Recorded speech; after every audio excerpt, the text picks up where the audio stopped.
I now call the September 2023 meeting of the Kansas State Board of Education to order. Welcome to those of you in attendance in the room and everyone listening online. All board members are present. And I'm sorry, Betty Arnold noted that she will be tardy, but we expect her to be here shortly. She's not in her seat at this time. So at the moment, we have 9 board members. The mission statement of the Kansas State Board of Education is to prepare Kansas students for lifelong success through rigorous, quality academic instruction, career training, and character development according to each student's gifts and talents. Our vision is for Kansas to lead the world in the success of each student. At this time, we will pause for a moment of silence.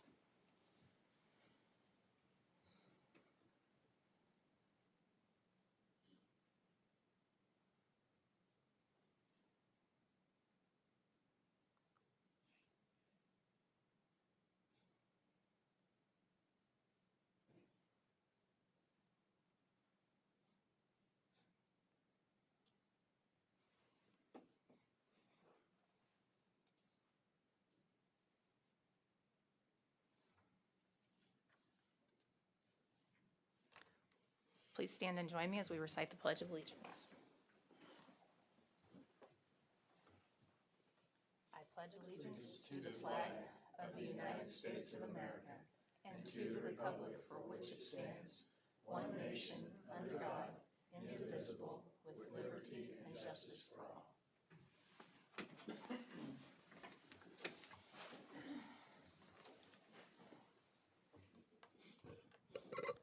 I have a few changes to today's agenda, and board members mentioned last month that we would like to approve the agenda for Tuesday and Wednesday on Tuesday, including the consent agenda, so that any items pulled from consent, we can have experts in the room to present on those and answer any questions. The 2 items that I need to change, or add rather, we need to add Michaela Aldridge as the interim board secretary. And so I propose that we make that item 5A. And then add an item tomorrow. The board needs to discuss the Eanes 1 to Gear summary memo. And that memo is not in your packet yet, so that'll be presented tomorrow. We're going to add it as, let's say, a new item number 12. And so if you're looking at the Wednesday agenda, item 12 is currently the chair report, and it would become 13. Make sure everybody followed that. So I'd be looking for a motion to approve the Tuesday agenda as amended, and then we'll do the Wednesday agenda. Dina?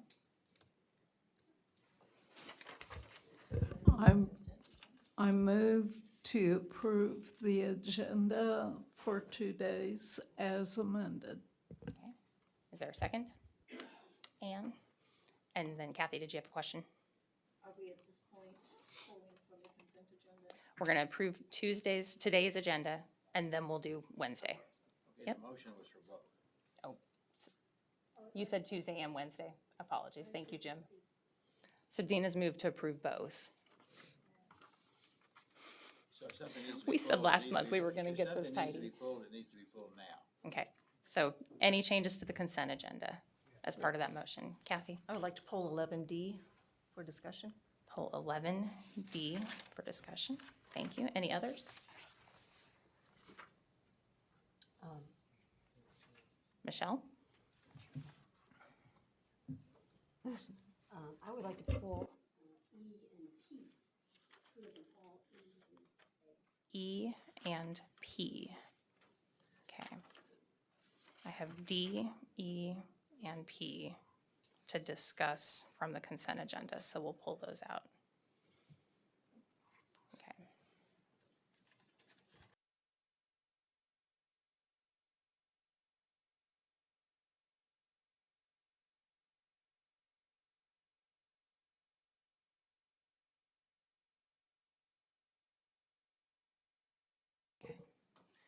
Dina, will you accept a friendly amendment to your motion to pull items D, E, and P from consent? Certainly.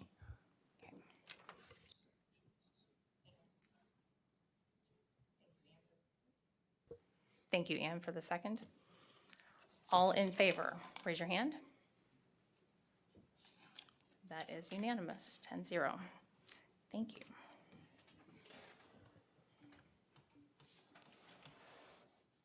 May I have a motion to approve the minutes from the August 8th and 9th board meeting? Kathy, have a second? Dina, all in favor?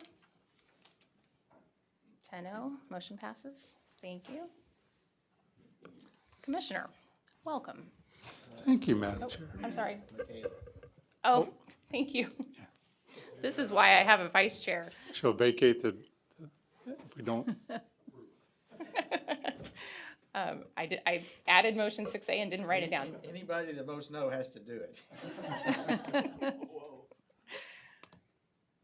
So let's see, I don't have a written motion for this. May I have a motion to appoint Michaela Aldridge as the interim board secretary? Is there a hand over there? Dennis, thank you, and Jim McNeese. Any discussion? All in favor? 10-0, motion passes. Thank you, Michaela, for your service. Now, Commissioner. Madam Chair, wasn't interim the key to that motion? I Interim think was that the key. Michaela wanted to make sure that word interim was in there. Good morning. Good to see all of you. I was thinking as you were preparing to come to the state board meeting, you thought, once I start packing, thinking about what I'm going to take, get ready to drive in, I'm just going to bring fall to Topeka, and we're glad that you did. Whoa, what a difference a week can make in it in terms of the heat. And people that are going to the state fair are really enjoying this week versus last week. So it's so good to see you. And we're going to kind of use this as hopefully a teaching and learning lesson to kind of prepare you for next month, because next month we spend a great deal of time looking back to the previous year. We look back to all of the metrics that we have, the data that we have from graduation, post-secondary, academic. And so kind of in getting ready for that, we want to talk a little about what the ARC looks at, and also what all of you will get copies of for the upcoming year. So I never get tired of sharing the vision, as I don't think you do. Dina shared, I know many of you got a chance when Secretary Cordona and the Deputy Secretary were here in Kansas. They were across the state. I know many of you got a chance to speak with them and see them. And I kidded them, and Dina and I were laughing a little bit because they decided they're going to lead the world too. And I told the Secretary, congratulations, we are happy to give that to you, that you could use on your work. But certainly, we'll talk some of those metrics today. But the real nugget is, what do we do as a state board? What do you do that can enhance policy at the local level to drive successful students that become successful adults? And that always seems very clear, very easy, especially when people call you and have advice for you. But it's really tricky because, as you know, even enacting a law or regulation, oftentimes the intent of that isn't exactly how it gets done out in any field. So it really is a little bit more complicated than that. I want to start off again with one of your goals, which is goal 2, to enhance each student for the opportunities to graduate high school and go on to whatever they want to do in their chosen field. You have 3 outcomes related to that. You want to decrease the percent of students scoring in level 1 academically and increase those scoring in levels 3 and 4. Next month, we'll see how we've done in the last year on that. We'll also see graduation rates toward 95% and post-secondary effective towards 70 to 75%. But today, we're kind of look at kind of where we are now. And so Michaela is going to pass out to you what we call this the one-pager. And it's an accountability report. I don't expect you to be able to see that. Dennis is looking at that like, Randy, you know, my eyes. Dennis, I was in a meeting yesterday with data, and I kept telling people, can you really see that? Can you really see that? Because I can see it, but I can't make it out. So I honestly kind of pulled this at random, and then I thought it was fairly representative. Next month, you're going to get electronically and then physically one of these for every one of the school districts that you represent. and it'll be updated. This is last year. We're still dealing with last year, but you'll get that paper and also electronically. This is Twin Valley USD 240. Twin Valley is located just north of Dina's home in Salina. It is the communities of Bennington and Tesket and Culver, and with schools in Bennington and Tesket. It is also just about close to the median-sized school district in Kansas. So what I'm going to do is walk you through this, because I want you to be able to, this has a ton of information on it. And so when you get these next month, you'll be able to know how to read it. Feel free to mark this up. Feel free to make notes on it as we go through it. It also is what the ARC starts to look at when they start to ask the question, should we accredit this system? They start here, and then they look at what the school districts provide to them as a process. So let's look first in the top left-hand corner. Who is Twin Valley, or who are the students in Twin Valley? Just under 600 students. As you can see, predominantly white, 89% of population's white, a little bit over 5% is multiracial and Asian and African American, about 5% Hispanic. That is fairly typical of smaller rural schools in Kansas right now. Fairly typical. You certainly, I know Kathy, we get to Kismet Plains or something that inverts a little bit. Deerfield, it inverts a little bit, but fairly typical. Mostly agriculture based, and people that live in Bennington and Tesket and drive into Salina to work if they're not involved in agriculture or ranching. So that's the first thing. That's just the demographic. So it just tells you a little bit about the school district, again, the size, where they're located, and a little bit about the demographics. The first thing you can just get a glimpse of is the top right hand, which is, okay, last year or this current year, how were they recognized by the state board? You know, what are the areas that they've been really doing well in? This leads into next month's conversation. And you can see that we call this getting on the medal stand for academics and also post-secondary success. But you can see some areas that they also may be working on. So now let's take a little bit deeper dive, all right? And let's take a look at this center section, which the bottom right, which is how much money does the state of Kansas give Twin Valley to operate? And this is the number. Now I want you to know what that number does not include. Any bond and interest. So let's say they passed a bond issue to build a new building. Not included in this, because you can't spend that money to operate on. You're building a building or a shed or a track or whatever you're building. It does not include capital outlay, the maintenance of buildings. But it does include the other operational funds, including transportation, food service, all the instructional money. Now, here's your first question, because I know you were so excited to get here this morning. Randy's always going to give us pop quizzes, and I got to be on top of my game in order to get these right. You can see the state average is $13,830.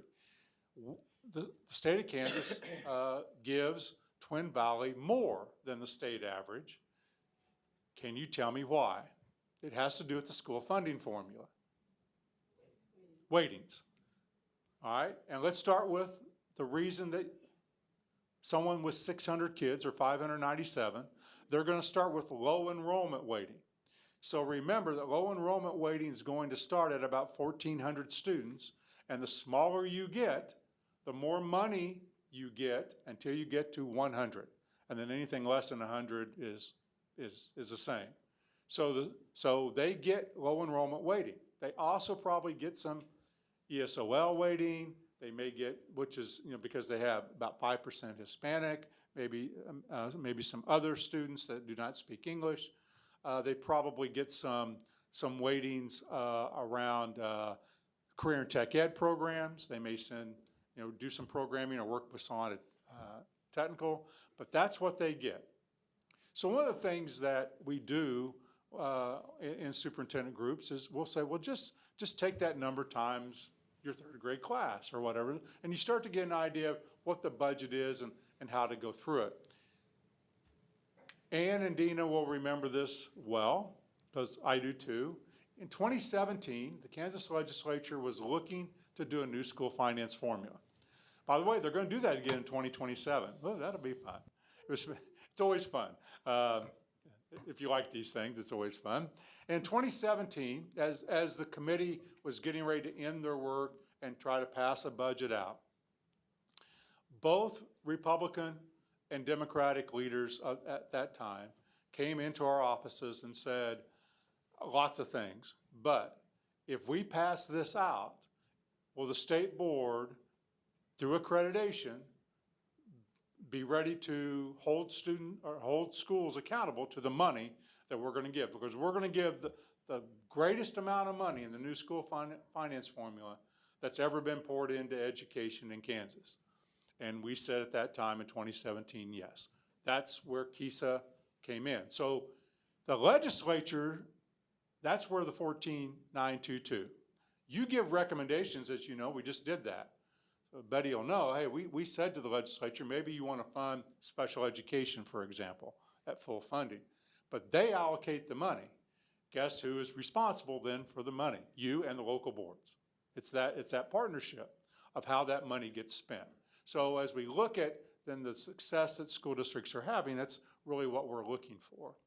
And so this chart on the left-hand side is rich of information, but if you don't know what it's saying to you, it can be very complicated. So I want to walk through, this is where I think you'll want to make some notes, because again, you'll see this front and back page for all 286 school districts. This is on the website. You again will see it, and it's the start of asking discussions. I told Danny, as I was going back through this morning, this presentation, I thought of him because we had a conversation about some medical things that he had, and we were talking about preparation and knowledge and things that happen. This will not tell you how to get better, but it will start to look at the data that says maybe we ought to talk about these things because there's some issues. The conversation that the school districts will get into, and what Ben will talk to you about later, is really kind of what's going on. So let's start. Where should we start with this chart? Now you're going to get Randy's opinion because you can really start anywhere, but okay. So I like to start at the top. What are your goals? 95% graduation, 70 to 75% post-secondary success. So that's the goal, all right? And we're going to measure Twin Valley against those goals, because that's our goal, and we're going to measure them against that in just a second. Then I jump to the bottom. So when we put this together, we wanted to make sure that every district was looked at in relation to what we call equity, or its risk factors, meaning the risk that school district has in trying to educate kids for future success. Every school district has risk. And you can see we would predict Twin Valley to graduate kids and go on after high school, that they would have between 53 and 55% of their kids do that, which puts them, if you look at all of Kansas, about medium risk. Now, when we talk about risk, tell me what the number one factor is in any school district related to the difficulty in educating kids. And number two is not even close. Poverty. And as you talk to school districts, they will often say to you, Melanie, free and reduced. Get rid of reduced. Okay? I mean, for this discussion, if you want to really look at poverty, look at free lunch, and then look at how long a student is on free lunch. And if it's generational in that community, it's harder to break that cycle. That's number one. All right, now tell me the second risk factor across Kansas. Now it gets a little tougher. I gave you the easy one. ESL? No? Now we look at all these, we look at all these factors. But number two is mobility. How often does my family or do I move during a given year? And we have some students that will move easily over a dozen times a year. Every time I move, that creates a risk. Let me tell you, for those that maybe, your kids or your grandkids are in fairly stable environments, when the risk happens, it's when you go from elementary to middle school. That's a move. when you go from middle school to high school. We have some students doing that. So that's the second factor. Special ed would be the third, the percent of special ed students. Now, all the others could be slight factors, but those three are the biggest. So before I go further and looking at Twin Valley, tell me who has the greatest risk factors, which school district has the greatest risk factors in the state of Kansas? And they're by far the greatest risk. I mean, the hardest risk. Not Wichita. Kansas City, Kansas. Kansas City, Kansas. All right, Topeka, Wichita would be 2 and 3, but there's a gap between number one and the rest. Tell me the other side of it, who has the least risk factors. Now, that doesn't mean it's any easier. All right, it just means they have less of poverty and less of mobility. Blue Valley. Silver Lake's in there. Blue Valley. Now, that's not to say it's any easier or harder to teach in Kansas City, Kansas or Blue Valley. They just have different factors. They have different cultures. They have different responses, if that makes sense. So when we look then at Twin Valley, we see they're about in the middle of that. Because when we get to Kansas City, Kansas, you'll see that number gets in the 20s. And when we get to Blue Valley, you'll see that number gets in the high 70s, almost at 80. And so, but when we look at that, first thing we want to know is, all right, let's look at the effective average. And you can see that Twin Valley has 61.4. And when we look at that compared to what they were predicted, we see they are beating that average. They're outperforming what we would predict them to be, which for me is the first thing I look at because that's an equity.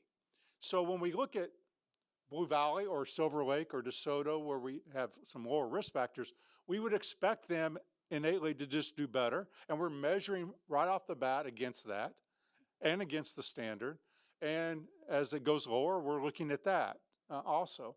So the ARC looks at this and says, wow, it's pretty good. You're doing some things really, really well. By the way, give a lot of kudos to Pam Irvin and the staff at Twin Valley.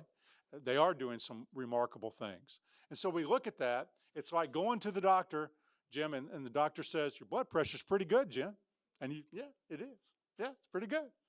And it's better than the average. You know, we want it to be 120 or 120 over 70 or lower. And Jim, yours is 115 over 68. And that's really great. So kudos. So that's the first thing we look at. How are they doing compared to their risk factors? Then we take a look and say, how are they doing against the goal? Well, the goal is 70 to 75%. They're at 61 and change.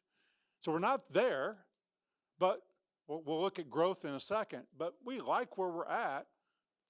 In the 60% is pretty good. So we like that, even though it's not the goal. So we have some room to still improve at Twin Valley, and they're working on that improvement. Now let's look at graduation. Same thing, 90%. That's just slightly above the state average. Pretty good. By the way, Twin Valley would run about 47 students per grade if that number was divided equally among 13 grades. So that tells you that's a good average size class in Kansas. How's that compared? Well, they're not quite at 95%, so there's some areas of growth. Now, the question you can be asking is, well, then how do we grow that? How do we grow graduation? How do we grow post-secondary? That's what every school person wants to know.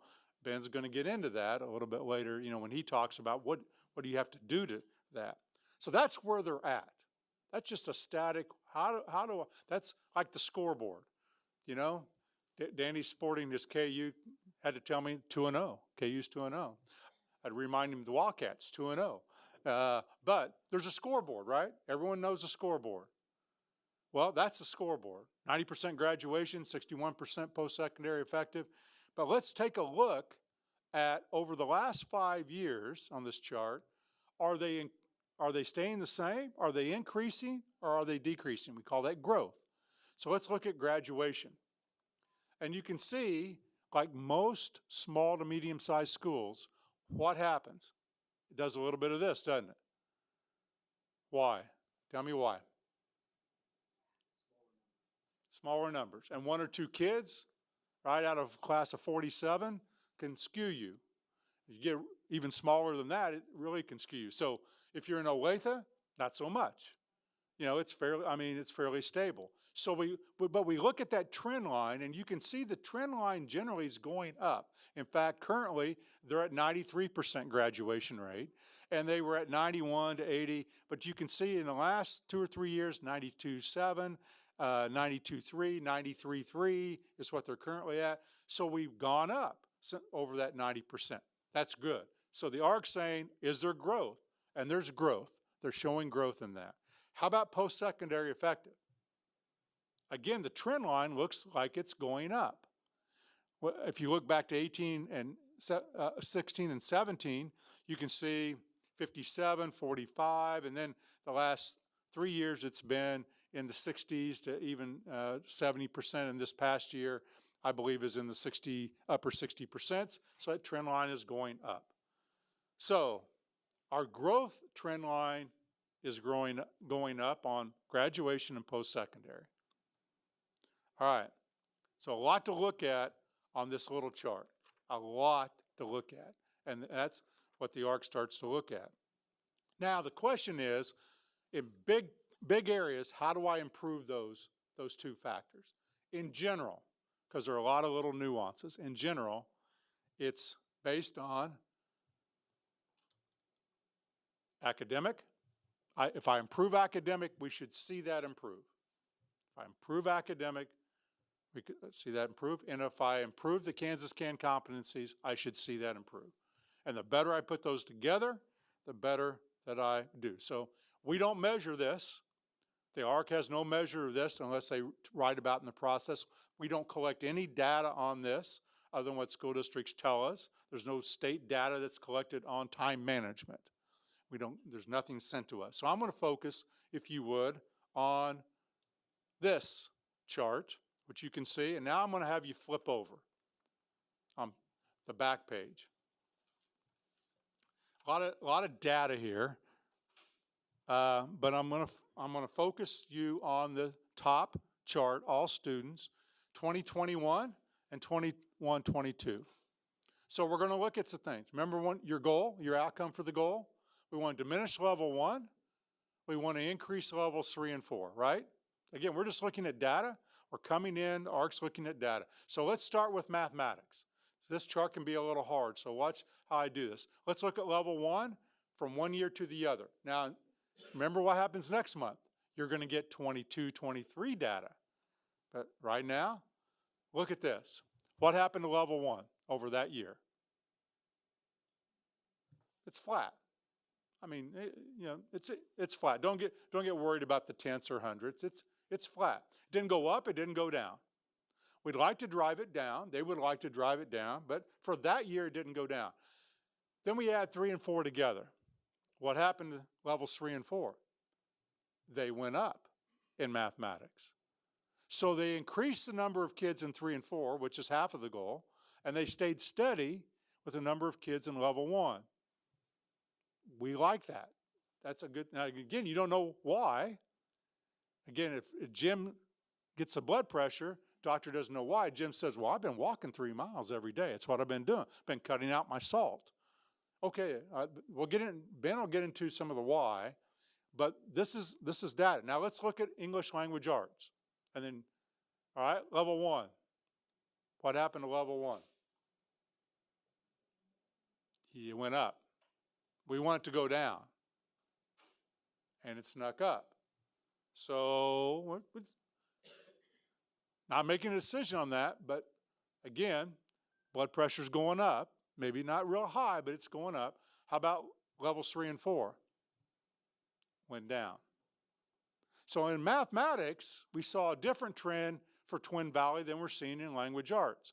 It's only a 1-year trend. Again, right, we want to know other things going on, but I wanted you to know how to read this because when you see this for every school district next month, you'll actually see 3 years that you can look at across that. Okay? So if I'm looking at, now here's their data with the number of students at 3 and 4, and we just looked at that. If I'm looking at that and looking at what you just saw, what type of things would you want to ask Twin Valley around what their working on and what their goals are by just looking at the data. Where are they strongest? Mathematics. Straight up, they're strongest, at least for that year in mathematics, and they actually got better. So that's good. So you may say, what are you doing around literacy? And they'll say, you know what, we noticed that we went down a little bit and we're doing X. We're adopting a new language arts curriculum that meets the science of reading, as an example, just making that up. But those are the type of things that would be the process part of the ARC. What are you doing based upon the data that we see? And that's, what's so critical as we look about that. So one of the things we might ask, which again, this is now on page 1, is if you're not in school, it's pretty hard to learn. They have a 16% chronic absenteeism rate. That's not bad. It's actually for this year, below the state average. But put this in perspective. That's about 7 kids for every grade. So first grade, second grade, third grade at Twin Valley. That's about 7 kids last year missed more than 18 days of school. That's what it means. So maybe we'd like to see that number drive below 10%.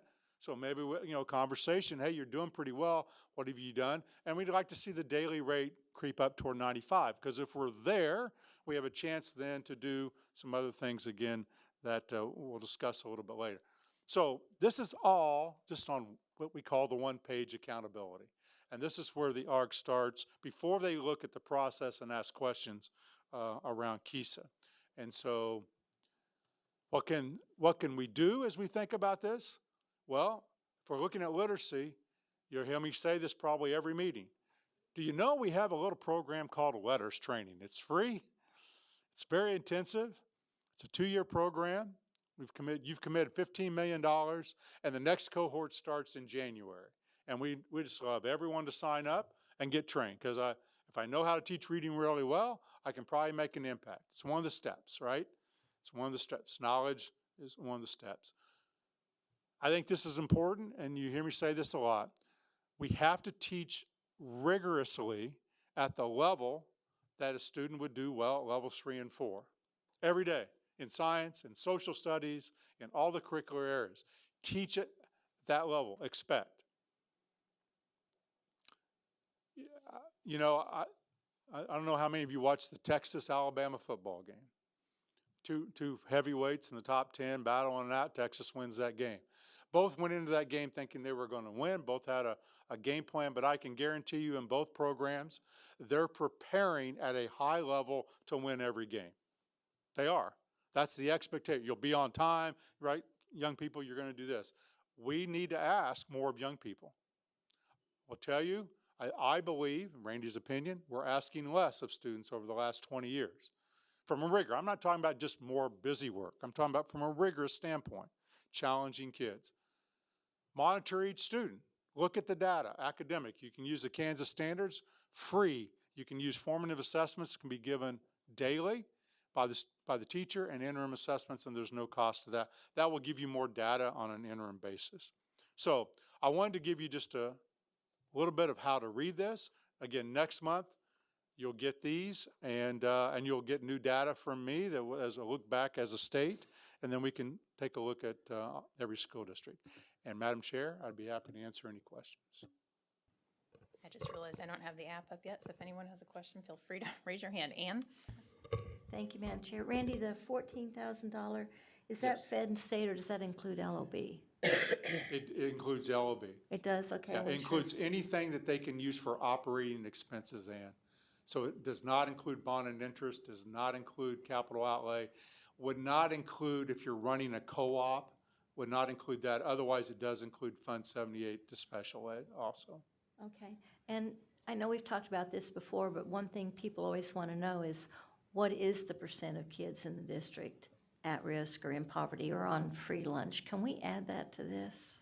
We talked about it one We time. did talk about that, and Ben and I will take that back. I can't remember. I think we can, as long as it's not I identifiable. mean, we know what it is, so. Yeah. Yeah, But it's and something that's real handy to know. yeah, Okay, that's thank good. you. We could put that in the demographics section. Thank you, Ann, for asking the same question I had. Kathy? Yours is from earlier, okay. Danny, was this you? Are you good?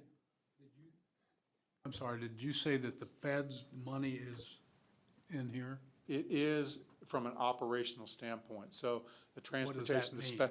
the special ed money, Danny, transportation money and food service money would be in there. Again, not any building money or any that type of money. So I have a question. Ann touched on the percentages, which made me think about site councils. Yes? Could you touch briefly on the role of site councils and how, whether they play a role in this process of KISA? Yes. So when a school district is doing a needs assessment, that would start at a district level, but quickly go to the building level, and site councils play a big role. So we not only, I pulled Twin Valley, but I mentioned to you that Twin Valley has a Bennington Elementary School, a Tuscott Elementary School, a Tuscott Junior Senior High, and a Bennington Junior Senior High. And you can look at this data for each of those buildings. And Melanie, site councils should look at that and should have the same discussions at a building level, which then leads to an aggregate discussion at the district level. Now, Jim, you'll say, Randy, sometimes that's one and the same in some of the districts I serve, and it is. But then when you get to a bigger district, Jim, like Wichita, there's hundreds of buildings that site councils would be looking at. So site councils will be looking at the same thing because you might have buildings, or you will have buildings within districts that look different and have different needs even within the district itself. So does that help? Yep, site councils should be looking at.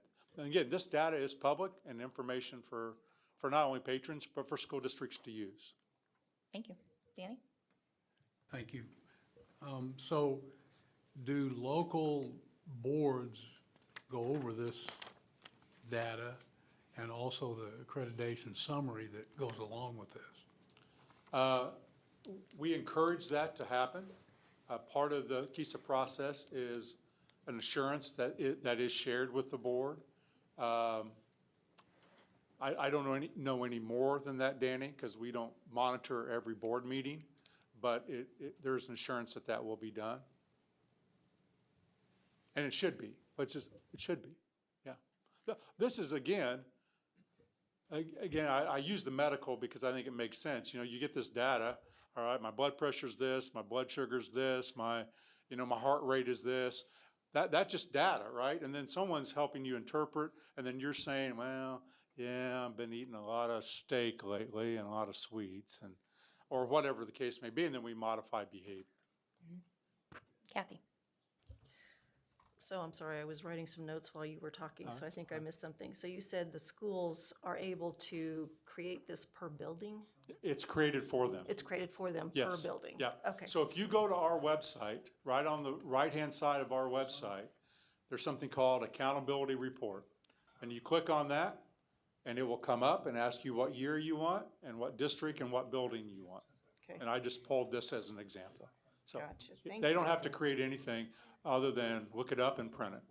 But what you can ask them, and I almost ran you three today. I almost ran you a district that looked different. I thought that'll get too complicated for you. But then they just should use that data to ask good questions, right? Where can we improve? And how do we improve?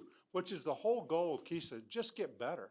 You're all gonna start at a different place and then work hard to get better and then talk about, what you're doing to get better. And then, we can modify that over time. Kathy, do you have another question? No. Okay. Michelle?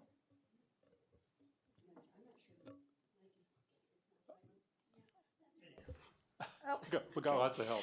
So you mentioned daily formative assessments. Are you talking about like quizzes and Yes, tests? yes, Okay, so yeah. that's In class things, yes. okay, so that's what I was thinking about, Yeah. is back to like, you do a quiz just to see if they're, Yeah. retaining the information, and then you kind of do your quarterly thing and your end of Let me give you a semester. really easy one. Let's say it's third grade math, and we want to work on single digit multiplication, right? 9 times 3, right?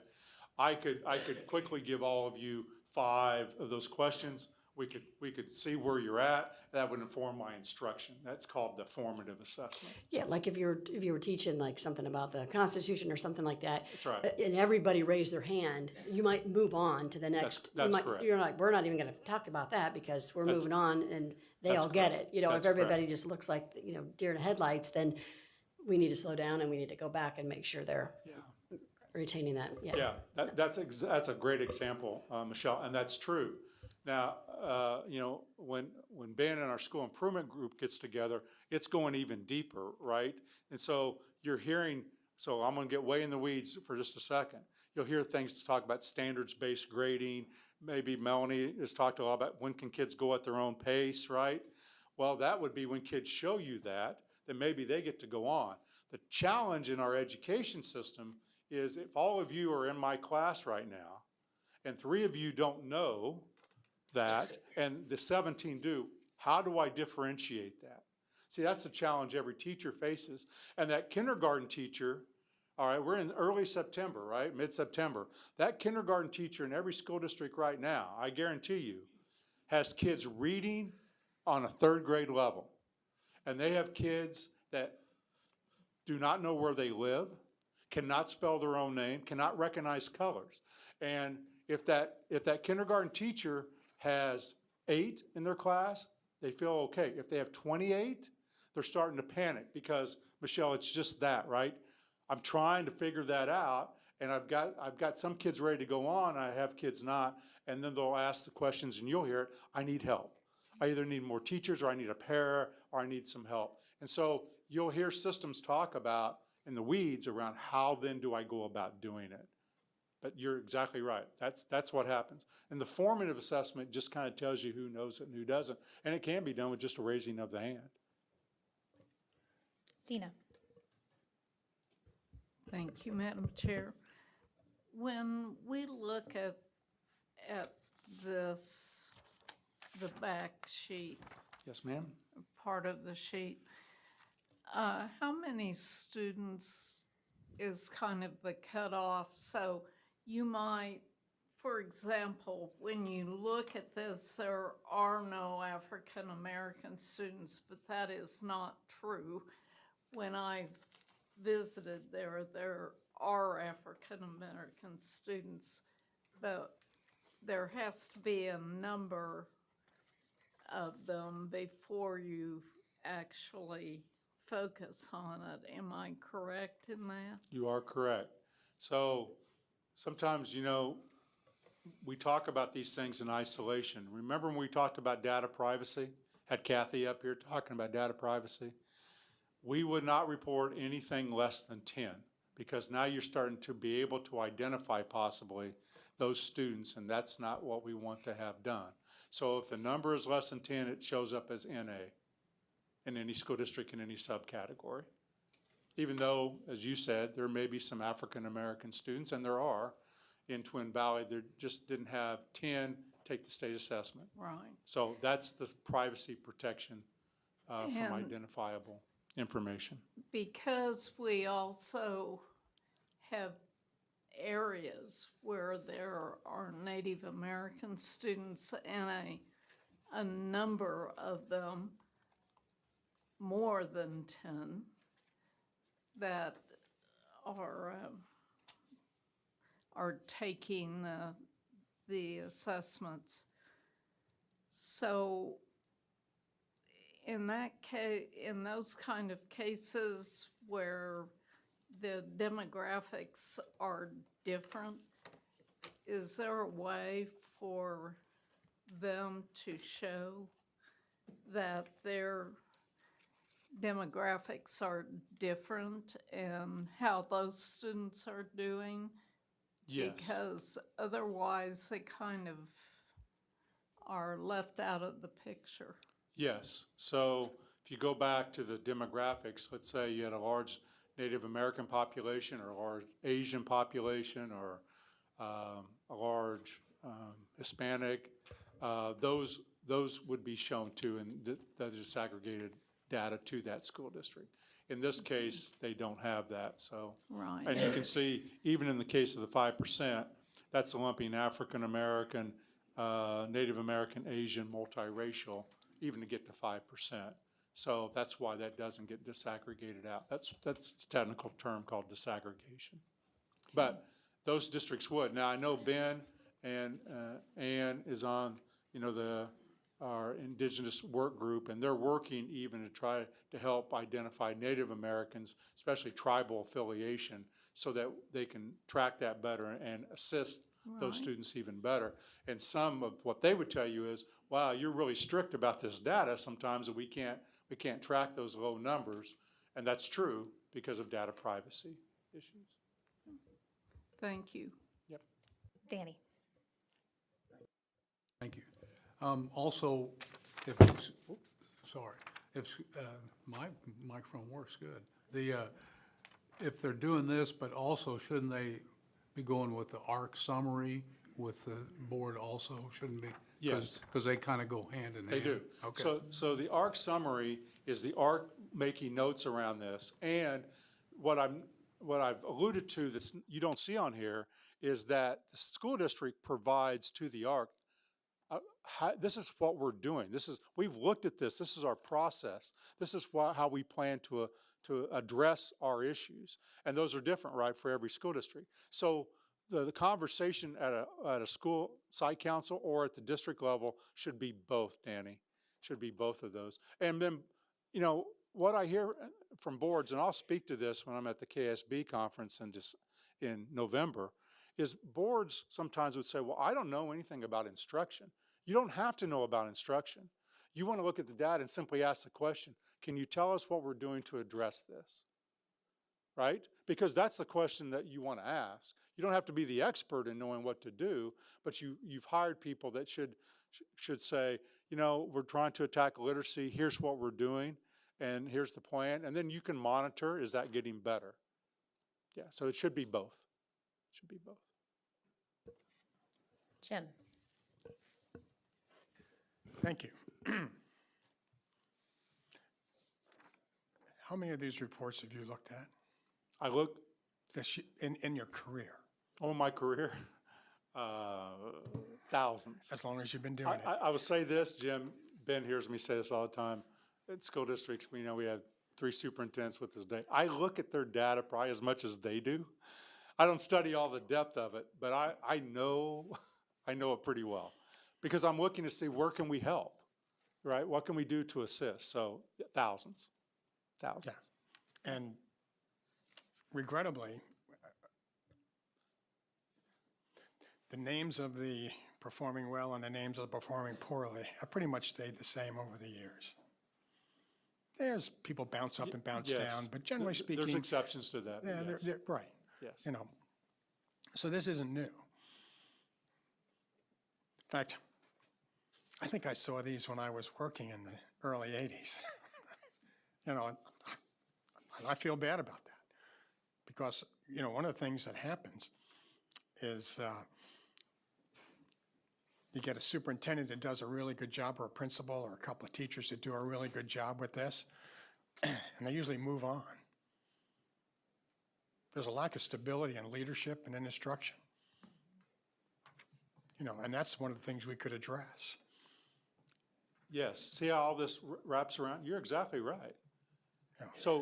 So Doesn't matter what test it is. and the more risk of that district and the more turnover, those aren't good combinations. You want high stability, right? And so if you have a high teacher turnover rate, you have a high principal turnover rate, you have a high superintendent turnover rate, it becomes really hard to move this needle because you don't have any consistency in what's going to happen. And so the challenge, as you know, let's just use superintendents. 60 superintendents changed, 37 are brand new this year. All right, now, if that was true a year ago in that same district and true the following year in that same district, it's really hard then to have discussions around this because you're getting new people to look at it. By the time you put something in place, it leaves. So one of the things, as you know, when we put this all together, we said it's going to be around 2026 to 2030 before we really get the whole state moving because it takes time and stability and not jumping off. If you're going to teach literacy, you've got to be really committed to not only the knowledge, the training, but then the ongoing, and if you've got a small district, and this year you have one teacher per grade, Jim, and the third and the fourth and the fifth grade teacher all retire, you see what that does to you in 1 year. And so all of these are factors that, Danny, when you mentioned the process, that someone's gonna say, I lost this, we went back a little bit, we saw a dip a little bit, and this is what we're doing to respond. Where another district may not have that same situation. That's why it's unique. But if you'll remember back to last month, I showed you a quote from Ron Edmonds in 1978. And I said, we've known this for a long time. The question is, when are we gonna really get serious about doing something? Because there are districts that are, lots of districts that are. I shared Caney Valley with you last week. You know, here's Twin Valley, they're right in the struggle. They're doing some remarkable things. They still have room to grow. But Pam's doing some remarkable things at Twin Valley. And it's not that they're always gonna, you know, hit it out of the park, but they're in the trenches every day working to make it better. I Wow, don't I see any went more way over. questions. It's okay. You're not gonna have Thank me you. come back, Madam Chair. Danny's got one more. Go ahead, Danny. So based on what you just said, is there a lot of good going on in the smaller school districts because they can pay more attention to the students versus somebody that has 6,000? I don't know Kids. that I said that, but, Well, no, you didn't say that, but you use this, and there's 500 and some odd Yeah. students in it. yeah, the median size school district is 550 in Kansas. That's why I picked someone around that. I think there are large school districts doing remarkable things. I think there are small school districts doing remarkable things, so smaller than this. I also think we have some small school districts struggling, and I think we have some large school districts struggling. I don't know that, I will say this, I don't think size matters in that sense of who's doing well or who's not. I think stability of teaching staff, stability of leadership really matters in all of that, small to large. Thank you. Thank you, Commissioner. We are running a little bit behind, but we are going to move on to item 8, act on licensing test change recommendations. Shane Carter. I couldn't see you behind the monitor. Welcome. Good morning.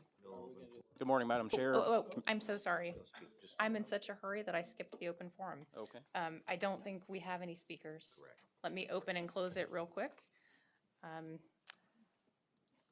I now declare the citizens' open forum of the Kansas State Board of Education meeting open at 10:54 a.m. The State Board provides this opportunity for citizens to share views about topics of interest or issues currently being considered by the State Board. The State Board asks that speakers identify themselves by name and the name of the group they represent if applicable. The Board asks that each speaker focus their remarks on issues or topics. Personal attacks will not be tolerated. Each speaker is limited to 3 minutes, and any board questions or for clarification, we have no speakers today, correct? Check one more time. Okay. Therefore, the State Board Citizens Open Forum is closed at 10:55 a.m. Thank you. All Sorry right, for the well, delay. No Thank you. problem. Good morning, Madam Chair, Commissioner Watson, ladies and gentlemen of the board. Shane Carter, Director of Teacher Licensure. I only have one item on the agenda with you today, and that is to action our test review recommendations that we discussed last month. And before we get into those actual recommendations, I'll give you a quick background about each of those recommendations. First of all, these recommendations came from a working group that was created last year that consisted of individuals from higher ed, from the school districts, and personnel on our staff at KSDE.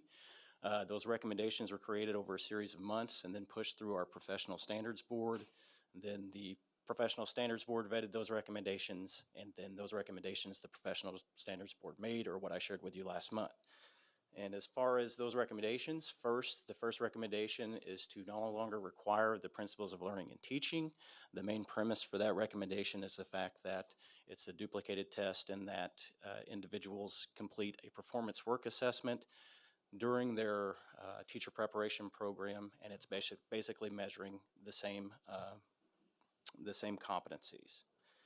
The second recommendation was the creation or establishment of a process for individuals that have taken the content exam at least 2 times and haven't reached a passing score to go through a process to be vetted and potentially qualify for a standard teaching license.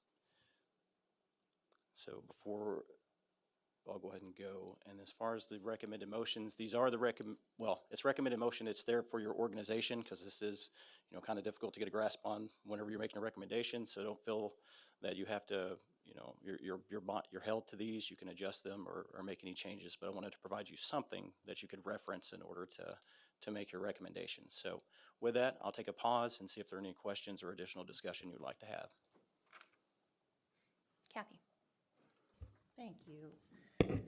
Okay, I've tried to dig into this and watched last month's again to get some understanding. When we're talking about the teacher work sample, the TWS, what part of the final grade at the college level is that TWS? Do you know? Like, what importance is the college putting on that? Because if we're saying we're taking what the college is saying is good, can you give me some idea? Yeah, so if that is not passed, a university cannot verify that that individual has completed the program. So in order to qualify for a license, we have to have program verification along with a few other requirements to qualify for that license. And if that particular assessment isn't passed, then that university will not recommend that individual for program completion. So is there a scoring that goes with that? It is a scoring in each one of the particular work samples, because different universities, some of them use different work samples. Each one of them has their own unique score that's required to pass. Okay. If I may. Okay. So when we move into the content, the praxis, right? You're talking about a holistic scoring with a rubric. Yes. Do we have that rubric? So the rubric, no, not at the moment. So the plan is to, if this is approved, the rubric will go through the Professional Standards Board to establish that cut score and approve what it consists of. But the premise of the rubric is we will take a look at that individual's GPA, their test score, their assessment, and then that interview process, and they will receive points for that. And then those points will be added up at the end, and the Licensure Review Committee will make their recommendation and then forward that on to you for approval. Okay, so we would be approving this with no idea what all of that actually looks like. Well, the rubric. But the whole scoring part of like. Correct. Well, what can happen is we can come back and provide you that rubric if you want to approve that rubric and be the final approval of that. Let me see. And with the interview process, I don't know if there's been a lot of conversation about what that would look like with the Licensure Review Committee. And part of D, and I didn't get a chance to email you about it, but part of D on the handout was cut off. So I think it was probably going to talk about some more about the actual interview conducted. Any idea what that looks like? So it will be focused on those content standards. So each content area has specific standards that have to be addressed as far as, from our programs. When you go through that approval process for accreditation, there's standards that are out there for those particular content areas. That interview would be focused on how that individual meets those requirements and how they apply and complete those standards in the classroom. So how are they delivering instruction to meet those requirements? So we'll be heavily focused on that instruction. Okay, and one last question. On the subtest, because we've learned that they changed the testing in that they can, instead of going back and taking the whole test, they know which part that they failed and can take that part. Do we have an idea of how much that changed the pass-fail aspect? Because I think that's just been it's been a couple of years, but have we? So what you're referencing is the elementary content knowledge for teaching, and that's the only content exam we have that has the 4 subtests. Okay. And that is a change, but once again, if we look back at the data that I provided, our pass rates on that elementary content for knowledge for teaching is still extremely high. Right. So I don't have the figures of what changed from 2018 because there was another that's right. iteration of that test that was used for 1 year, so I don't have that at the moment. Okay. Thank you. Anne? Thank you, Madam Chair. I know a lot of the work was done on this on the Professional Standards Board before Kathy and I got there, but I really appreciate the depth that they went into to study these issues, and they're a pretty tough group. I mean, it's hard to get them to change anything, so that they were willing to do this. And I think if we looked around, I haven't asked you to do this, but I know several other states have, taken the same approach, that, this is a duplicate and it's an additional cost to people and makes it hard for them, to get into the profession when they're spending hundreds and hundreds and hundreds of dollars on tests. But I know allowing them to do something different if they miss the praxis twice, and that might encourage some colleges to reduce the number of hours. I don't know if you guys all get that note. So that some of them might say, well, we're just not going to require as many hours because they can do something different anyway. But could you speak to, because I asked Shane to look at the numbers, because I like Dr. Schrock and I always listen to what he says, and there's a kernel of truth in there. So can you tell us what you found when you looked into his concerns? Yeah, so a couple things as far as, now this is biology specific. So our numbers for our pass rate for the biology exam sits around 97%, just slightly over 97%. Since 2016, we've had 110 individuals that have added that endorsement solely by testing. So what does that mean? That means that individual may or may not have had any coursework in biology, or may have had minimal coursework in biology, and they're still passing that exam. It's this policy that we've developed. If you look at our test scores as a whole, they're all still really high. This is an adjustment that will affect a very minimal amount of people, and those extenuating circumstances for that individual that may have some type of test anxiety issue that hasn't been addressed through accommodations, or that person that's a bad test taker. So this is going to be a very small number of individuals that this is actually going to apply to. So I think the concerns that the university changing some course requirements or whatnot, I just don't feel that's founded, because at the end of the day, the university is still tied to those test scores as far as their Title II data, and they have to have people meet and pass those test scores to stay accredited. So I personally don't think that would be an issue. Thank you. Thank you, Madam Chair. Jim Porter. I've been accused of being obsessed with reading.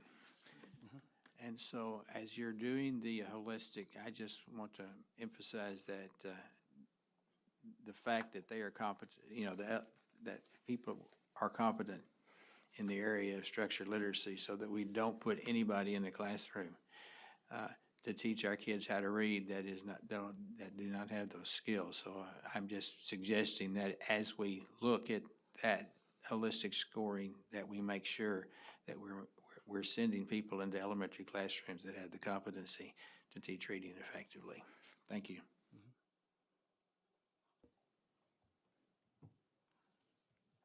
Two more. Kathy. I just would add that I really would like it to include us seeing the rubric before it goes into the final pages, I guess. And I'm going to jump in front of you because I've kind of got to follow up to that. Shane, I was going to ask, so board members, if you look at the motion, part 2 of that is establish a process through the LRC to address educators who completed the Kansas approved teacher prep programs but have not passed. So as you're establishing that process, can you be specific about what we can expect? Oh, it was on the previous slide. What we can expect to see coming back to us? Absolutely. You want me to do that now? If you have an idea, or you may Well- just be saying the first step is for us to approve this, to give you permission to go forth and work on the Yes. rubric. Yes, so that's what I am requesting, because the timing of all this, in order to get it to the board in the amount of time, we weren't able to get the rubric established with the Professional Standards Board and also get the Licensure Review Committee all formalized with their interview questions. If that'll be beneficial, we can provide you with interview questions, et cetera, if you think that'll assist with keeping the fidelity in this process. This might be a good time to vigorously nod your head if you want to see those. Ann? Yeah, I forgot to ask that, down the road, I know we talked about a couple PSB meetings ago, that whether or not we'd let each university use their own work product, or we would have a standard work product. And I think at some point, that same group who made this recommendation ought to look at those work products, and maybe they already have, and it was before my time, but to see that they have the rigor that we'd like to have. Yeah, so, Right. as far as those products that are used, those are sent through the through accreditation for higher ed accreditation, so that is reviewed as part of that process. But we can bring them back through the PSB if you would like as well. Oh, you mean they're reviewed by our group? Yes. Okay, thank you.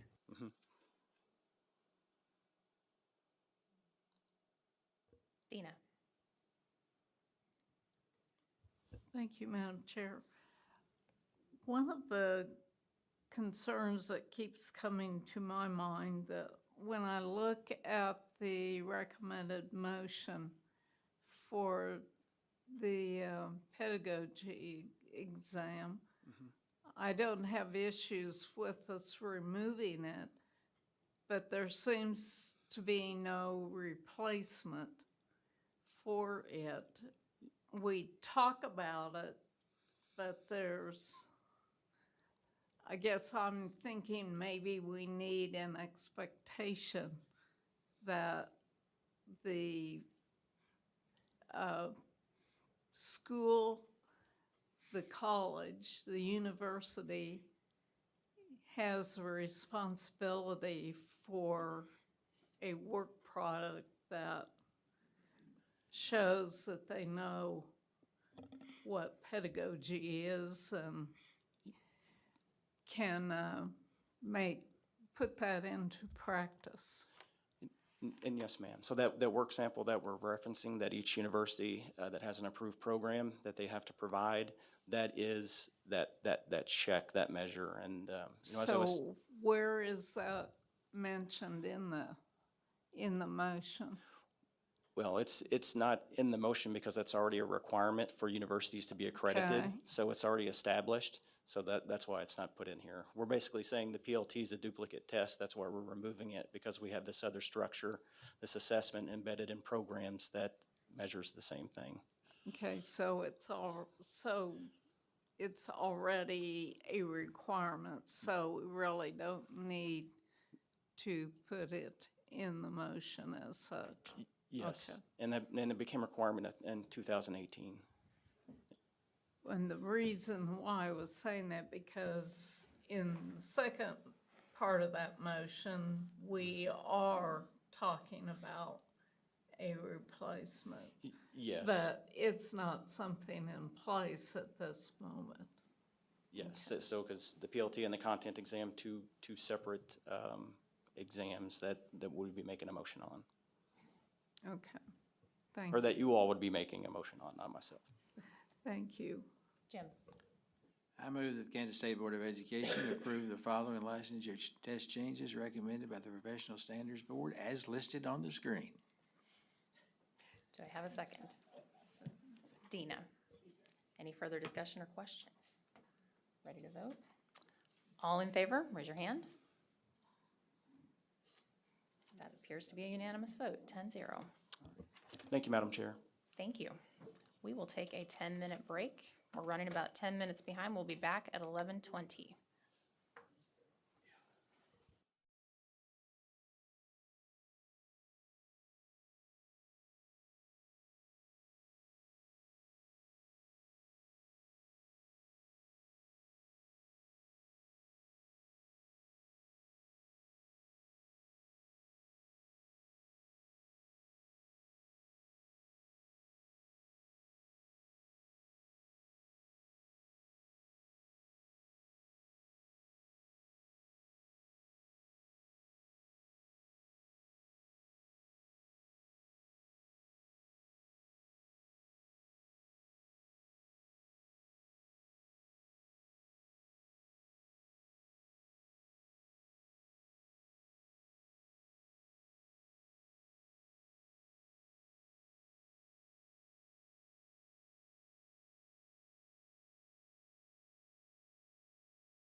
I know that Dina was on her way down, so we're going to go ahead and kick things off. Welcome, Denise Kaler, Sunflower Summer.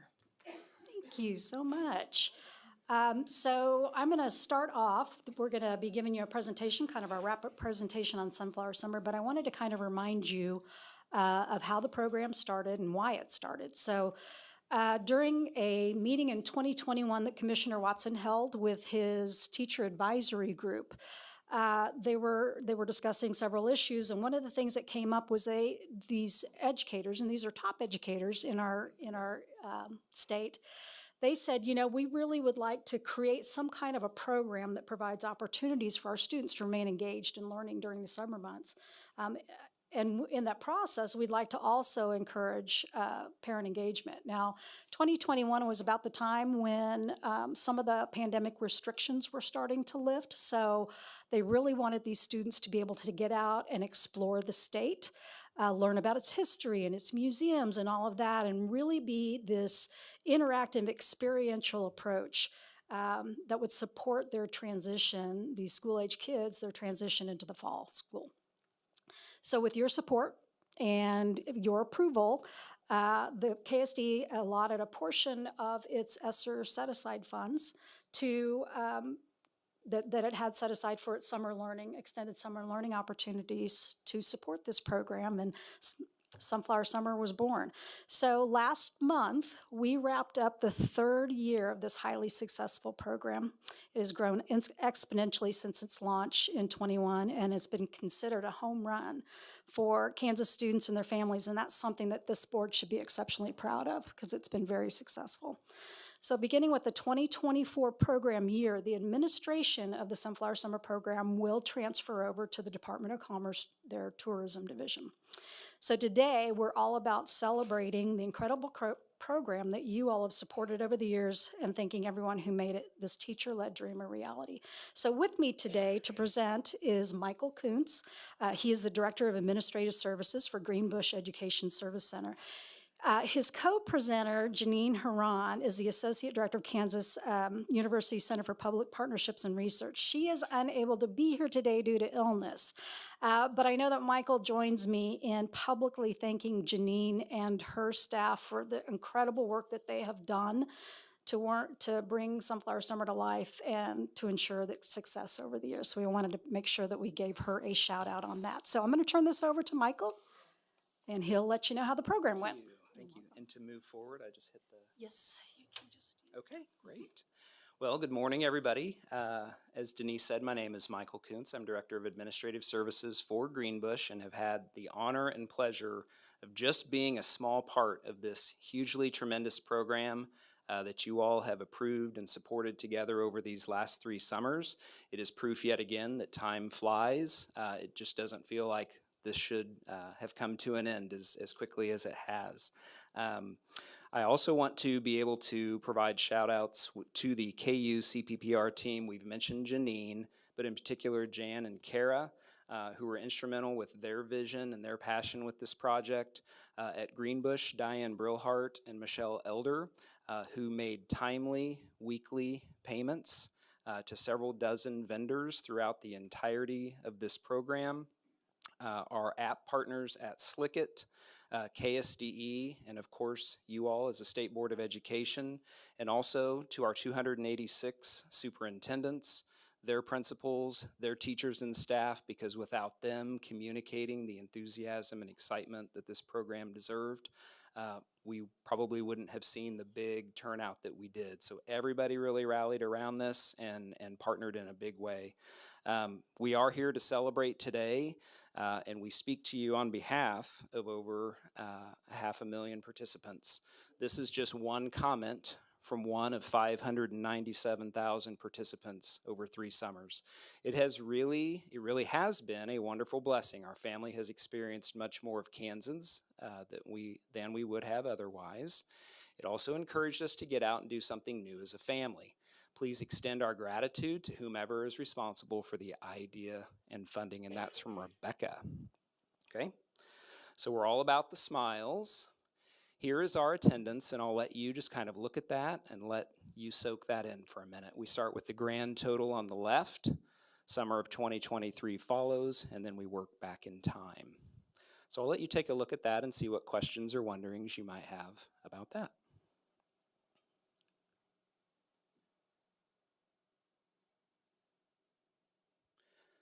Notice we began earlier than we had in previous years. This past year, we began Friday, May 26th, and we ended August 13th for this 2023 season. Notice a total of 322,000 visitors. The previous summer, we had 203,000, so we exceeded that in a big way just by adding the 1 week. Our partners at Slicket and through KU made sure folks knew that this was the last hurrah. And we decided last year together in this room to go big, and go big we did. You'll notice the very first year when this program began, we did not begin until the July 4th weekend and went through the first part of August. So any questions or wonderings on those numbers? Is everyone excited? Yeah. Kathy? Curious, if you took the same lines from 21, 22, 23, like, do you know what the number difference is? Like if you went from July 4th down? I know it's a weird question. But seeing that we had 7, I mean, to really get apples to, you know what I'm saying? You bet, you bet. So if you took the number from July 4th all the way across for each year, what that difference would be? This may help if I'm not hearing you correctly. I'm happy to get you information I'm down the just road curious. as well. What we did try to do was align, so week 1 was always kind of the same set of dates. Week 2 was Right. always the same set of dates. So there is some alignment there, maybe not the specific depth that you're looking for, but just curious. if you look at week 12, that was often our last week. One of the things we were really excited about when we were with you last year, was that holy smokes in 2022, look at that last week. That was our biggest ever in terms of participation, the 30,831. And we just thought, oh my goodness, week 12, we ended in a big way. We'll never see numbers that big again. And then you look at 2023, and we hit that number by week 7, which was the July 4th weekend. And then as we went on to end with 42,000 in that last weekend participating across Kansas, just incredible. Other just numbers to be mindful of, when we began this in 2021, we had 71 venues or partners total across the state. That grew to 104 in the 2022 version of Sunflower Summer, and then all the way up to 123 different venues and partners across this great state for folks to visit. We do have participation on record in all 105 Kansas counties, so we got everybody, and participation from every public school district and certainly several private schools as well. That's part of that onboarding process within the app in Slicket. So if you wanted a program that was far-reaching, equitably accessible, this has been it, okay? One of the things we added in the summer of 2022 was this idea of some day camp and camp experiences. And so over the course of the last 2 summers, just by kind of dreaming that up and following Dr. Watson's vision with that, we had state park events on a weekend, and then we had day camp programs through Greenbush, through ESDAC, through K-State Extension, and those are the numbers that we were able to see through that, which were just incredible. We added K-State Extension and ESDAC over in Hutchinson just this past summer, and that went over really well. Folks were glad to be able to have some day camp experiences there. From a financial standpoint, our ending total was the $7,865,110, and 90% of those total dollars went to venue reimbursements. You'll see a small portion as well for outdoor camps, program implementation, and then a few special events that we had with Wichita Wind Surge, etc. But again, if we think about the last 3 summers, we think about the cumulative or aggregate of that experience for folks and what they experienced and how many experienced it. Again, 90% of these total funds went directly to the venues for reimbursement for tickets. And we did a little bit of fuzzy math. We took the total number of visitors that we shared with you, and we divided that into the total expenses here, and we're looking at about $13 per participant in cost. So when you think about all of the things that they got to go experience at their discretion, they built their own schedule over the past 3 summers using the app, partnering with the venues and the vendors. It was about $13 on average that was paid for families and kids to experience just education in a different way. So I'll stand for questions, and certainly again want to be here to celebrate. Thank you for your leadership, and thank you for your passion in supporting this project with us over the last 3 summers. Thank you. Board members, any questions or comments? Dennis? Yeah, I want to thank you because my oldest daughter has 3 children, and they went to several of these, and it was a good day for them. Excellent. Thank you. Jim McNeese?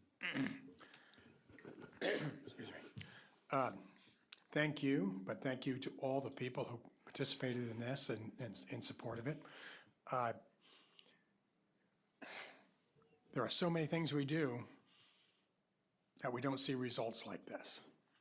And for the expense, for the limited amount of money that we spent to do this, this is terrific. You know, there'll be memories that these students have for years.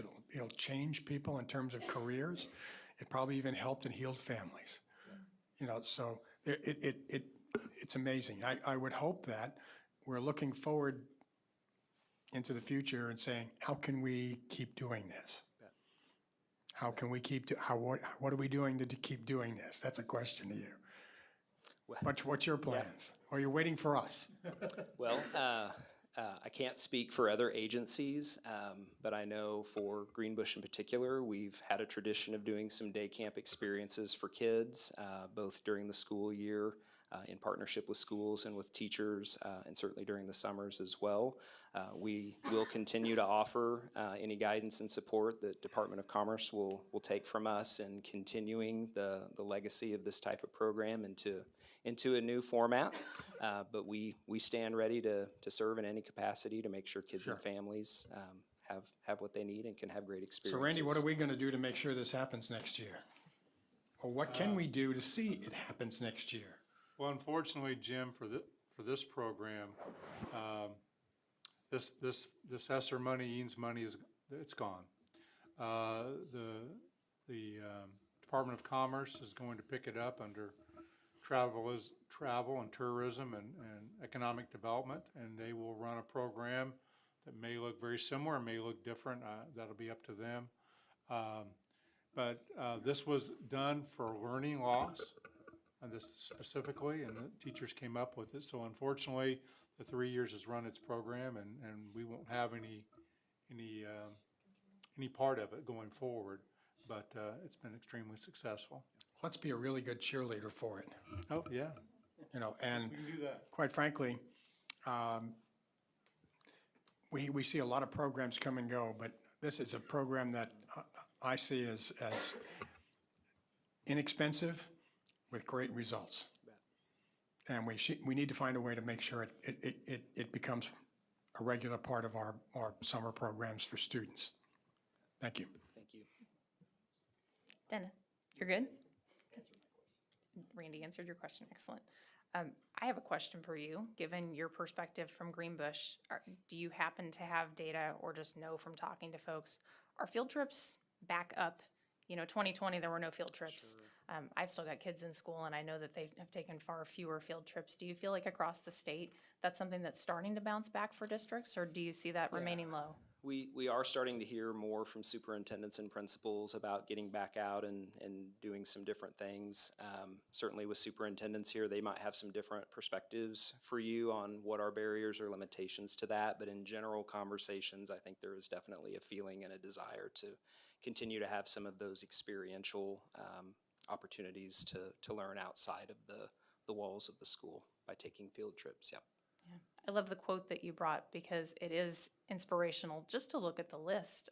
A lot of the venues on there actually are not fees associated with going to libraries and some of the parks, but it's a nice reminder to get in the app and look through and see the list and be reminded that there are those day camp opportunities in the summer. So hopefully that'll inspire some folks, maybe as they're planning field trips, and certainly for families, because you've got to have a parent or a caregiver of some sort taking that Yes. student on the trip, right? Correct. So for every time they're visiting a venue, they're with an adult. Yes, yep, and it can be a grandparent, parent or guardian. So all of that happened through the app. Everyone was registered as a family unit, and then the tickets could be distributed as such. The comment that we pulled was one of hundreds, and interestingly, in the app, the feature that allowed for that was just a Q&A with the app developer in case there were questions about transferring tickets, which was a feature of the app. And so, interestingly, people use that as kind of their forum to say, well, we don't have any questions about transferring tickets, but we just want to let you know how meaningful this is to us and what it's meant to our family. So thank you for your comment about the quote. It was really hard to pick one because there are so many. So this has truly been a success, and thank you again for your leadership and support. To Denise and her team as well. They've been by our side this whole time, and it's been a really fun and great experience, so thank you. Thank you.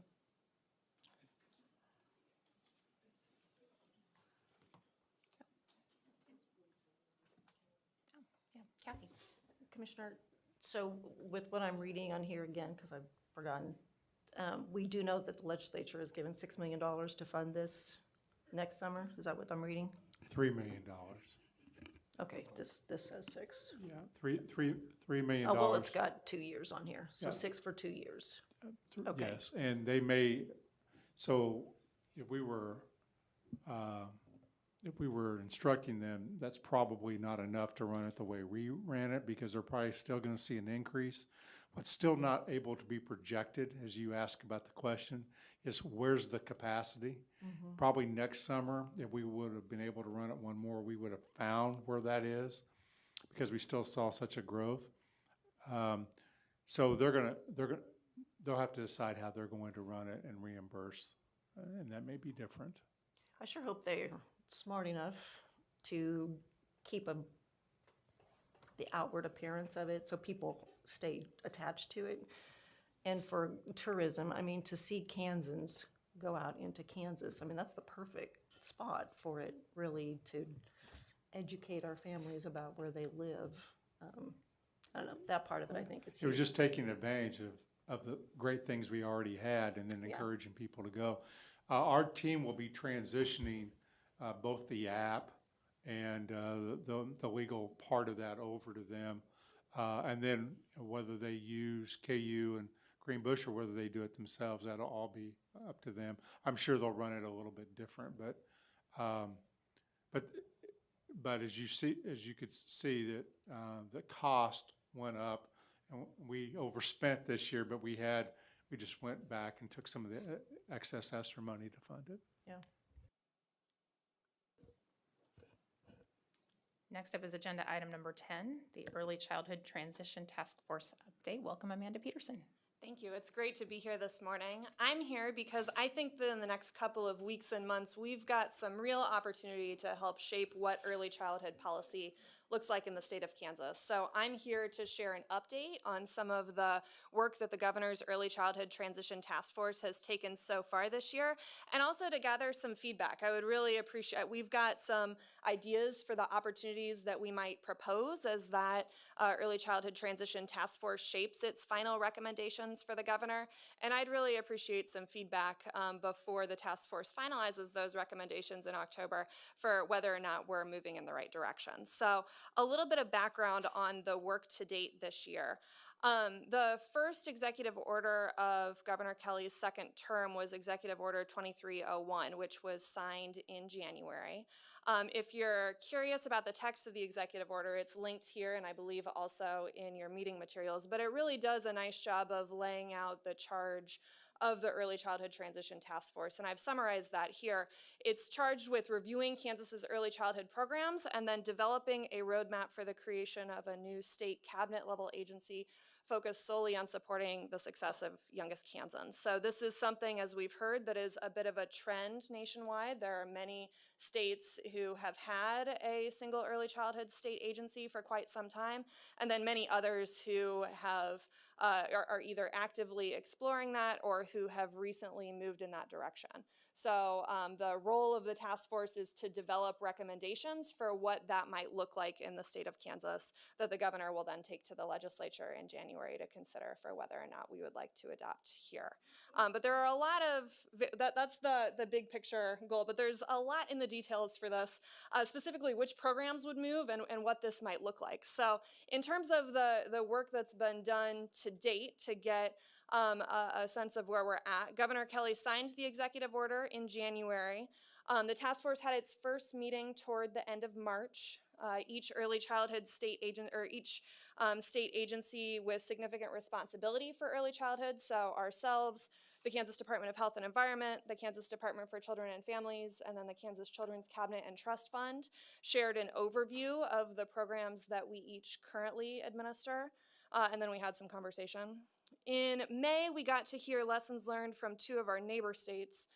Colorado and Missouri are both in the throes of working through what this looks like in their states. And so we so appreciated that they took the time in the midst of their transition to come and to share some lessons learned and some perspective on what that's looked like there. And I think that my real takeaway from that conversation is that there's a lot of variability in terms of what this can look like in different states, and that certainly this is a project that takes significant resources to do effectively.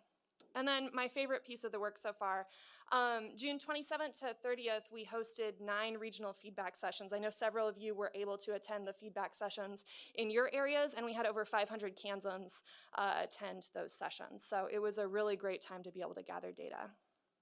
We had a meeting in August where we had some good discussion about the work that's been done to date and the work of those feedback sessions, and that brings us to now, to September and October. In the next couple of days or week, I would expect that we're going to be getting information about 3 work groups that are going to be meeting. So the idea is that these work groups are going to be meeting 1 to 2 times to develop recommendations, and I'll talk more about this in a minute, that the full task force will consider and discuss in October.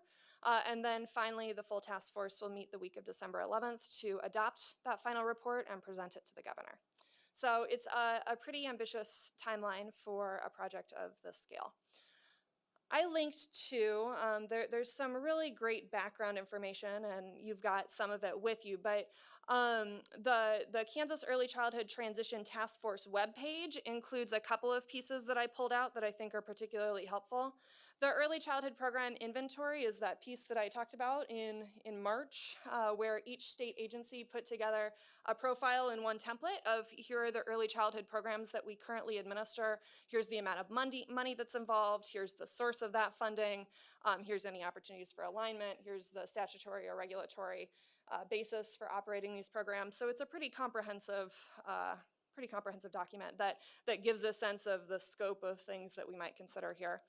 The Early Childhood Transition Task Force Interim Report is about 9 or 10 pages and is a really good summary of the work that happened between January and June.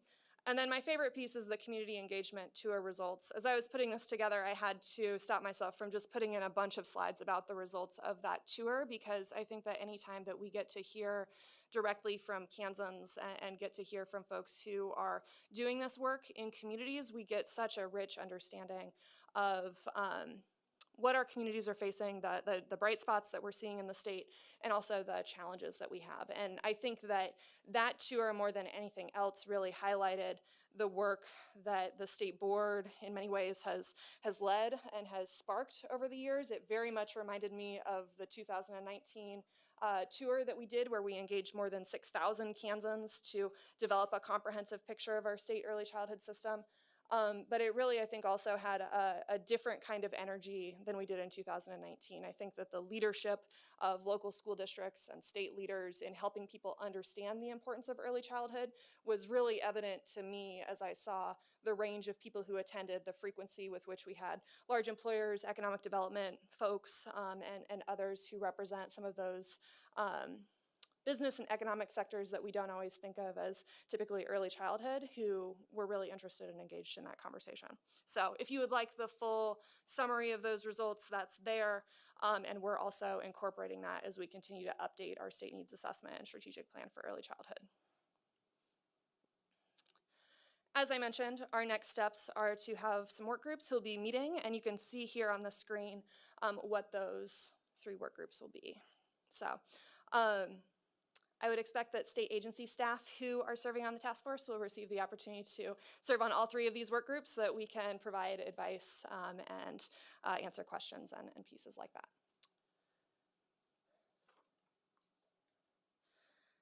The piece that I keep thinking about in this work, so the executive order that Governor Kelly signed in January laid out the membership for the task force, and I was appointed as the Commissioner of Education's designee to serve on the task force. And the work that, or the thing that I've been thinking about in our conversations since January has really been the ways that we can use this as an opportunity to move our vision forward and to say, okay, we know and have affirmed that if we want to lead the world in the success of each student, then making sure that as a state we get those first 5 years as right as we can is a really critical window of opportunity, right? A really incredible chance for us as a state to help children and families start on a trajectory that leads them to later success.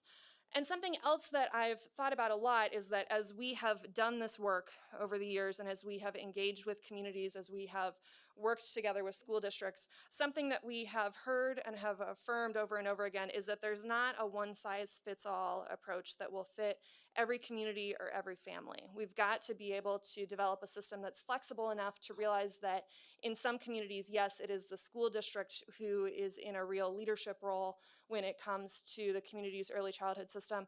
But in other communities, it's partners from other sectors who are taking that role, or it is partners from the faith community or from others that are operating early childhood programs. And we've got to be able to have a state system that's flexible enough to be able to take all of those opportunities into account. So my hope as we move this work forward, I don't know that we can speculate on the likelihood that come this time next year we will or will not actually have an early childhood state agency, but I think that we've got some real opportunity to be able to elevate. Here's some chances that we have in the system to better coordinate and better streamline and better administer the early childhood programs that we have so that we can make sure that we can get close to this vision and so that we can work together with our communities to be able to enable them to do the work that they need to do and want to do to be able to best serve young kids and families. I think it's a helpful reminder. I've shared similar overviews with all of you before, but when we're thinking about the early childhood programming that we currently have housed here at the agency, this is a good summary, or this has been my cheat sheet as I've been thinking about our current state. And to be really transparent, there are many pieces of this that I don't anticipate will change, or that I don't anticipate that the task force will recommend changing. So I think the school finance formula and the way that preschool is embedded in it, I think the kindergarten readiness snapshot, and I think that much of our current leadership work around the Kansas Early Learning Standards, which we'll be visiting with you all about next month, I'd expect that we will still maintain, if not a lead role, a really significant role in each of those pieces. But there's a couple of pieces where I do think that we've got some opportunity to better coordinate and streamline. So I'm going to talk about each one of these 3 pieces in more detail in just a minute.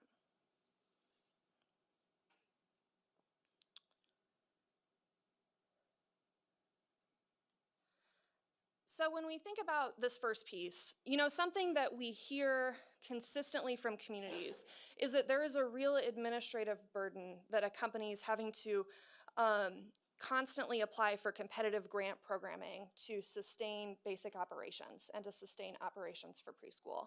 And as we're considering where we are at as a state, I would argue that we are at a really different place than we were in 2006 when Governor Sebelius established the Kansas Preschool Pilot. At the time, that was intended to take a limited number of about a dozen sites and be able to really evaluate, okay, do we think that preschool is a worthwhile investment?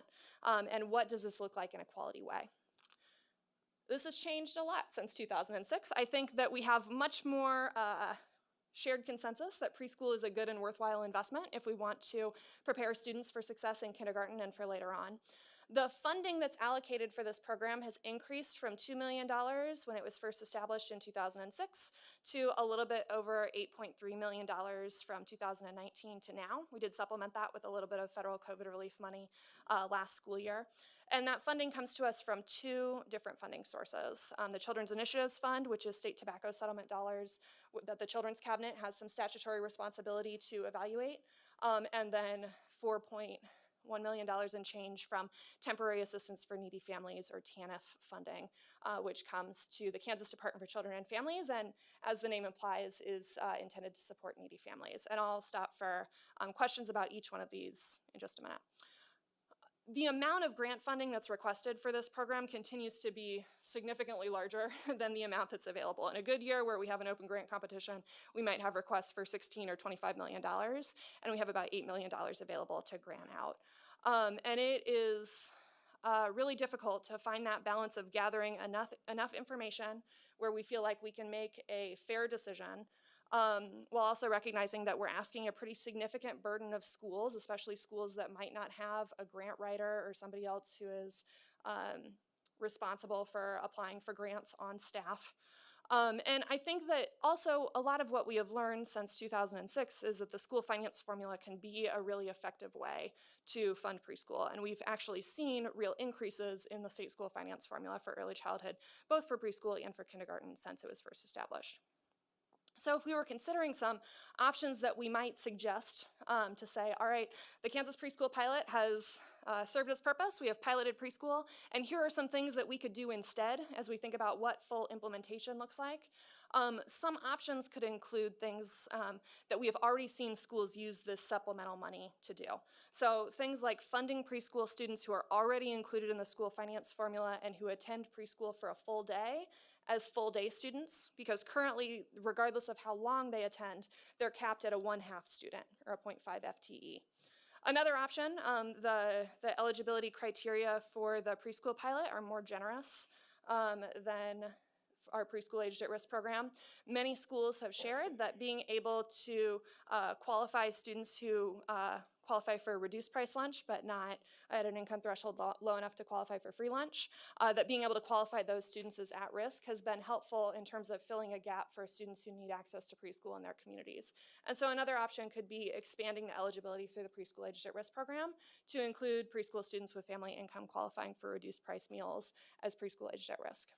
Or something that other states have done as part of a process for developing a new early childhood state agency has been saying, you know, this might be a good opportunity for us as a state to consider a more comprehensive and a more universal approach to preschool. Many of those states, that takes, I think, a process that is larger than just the school finance formula, because those states are considering ways to be able to fund entities other than public school districts to make sure that we are not pulling all of the children who are currently attending in private facilities into a public system and destabilizing the rest of the system. So I think I might have seen some questions about this, and I can pause here if we've got questions about this potential opportunity to recommend a more streamlined and coordinated structure.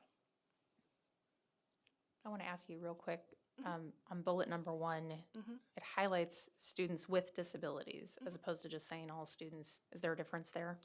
Yes, so currently in our school finance formula, we fund 2 types of preschool students. All preschool students with disabilities, and then preschool students who meet certain at-risk criteria and who are in districts operating approved preschool aged at-risk programs are funded at a 0.5 FTE, or a half student. Other students can attend public school preschool, but are not included in the district school finance formula funding. So this is suggesting just taking those students who already are generating school finance formula funding and enhancing the amount of funding that they generate if they are attending for more than a half-day program. Does that answer your question? It does, thank you. And I just want to emphasize that because I think that's critical to understanding what the legislature has given to us to operate. Again, a student who's disabled, meaning they have an IEP, so usually that would be speech language developmentally delayed. I'm just trying to think of those young kids. They get the opportunity to go to school starting at age 3. And then those students that would qualify for, as Amanda said, the at-risk criteria, single mom, poverty, they get the opportunity. Some districts allow other students to attend, but then that is being funded entirely by that school district. There's no state funding that comes for that. So I want you to understand that state gave us, in essence, funding through the formula for those two categories only. And I think sometimes that's not understood, because in some communities, McPherson would have been one, other kids can go to that, but it's allowed to be funded. Either some of them charge a fee, or it's just free and they deal with that out of their general fund. Can I ask a question? I was thinking that those with IEPs and at risk got funded for a whole day, but they don't.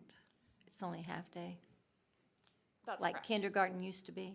That's correct. So okay. they're funded at a 0.5 FTE. Yeah. And Even if then they keep them all day. Even if they go all day, Okay. and then if they qualify for any additional weighting, so if they qualify for free meals, they generate the at-risk weighting. If they are transported and meet the criteria for a transportation weighting, they get that. Michelle. Welcome. Thank you, Madam Chair. So Amanda, could you go over that last paragraph that you said right before you ended? I know you were trying to get through this presentation really quickly about universal. Some states are trying to. Okay, yeah. because you were really fast on that. I just. No, absolutely. Okay. I'll even go slow on it. Okay, thanks. So something that some states have done, Colorado is a good example, is that as part of their as at the same time that they have been developing a new early childhood state agency, they have also taken the opportunity to say, we as a state are going to really increase our investment in preschool in a large way, so that everybody in the state can have access to attending preschool, regardless of whether or not they meet income eligibility criteria. The term of art that you'll see in the early childhood policy world is a mixed delivery system. States really try to make sure that as they do this, they're doing it in a way where funding can flow to school districts, but also to private entities that are meeting state requirements, so that you don't have a situation where, if you think about all of the entities in a community that might already be providing preschool, where families are paying money to attend preschool, you want to avoid a situation where suddenly school districts have the funding to provide services to those students, but don't have close to the capacity, and you're moving children from that private setting into the public school setting, because that can destabilize the finances of that private setting. It can mean, okay, they no longer are getting the revenue from these 3- and 4-year-olds attending preschool, and so suddenly they also cannot afford to provide childcare for infants and toddlers, children younger than 3. So I would not recommend that we say, okay, just every student should be funded in the school finance formula as a preschool student. That would be a really large expansion from what we have now. And if we did that, I think it would be really wise for us as a state to develop recommendations to make sure that we could make adjustments to who can receive those funds, so that we avoid that situation where we're destabilizing our private early childhood care and education system and market. Does that make sense? Thank you for saying that. Yeah, absolutely.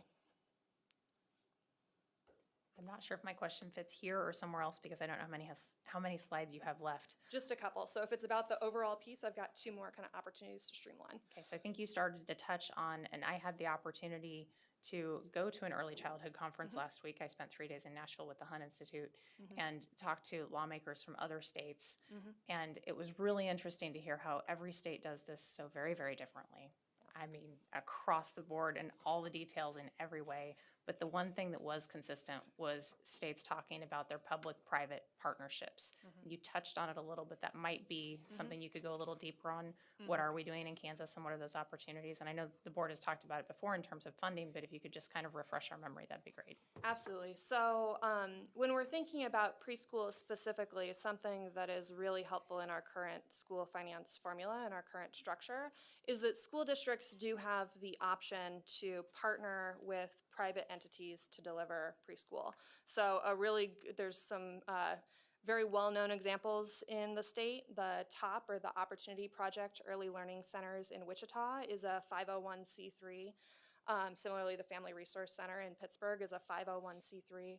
And both of these organizations partner with school districts so that the preschool students who attend preschool in those private facilities are enrolled as students in the school district. They are in classrooms that meet the same requirements that you would see in a district preschool classroom, and those students are generating school finance formula funding for the school district. So that kind of model, I think, is a really exciting one, but it does put a lot of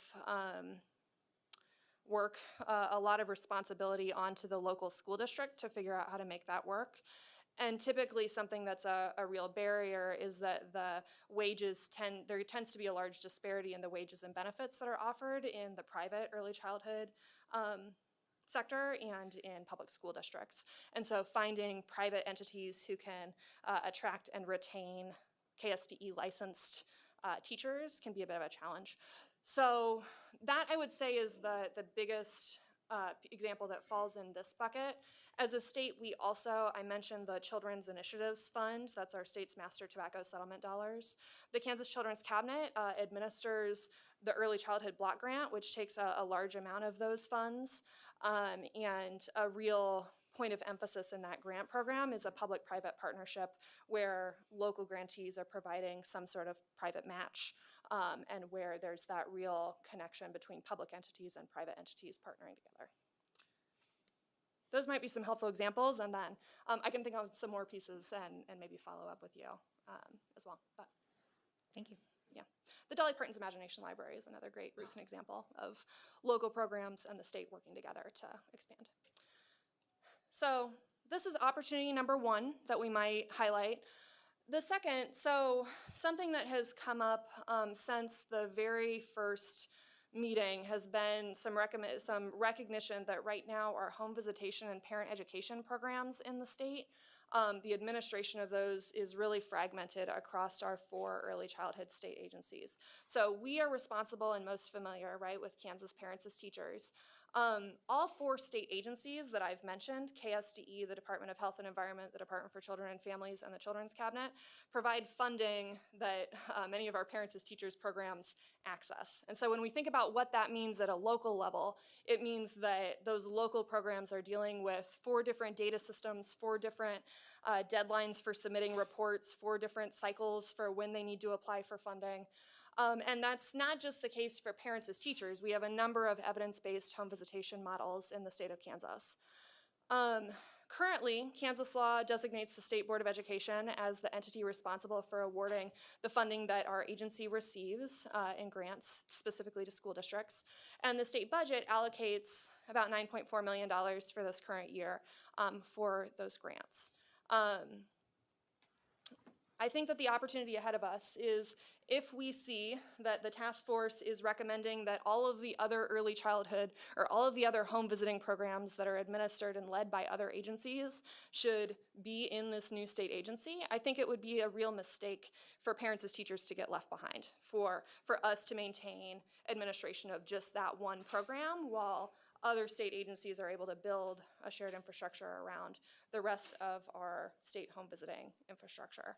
And I think that as we visit with our Kansas Parents as Teachers coordinators, we certainly hear from them the challenges that come from navigating the different funding requirements and the different pieces from other early childhood state agencies. So, for example, the Kansas Department for Children and Families is able to administer Family First Prevention Services dollars, which are child welfare dollars intended to prevent children from needing to enter into the child welfare system.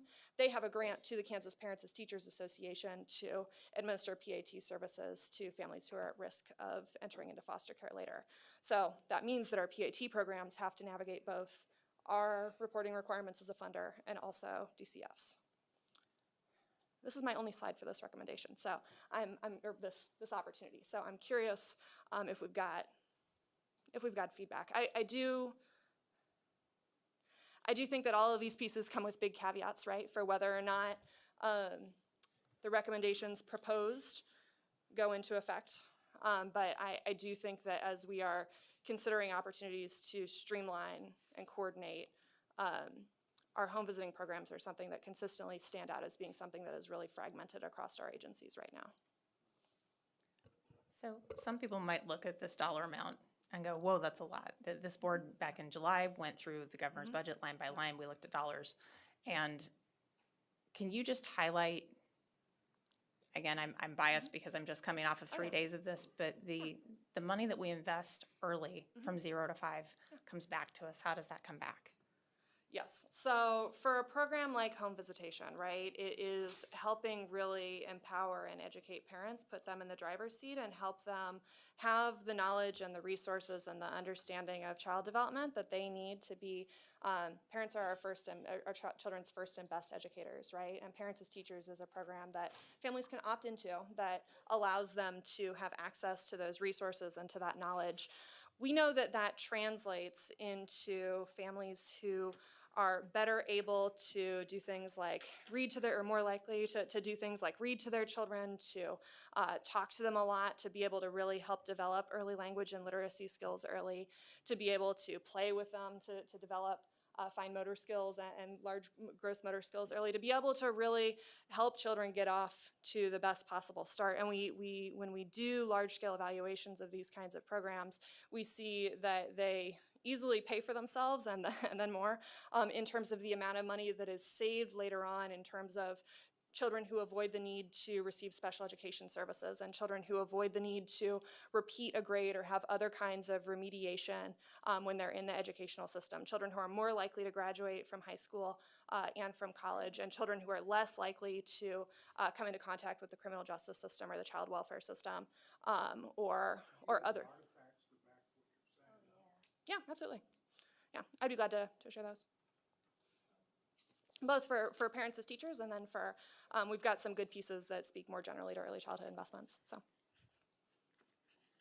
It tends to vary a lot. You'll see when people are doing return on investment studies, and you'll tend to see returns of anywhere for every $1 invested, you receive on the low end $4 back to, in the long run, $7, $13. So it kind of depends on your methodology and which pieces that you're looking at. But we do have some really great, not specific to home visiting, but in Kansas, our top early childhood center that I mentioned in Wichita actually is a real national leader in terms of being able to track outcomes and demonstrate the effectiveness of investing in really high quality early childhood programming.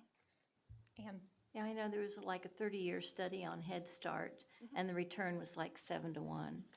Just kids staying in school, staying out of prison, you know, staying in homes. It's an amazing amount of money. So no surprise here with all these home visits, but I think you're right. If you want looking for feedback, streamlining all these home visits so we're not duplicating, and you know, some very tight resources would be good. Dennis? Yeah, I was glad to hear you talk about parents being involved, because I personally think, I know that that's the best scenario if you have an attentive parent. I had an interesting conversation I did some traveling since the last board meeting to some districts, and had an interesting conversation with several superintendents, and the whole idea of parents being involved, you know, was really big. And in one superintendent's mind, he said, you know, if you even keep a child at home till they're 7, they will catch up, you know, if they have a good, safe environment, you know. I was glad to hear that, and I just really would encourage that, the parent involvement in any way we can. I think that's so important. Thank you, man. I said I would restrain myself from, oh, yep, I will. Okay. I have a good example, but I will not talk about it now. Okay, so the last piece that I wanted to share, I think that's something that I'm going to encourage the task force to really pay close attention to is how we support our children with disabilities birth up until kindergarten entry. Something that we've learned through our research and our work on the task force is that federal law actually does not give states flexibility about where it houses special education services for children ages 3 to 5. That must, by federal law, be at the state education agency. So we have that point. I think that is good and smart. Our early childhood special education work is very closely integrated into our special education work for children who are older than age 5, but we know that going in. Something that we have learned over the years is that it takes really intentional work to coordinate between us as the agency responsible for early childhood special education and, in this case, the Kansas Department for Health and Environment, which is the lead agency for Part C, which provides services to families of infants and toddlers up until they turn 3 years old who have or are at risk for a developmental delay. So in terms of what that looks like, we have a staff member who is at our agency who's responsible for coordinating the State Interagency Coordinating Council, which provides advice to the governor and to the legislature and to lead agencies on this system of special education for children birth to 5. That position is jointly funded between us, the Department of Health and Environment, and the Department for Children and Families, and regularly coordinates with and works together with the team at KDHE, who is responsible for Part C. So attends their weekly team meetings, is going to Salina tomorrow for new staff coordinators training for Part C program administrators, is just really a good liaison between our organizations. As we consider what's ahead, wherever Part C finds its home at the end of this process, I think it's really important that we continue to advocate for that intentional coordination and that intentional work between our state agencies, because when you have separate agencies who are operating these two programs, again, you have separate data systems, you have separate funding requirements, and you have a lot of work that needs to happen so that we can do even routine pieces to verify that we're in federal compliance for meeting required timelines for referrals between Part C to Part B, for example. So I appreciate that this is the thing that is perhaps most in the weeds of the things that we've talked about today, but we know that this is something that is really important for our young children with disabilities and for their families. Thank you. I don't see any more questions at this time. When can we expect to see you again, and what will you be bringing back, if anything? That's a good question. So if we go back to the timeline, you'll see that our the task force's next meeting is October 18th, and so there's going to be a lot of work that happens between now and October 18th to develop that draft report. I'm glad to come back for updates as frequently as you all would like. And regardless, one way or another, we are scheduled to see you all in October to present on or we are hoping to be scheduled to see you all in October to present on the updated Kansas Early Learning Standards. So you all let me know. I don't yet have more information about those work groups, but as additional information is available, I'll make sure to get it to Randy and Michaela so that we can be sharing that with all of you. Thank you. Question from Danny. Thank you. Sorry I interrupted, but also, so in everything that I read, it looks like to me she's going to have a cabinet position for that person. So what does that have to do with us? We don't get to say anything to that cabinet person. They tell us what to do? No. So when we say cabinet person, a person who would be in the governor's cabinet. So a state agency that would fall under the purview of the governor in the same way that the Department of Commerce or Children. So that person's going to actually tell us what to do with kids when they're born? I don't think so. Not, in the same way that right now KDHE or DCF does not do that. Jim Porter. Would you go to your? I'd like to know with that cabinet level persons what kind of authority they're going to have. So the piece that we're going to be determining is to be deciding which programs in our Kansas early childhood system would fall under the purview of this new secretary and of this new agency. So as we're discussing this, right, if we have a recommendation where, and I haven't talked about childcare today, I think that the two programs that really come to mind for people are childcare licensing and the funding that accompanies childcare. So those types of programs are the things that we're considering would fall under the scope of this new agency. I'm sorry, me personally, I'd like to see a job description of what that particular cabinet person is going to do, because I have concerns. And that's just my gut, and I hate when my gut feels this way. So that's the work of the task force that we're doing right now, is to decide what comes out of the job descriptions of our existing agencies and comes to this new agency.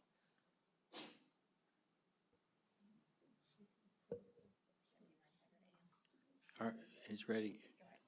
Go to your last slide, please. If we make decisions based on what's best for kids as opposed to what's best for agencies, I think it's best for kids to be part of a continuum. So I would strongly support that all special education services be under one agency, and I think this is the logical agency. That's just my opinion. Anne? Thank you. Yeah, I think to Danny's point, that's exactly what this group is going to try to do, to say, should it be a cabinet level position? If so, I mean, of the 4 or 5 agencies that all the early childhood stuff is spread across, 4 of them are already under the governor, under 4 different cabinet secretaries.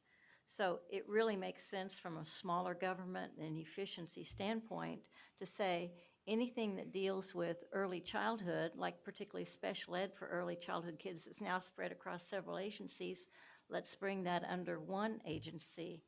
And so that's all they're saying, really. It's, I mean, they're already almost all under the governor now. So you're telling me that we're gonna get rid of some Yeah. cabinet positions? and No, have it wouldn't one be, cabinet you'd position? still have KDHE, but you would remove from them. I mean, if you look, if you go back and you look at the materials, and you'll see there are like 4 different agencies, and there may be 5 or 6 different things. Like we have 5 or 6 different things that we do with early childhood. KDHE has 5 or 6 different things. DCF has 5 or 6 things, and what's the other one? The Children's Cabinet. Children's Cabinet has 5 or 6 things, and a lot of them, they're duplicated.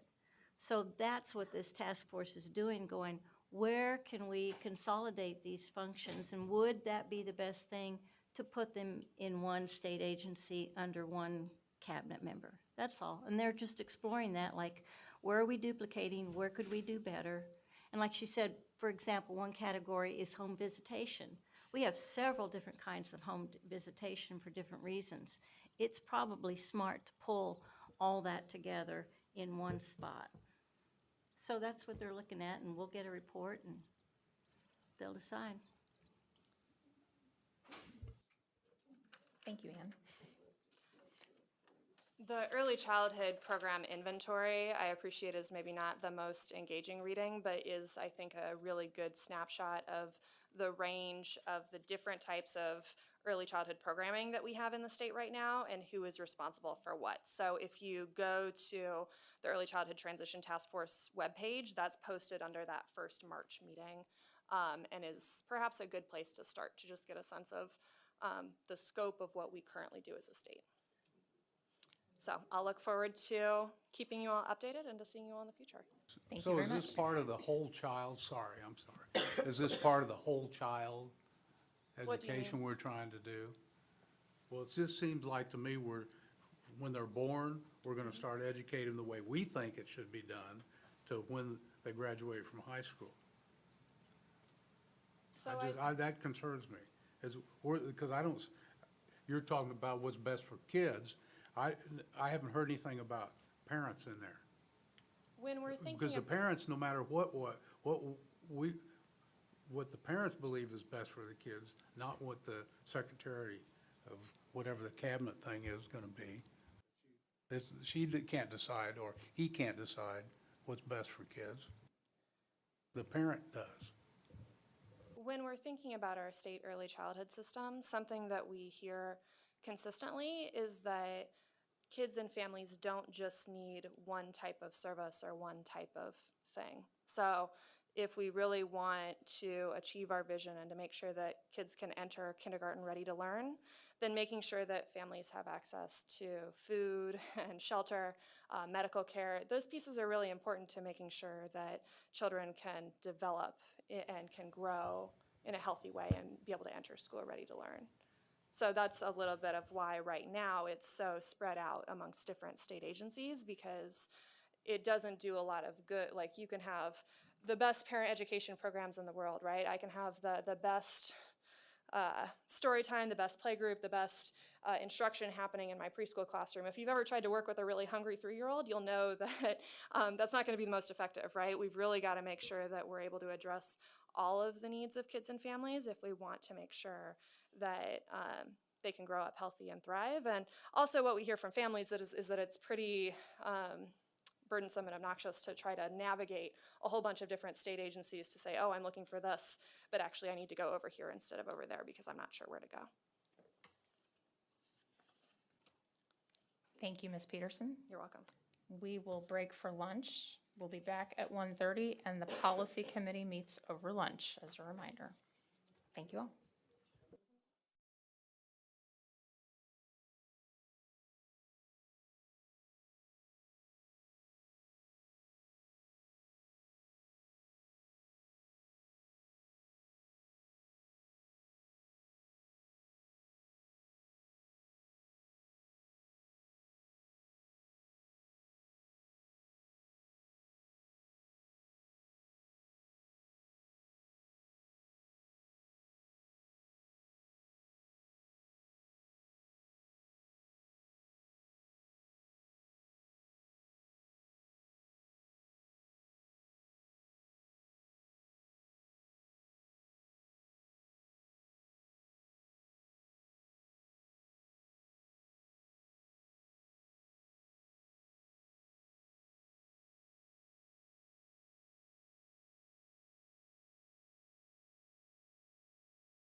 McAllister, who's here to talk about standards for library and information literacy review. Good afternoon, Madam Chair, members of the board, and Commissioner Watson. I am happy to be with you today as we present the revised Kansas Library and Information Literacy Standards. And we'll go ahead and jump right into it. I have with me today two co-presenters, actually the co-chairs of our committee, and I will let them do the majority of the speaking. So as you may know, standards in Kansas are developed by a committee of educators and are used to help schools prepare students with the most important knowledge and skills to attain higher education or careers and compete in an increasingly competitive work environment. The library standards, as you know, are model standards. So our curricular standards are guidelines school districts can use to develop their curriculum. They are not the curriculum. In Kansas, each school district develops its own curriculum and teachers decide how they will provide instruction to ensure student learning. As such, the library and information literacy standards that you're receiving today are non-assessed at the state level. That does not mean that a district couldn't do something within their purview if they so choose. The review that took place this year was asked and called for by those library educators in the state of Kansas to support the best learning experiences of Kansas students. The current review was, as I said, requested by those educators in the state of Kansas. Our last review was in 2017. Our co-chairs of the review committee include Rachel Yoder from Heston, USD 460.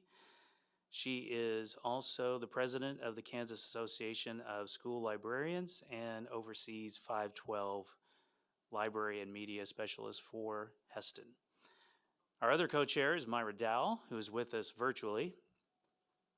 And she has a ton of titles and is at Emporia State University School of Library and Information Management. And I am so excited to have both of them leading this charge. I will be very honest, this was not my specialty, and I was so happy to have them leading, and I was just organizing the review committee. So I will let Rachel jump in, and she can take the review committee process.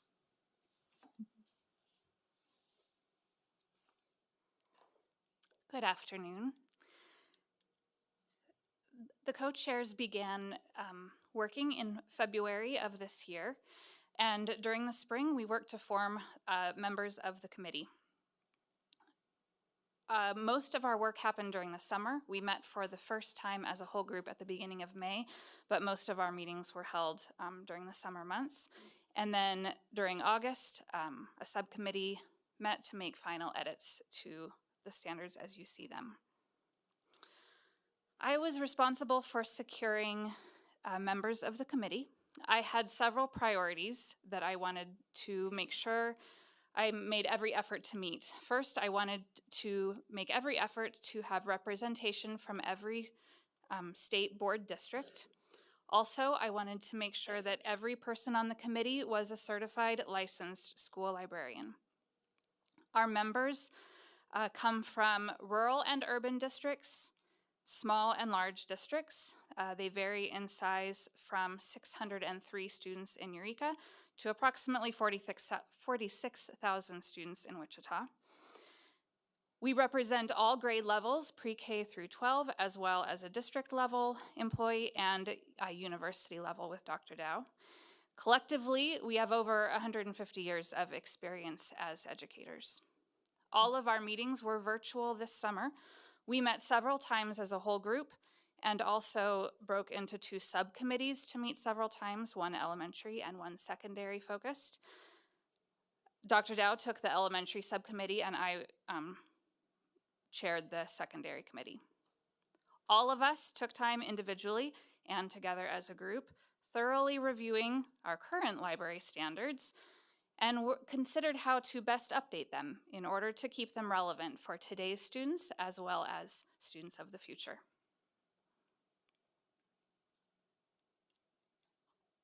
I'll let Dr. Dow talk to the review process. So, hello everyone and good afternoon. I hope you can see me. I'm not sure that you can, but I do have my camera on. We cannot. Is there a fix for that?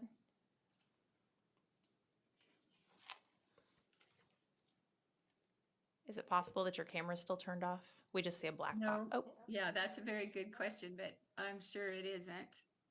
it just Turned changed. off. Now we can see your profile I've photo. turned it off and on here several times, but not sure why. I've never seen this happen before. Do Well, I we have can- a shutter covering it? No, I don't. And I've had it on several times today. I've been online, so I'm not. Of course. I don't know what happened with that. We can see your slides okay. If you want to go ahead, from where we're sitting, it's a very small box in the corner. Yeah, that's right. So, and hopefully you can hear me just fine. I can Yes. certainly hear you just fine. Yeah, go ahead. Thank you. Okay, so yes, good afternoon, everyone. Thank you so much for the important work that you do. And I especially want to thank you for your review and consideration of these proposed standards for library and information literacy. It's really been a pleasure to serve on this committee. I appreciate the opportunity and I greatly thank and respect the leadership of and the contributions of Rachel Yoder and Nathan McAllister. This was really a pleasure, a lot of work, but a very pleasant experience. I'm going to share with you a few key points and then follow that with a couple of slides. And actually, whoever's running the slides there, you can go back to the blue slide just for a couple minutes while I share a few key points. So when looking at the document, you'll see following an introduction that there's a list of what we call anchor standards in 6 categories. They're inquire, include, collaborate, curate, explore, and engage. The anchor standards are followed by sections devoted to grade level benchmarks. The lists of benchmarks increase in number and become more complex, as you might imagine, through the progression of grade levels. So that's the first key point. Here's another one. As Rachel described, the committee members selected for this charge were all practicing licensed teacher librarians. They were all very familiar with the 2017 standards because they used them regularly. The committee members are keenly aware of learning needs of children and youth in their committees. They knew how information literacy learning has become a widely accepted research-based concept. So while literacy has long been considered the important abilities to read and write, the committee members pointed out that it's much more than that. Today, we know information literacy as acquiring and building up the capacity to read, interpret, assess, and use information for problem solving in academic assignments and in everyday life. Here's the next key point. Together, this committee determined that a new title for the standards was necessary because computer technology is now integrated into everything we do.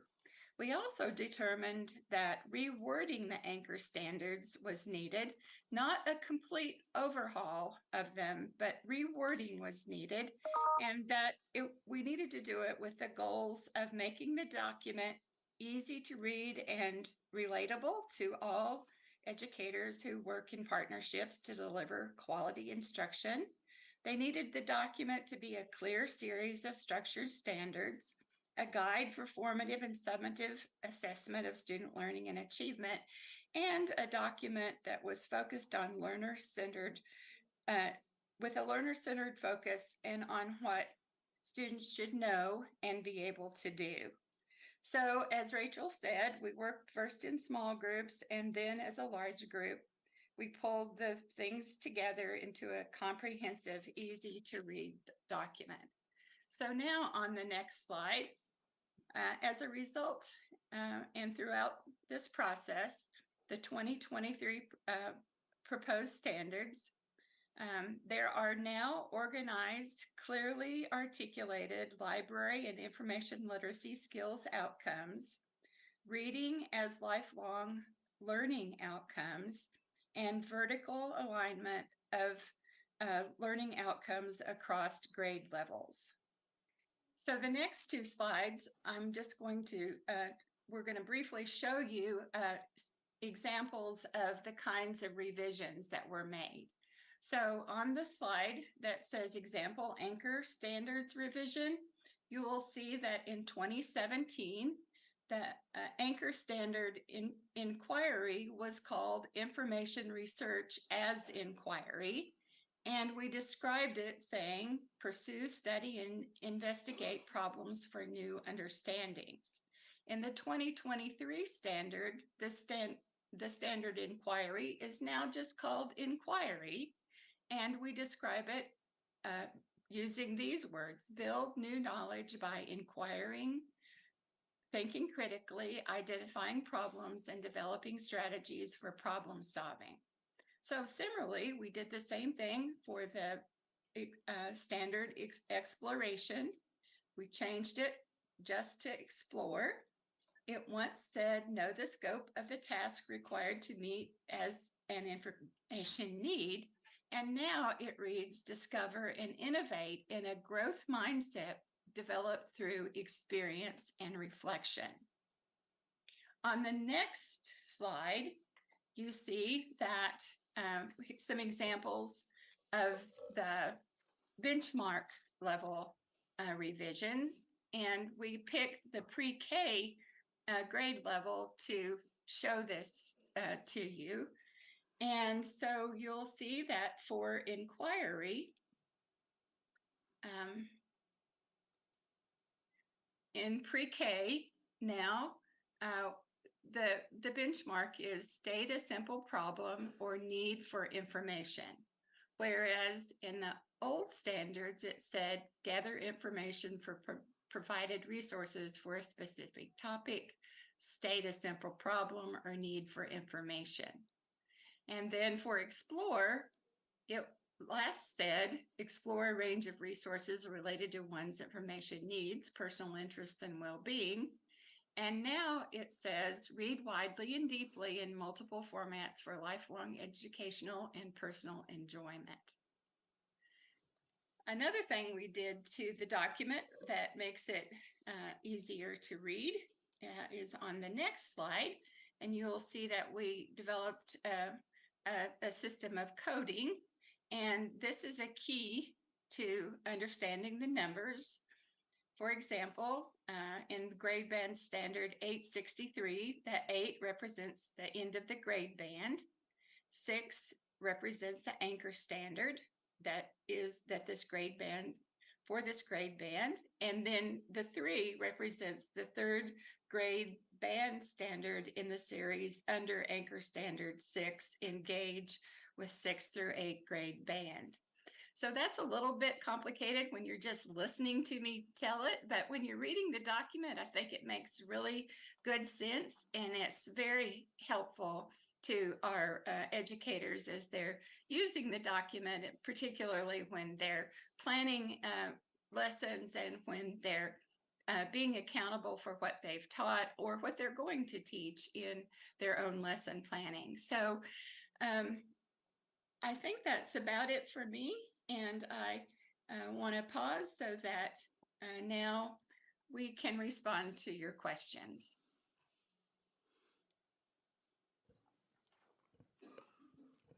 Thank you.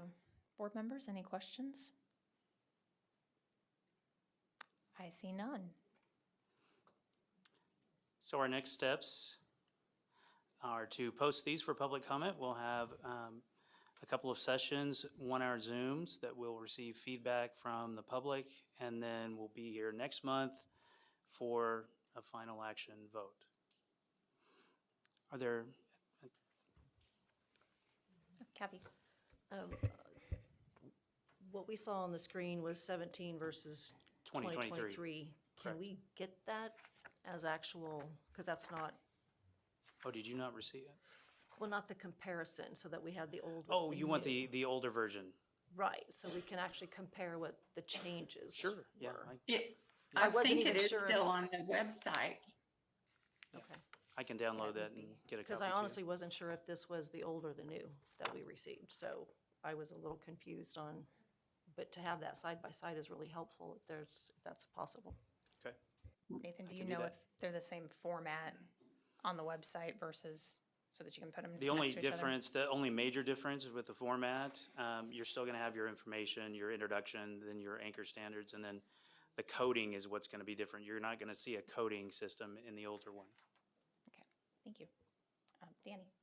and some updated language, of course. Thank you, Madam Chair. I have a question on Anchor Standard 2 and 2.2.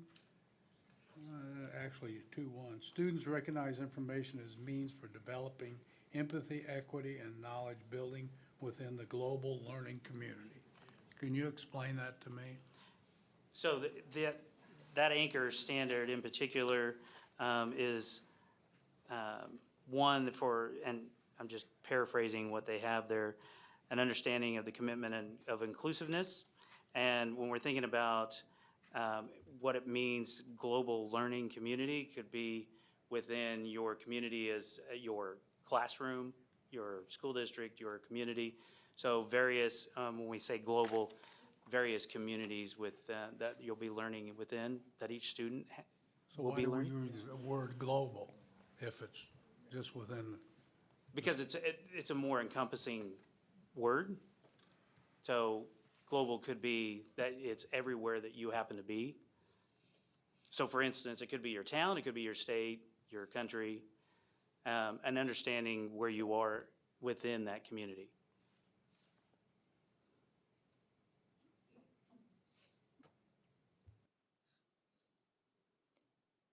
I have one question on the public comment forums. Where can folks find out about those? KSDE website? Yes, those will be posted on the website, and we'll have somebody there to run those and take the feedback. Okay. And I think that's very similar to what we've done in the past. I don't see any more questions. Sorry, Danny? I'm Go sorry. ahead. Standard 3, it says, so work effectively with others to broaden perspectives and work toward common goals. What do you mean by? Are you on Anchor Standard 3 or? Yeah, 3 collaborate. I can't ever say things right, but. anyway. Standard 3, Anchor Standard 3 collaborate. Yeah, so. And 3, Work effectively with others to broaden perspectives and work toward common goals. Tell me what common goals mean. well, common goal could be just simply working on a project within, from a particular class that you're using the library to gather information and learning how to work together with other teammates, other people in your class, whatever that may be. So for instance, if I'm in an elementary class and I've got a group of third graders working on a particular project and they need to go to the library to work on that and learn how to do some research toward a goal that they may have, then that's what that would mean.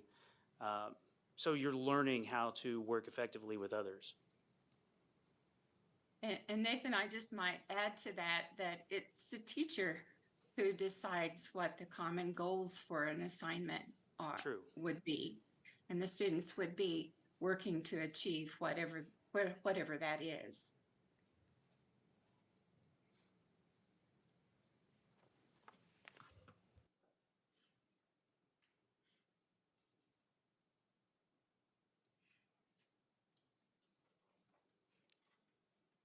I don't see any other questions. Thank you Okay. very much. Thank you.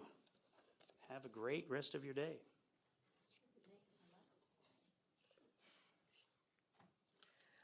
Our next item is number 12, School Improvement KISA Update. Welcome, Ben Proctor. If you are in the room, there he is. Good afternoon.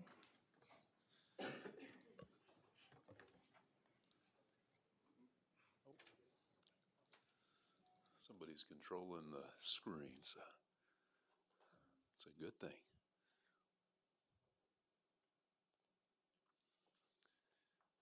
Okay, thank you, Madam Chair, and thank you to state board members for the opportunity and to Dr. Watson to talk a little bit about school improvement. There are several purposes today. I want to start by kind of reviewing some work from way back in June. And we had a team here at the June State Board meeting to talk about the work of a group that's been doing a lot of work for several years that I got to be a part of and am still a part of when I started here at KSDE. And it's called the School Improvement Work Group, and it consists of, we're up to about 40 people, consists of really all parts of the Division of Learning Services at KSDE and parts of the agency as a whole and some technical support partners as well. And that team, you heard from several team members who kind of gave you an overview of the nature of that work and where we want to focus direction as we think about achievement of our vision and our goals in the state of Kansas. The title, here's a quiz question. Do you remember what the title of that presentation was? It's only been about, 4 months? We called it Building Coherence. And this idea that we want to embrace a coherent model of school improvement in Kansas. And my impression was, as I got to be a part of that group initially, it felt like people were doing a lot of work, but weren't necessarily we weren't necessarily doing work that was aligned with one another. And we wanted to talk about the nature of our work in a more coherent way. And we shared a framework of coherence, or a model of coherence, that really talked about focusing direction, building a culture of collaboration, emphasizing teaching and learning, and talking about accountability in a way that reflects what it is that we're wanting to achieve. And I really like that model and like the work that the team has put together. And it really comes back to how do we achieve our vision and how do we achieve our state board outcomes. So I want to talk to you a little bit about that today. You see some bullets here under the School Improvement Work Group, and I just want to highlight a couple of things. Again, this idea of a focused direction and aligned supports, or a coherent system of support, are really principles behind our work as we think about what we want to achieve. And I believe that we're making progress with that. And when we presented in June, we focused on this idea of fundamentals. We like that terminology as we think about these things, and we're trying to identify those fundamental elements that we believe need to be present in each school system that every child deserves to experience. And that the principle behind it is that if you do these things well, everything else works better. If you have a strong foundation, then the other things that you do can be enhanced or accelerated because that foundation is so strong. And so we've really embraced that idea and really feel like that's the bedrock for school improvement in Kansas. We refer to those, the vocabulary behind the fundamentals are structured literacy, the way we approach literacy in Kansas, and teaching literacy most effectively, because we know how critical it is that every child who is capable is able to read. We talk about standards alignment, and what was described to you in the library standards is exactly how we define standards in Kansas, and that is, what is it that we want our kids to know and be able to do? And do we clearly communicate what we want kids to know and be able to do? Are we able to use data most effectively through a balanced assessment system?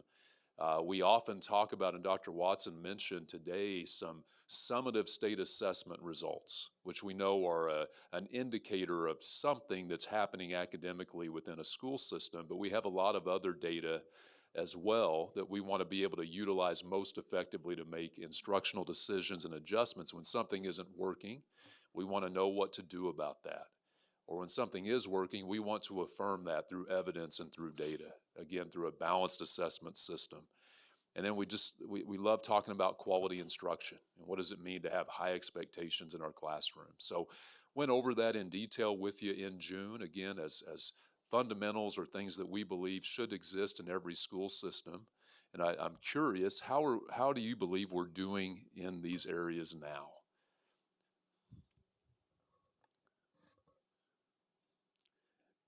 talk about that a lot as we go out and about. And what I hear often, and I think what I would say as a superintendent, there are elements of these things that are in place in all school systems. I wonder what would it mean for our kids and our schools if we did these things exceedingly well, and we were able to build a really coherent system of supports around these fundamental elements. There are many things that schools need to account for and do well. But we believe that these things, if done exceedingly well in our schools, will produce really, really good results for our kids. And we talk a lot about maximizing opportunities, putting kids in the best position to be successful, and reducing limitations as kind of those principles behind that. Danny? Thank you, Madam Chair. So it says we clearly communicate what we want our students to know and be able to do. Interesting. So it's really clear to me that we want our grade school kids to have these types of things communicated to them from our library. Teachers go in and use them. For a grade school and middle school and high school. So explain to me how we're communicating to our students so we know we want them the best things for them. Can I answer that? It's our standards, that's what we're talking about. What we want kids to know. So we want them to know all these standards. Those aren't standards, Danny. Our standards are online on the internet. Okay, so, well, that's a standard to me that we're Well, teaching smut in the classroom. Let's let Ben respond. So I really appreciate it. Go ahead. So when we're talking about here, I'll kind of reiterate what Ann said. What we're talking about here are the standards that the state of Kansas establishes. I don't know, I'd have to look at those books and better understand what's there, but as far as what we want kids to know, we have those standards that are defined, just like you heard with the library media standards. We have assessed and non-assessed standards, and I think that's the purview of the State Department and the State Board, and what we're talking about when we think about the fundamentals from our perspective. But certainly would be happy to look at the books that you shared too. I want to share what I call a school improvement framework, and part of what I'd like to do is, again, not only talk about the work of the school improvement group as we continue that work, but also look ahead to October. We're looking forward to sharing a model for accreditation, and I want to make some ties here between school improvement and accreditation. And an idea around school improvement would be to take these fundamentals, the things that you saw before, teaching literacy most effectively, aligning to standards, understanding how to best use data, and knowing what quality instruction is, especially around high expectations, and evaluate the behaviors in our school systems that are influenced by structures. And by structures, I mean those are the components that exist within our schools around things like professional learning, or the way we align curriculum and choose curriculum, the way our teachers collaborate with one another around student data, evaluation systems there's statutory language around evaluating our educators, and it's understanding how do those different structures reinforce one another and reinforce things like fundamental practice that we just went through. Everybody's got those structures in place, but do they reinforce one another? Does your professional learning plan, is it reinforced by the curriculum that you've adopted? And whenever your teachers are sitting down with the principal and going through an evaluation, are you talking about how you're implementing that curriculum or how you're looking at student data? And is it tied back to structured literacy and your standards and the data that you're looking at through a balanced assessment system? So that's that coherent model. And there was a study done by Rand Corporation that really evaluated all those different components or those different structures. And I believe what we can share with the state board is a model or a lens that we can look at school improvement through that looks at those structures to make sure they are reinforcing those fundamentals, and then have lead indicators or components of those structures that tell us whether or not that is working. So an example would be, Dr. Watson mentioned earlier today that we repeatedly talk about letters training, and that we believe that if teachers are trained in the elements of structured literacy through a rigorous program like letters, they're going to be better positioned in the classroom to teach literacy to our students. And we want to know that that's true. We want to be able to verify that if we're asking people to do that, that there's evidence that that produces results, and that students are going to be able to read more effectively, and they're going to know more and be able to do more. So as an example, in this school improvement model, we want to be able to say structurally, what's in your professional development plan that allows teachers to be trained in structured literacy or to receive training that we know is based in the science of reading.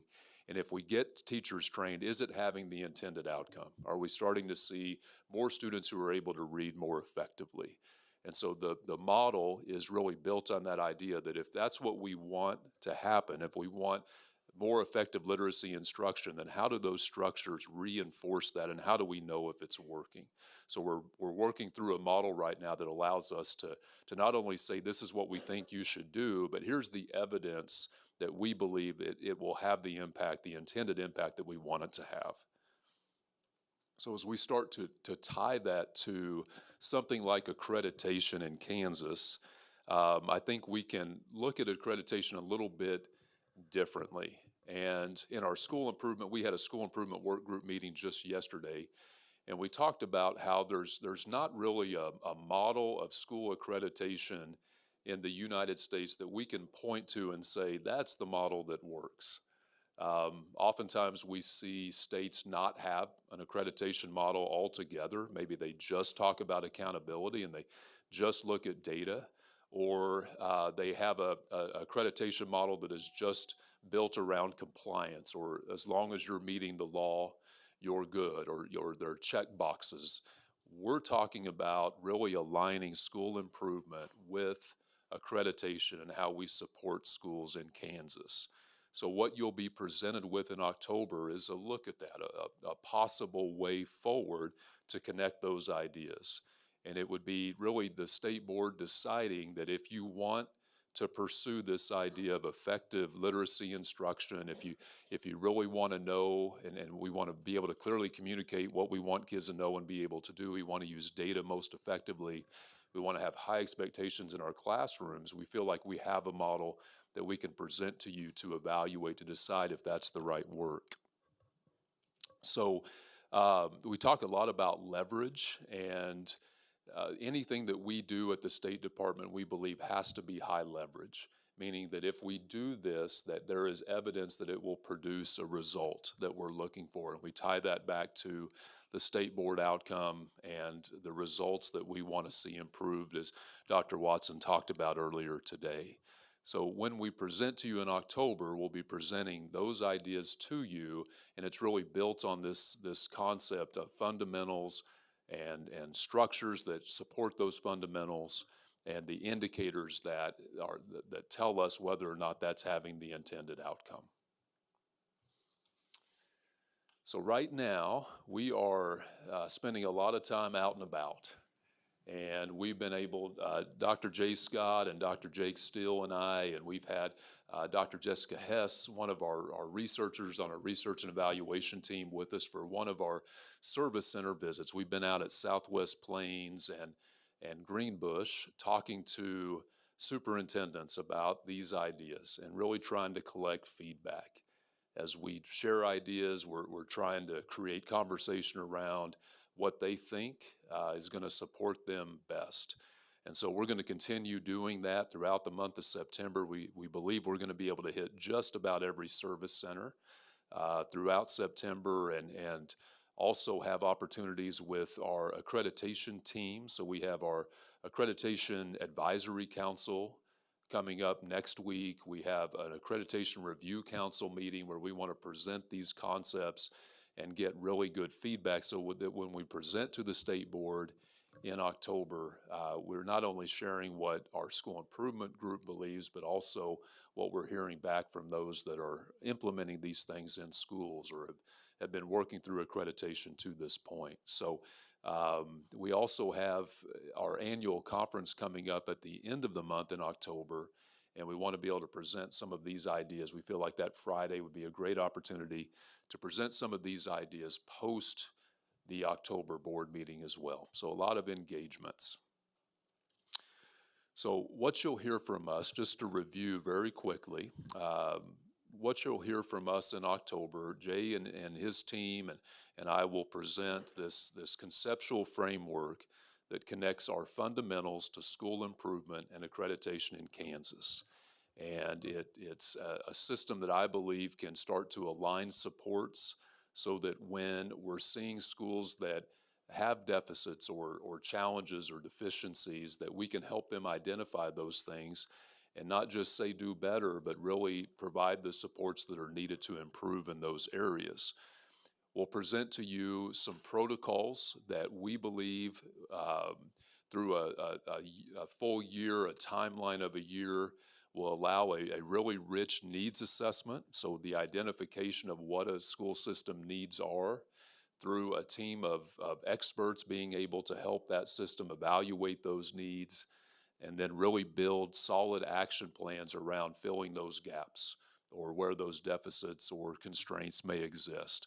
We'll talk about a timeline to be able to implement this plan.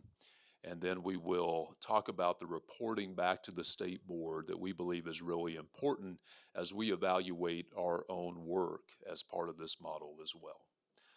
So quick overview as we start to position ourselves for the work and what's to come in October. Love to answer your questions. Thank you. I'll go to Kathy. Thank you, Madam Chair. I am going to step into what my fellow board member has put out there. When we talk about fundamentals, structures in place, these are very real books that are very real in our children's libraries within their schools and being read to them in their classrooms. I personally have had a grandparent come to me from a very small district surrounding where I live, talking about his third grade granddaughter coming home with a teacher telling this classroom of third graders that they do not have to be the gender that they were born with. When we talk about structures, clear outlines of what we expect and what we want for these students within our schools, we cannot ignore what is happening. And I do hope that you will actually pick up some of those books because they are very hard to take, that those are affecting our elementary, middle school, and high school children. That is the truth that is actually happening, and it has got to be looked at. Thank you. Dennis? Thank you, Madam Chair. Ben, I appreciate your work that you're doing, and I want to just encourage you to really look at curriculum.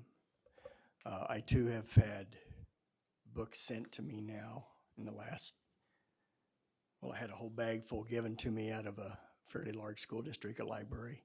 Very, very disturbing. And, you know, when we talk about outcomes, I think we all want moral, good citizenship. We want good history. We want authentic history taught. We want proper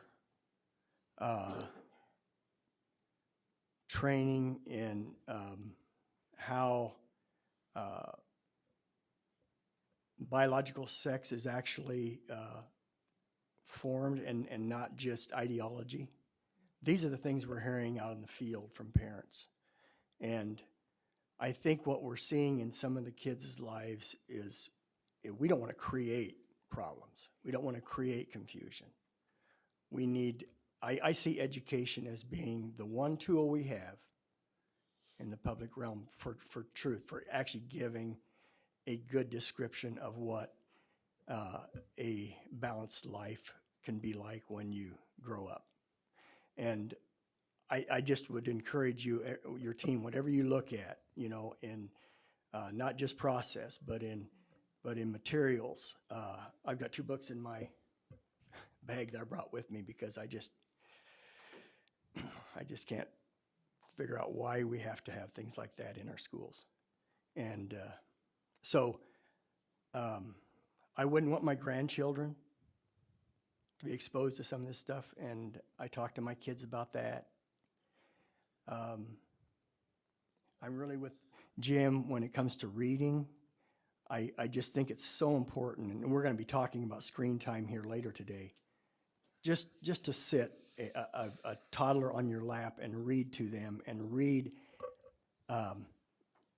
moral, good, factual things to them that teach them what they really need to know is so important. So anyway, I just would encourage you to just really do some digging and evaluating. Madam Chair, on the materials, we actually have an agenda item later today where we're going to go through recommended policy that lines out all the different components of when there is a reason for, whether it be a student or a parent or a guardian, to have complaint about materials. We're going to walk through the process that is recommended anytime that occurs. And I think that's going to be a really important time to assess, you know, at that school district when there is concerning material from the perspective of any individual, what needs to happen to make sure that that's addressed. And we'll go through those things in detail. So I appreciate that. Yeah. Thank you, Dr. Proctor. I didn't want to interrupt my colleagues, but do want to call attention, that's item 14, policies and procedures, and Dr. Proctor will be back for that. I will. Danny? Thank you. And just a I brief know reminder, we're talking we're about going to stay on curriculum. KSDE. Since we're talking about standards and what, some of this stuff is being used as curriculum. Sure, and that's what we're going to. In several schools. So so the specific item later this afternoon is on materials that are used in schools. Absolutely, we'll be addressing that. So you're talking about standards, so this is we want the SMUD as standards in our schools. I don't know. I want to respond to that. Standards you set are not curriculum, are not the books that are chosen. Standards are a student will be able to multiply single digits. The books that are selected to do that, the materials selected to do that are done locally. We have an agenda item on your agenda to discuss this. Ben's talking about a framework for school improvement. So it's not the same. It's not the same. And so I don't know if that's not clear and we need to discuss that, but the state board sets the standards, which are the overarching things to be taught. Those will be assessed in some areas, not the library, but in math, science, social studies, and language arts. But what Ben's talking about right now are the things that you're going to look at in a school improvement or a KESA model. And these items, while very important, they are very important, are being talked about this afternoon. Thank you, Commissioner. I do want to bring us back, Ben, because I had a couple of comments and questions for you. Because what I heard you say is that in October, we're really going to see the presentation on how Kansas truly can lead the world. I heard there's not another state to look to for a model. There's not a model standard, right? If that's the case, can you elaborate a little bit on what it is that you're hoping to solve? I know that we don't like to dig into we don't want to look backwards and say these are the bad things. Sure. But can you talk a little bit about, those areas for improvement? Sure. So I appreciate the question. I think I always like to start by talking about, I think there are so many great things that are happening in our schools. You're reminded of that when you go out and you visit schools and was able to do that recently, or you talk to school leaders and I just think about all the dedicated professionals that are committed to that. And I often hear when we think of accreditation and we think about the work that was done through the KISA model and over that period of time, I often hear people say, we had many great things in my school system. I'm talking to a superintendent. Many great things came from that. There's also things that are concerning or that maybe, we hear our team talk a lot about that became very, redundant in reporting, or we got so caught up in the reporting mechanisms that maybe we got some of the school improvement was lost in that. I also think that we're making determinations on accreditation sometimes on measures that aren't directly connected to the behaviors that we want to see. And so if you think about the importance of our approach to, let's say, early literacy as an example, and how we want our kids even in pre-K to have really good quality instruction. My wife is a preschool teacher, and her being able to understand how to teach little ones those foundations of reading is really important to set the stage for what they're going to experience as they get into kindergarten and first grade. We know how critical that is. But sometimes we're making accreditation determinations. We want to continue to look at those, what I call lag measures, or those measures that ultimately we want to impact that Dr. Watson went through this morning. But if you implement, if let's say you do everything right around early literacy, you won't see a lot of those metrics impacted for quite a few years. And we're making accreditation determinations on things that aren't always directly connected. So the model that we'll present, it creates some lead indicators. So what are those things that more immediately reflect an indication that you're doing the right work? And that if you're committed to structured literacy training, you're committed to really finding quality materials and building those structures that reinforce all that work. You know what to do when your kids aren't achieving. We talked about that a little bit this morning as well, responding when a child isn't successful in the classroom and knowing that we have a good tiered model of support. So it's really digging into those types of things deeper and creating opportunities for school systems to have access to experts in all these areas. Large districts often have amazing expertise because they have more resources and they can hire curriculum people, or I was out in Western Kansas, and Dodge City is I believe just a model for quality instruction. And they have 17 instructional coaches. And I kind of joked with the group, how many other districts have 17 instructional coaches? Because everyone else is pretty small. So not everyone has the same resources, but we're wanting to give school systems access to experts through this model so you can really dig into, again, these fundamental elements. So I think those are some of the things I think we can improve. When I think about the current model, and I appreciate the work that's been put into that, and I'm one of those former superintendents now that would say there are many great things that happen in our district because we had a sense of direction related to the KISA model. From the very start, just bringing district leadership teams together. So there's great things to capitalize on. But I think the improvements that we would like to make are a result of what we learn and just growing organizationally. So a number of things that I think we can present to address not what's wrong, but just how we can make a better system that really creates a more coherent approach, especially to those supports.